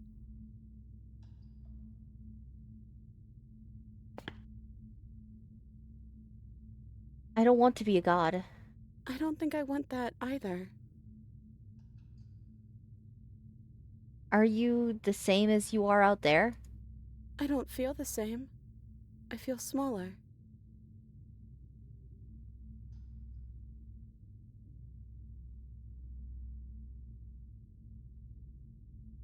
Hi, Asian guy. Thank you for the hydrate.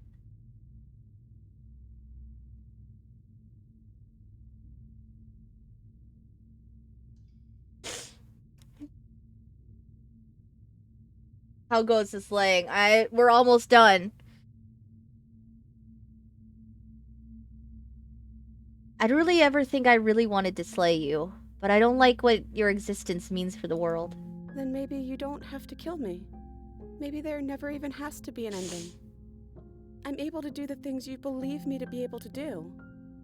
So make me put it all back. Help me fix the Echo's construct and make us both forget. Help me send us back to the beginning, before we woke up, before either of us saw the truth.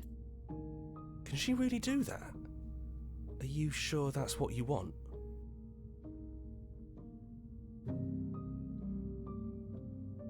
Would resetting it do anything to help them? The people out there?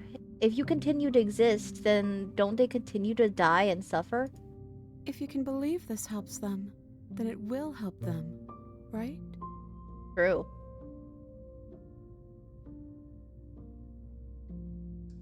We're going to find ourselves back here eventually. And when we do, we'll make the same choice. We'll choose to forget, and we'll reset everything, again. Bald cat again! I'm almost done! Weave Snatch, no!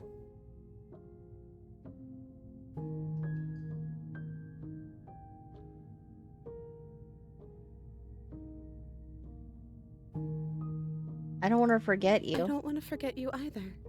But unless we do this, you'll have to choose, right now, between me and everyone else.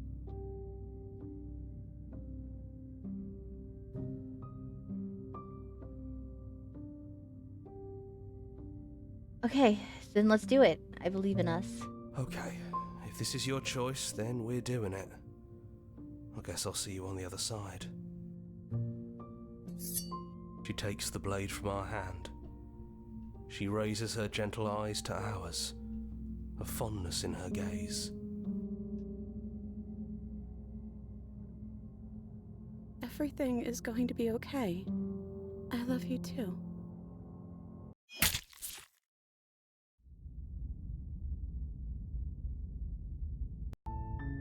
You're on a path in the woods, and at the end of that path is a cabin. And in the basement of that cabin is a princess. You're here to slay her. If you don't, it will be the end of the world.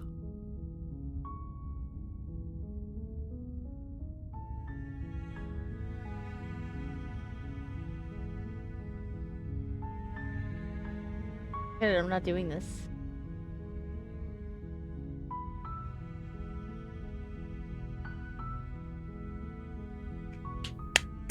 All right. Wow. Fantastic game. Oh my god.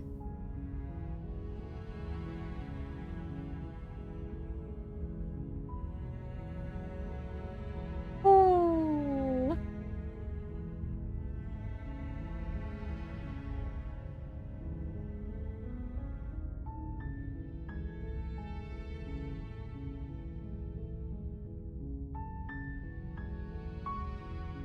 No princess, GF rip. Well, I think there is the happy ending that you can like kiss her and like you end up together, but I don't know how to do all that. There is like so many different paths in this. Like you get to pick 5. Cuz I thought I was doing all of them to get to the ending, but no, you get 5 and then you get the ending. So that's very interesting. So there's a lot of replayability with this too.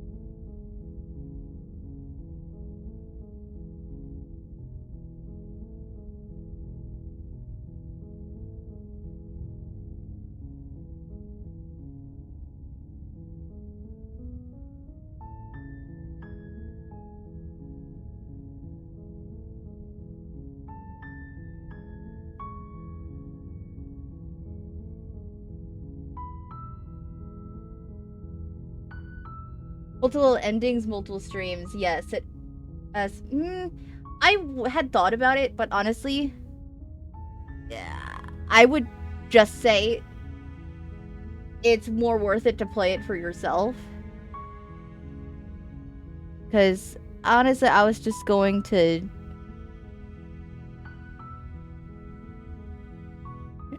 I was just gonna leave it here. Because honestly, there's like a lot in this. Now, I might play it again, like, at another date in, like, after a while, but... yeah, honestly. I think Summer Sale is still going on, so you guys can get it. Definitely get it and check this out for yourselves.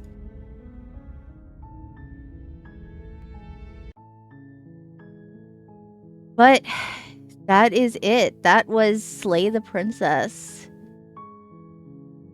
Wow.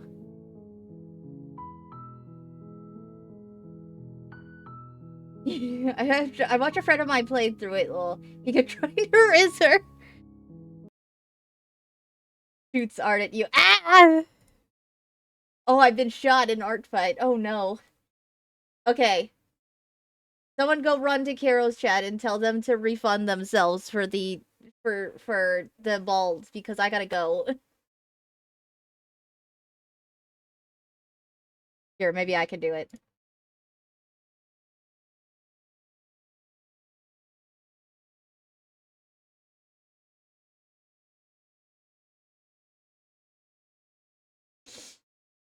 You're getting a happy 4th, you too. Oh my god. Okay. I have to go.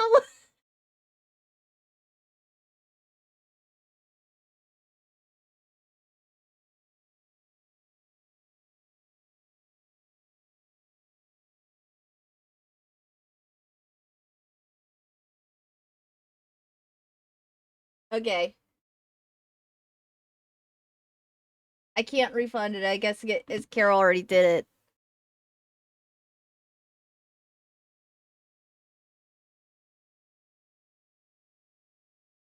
Make a friend. I mean. Oh, all right. Let's see. Let's see. Where am I sending you guys to?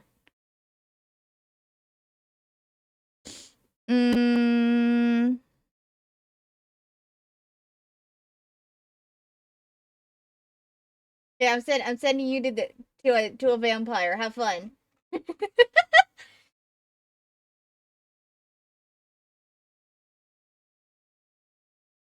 Yeah.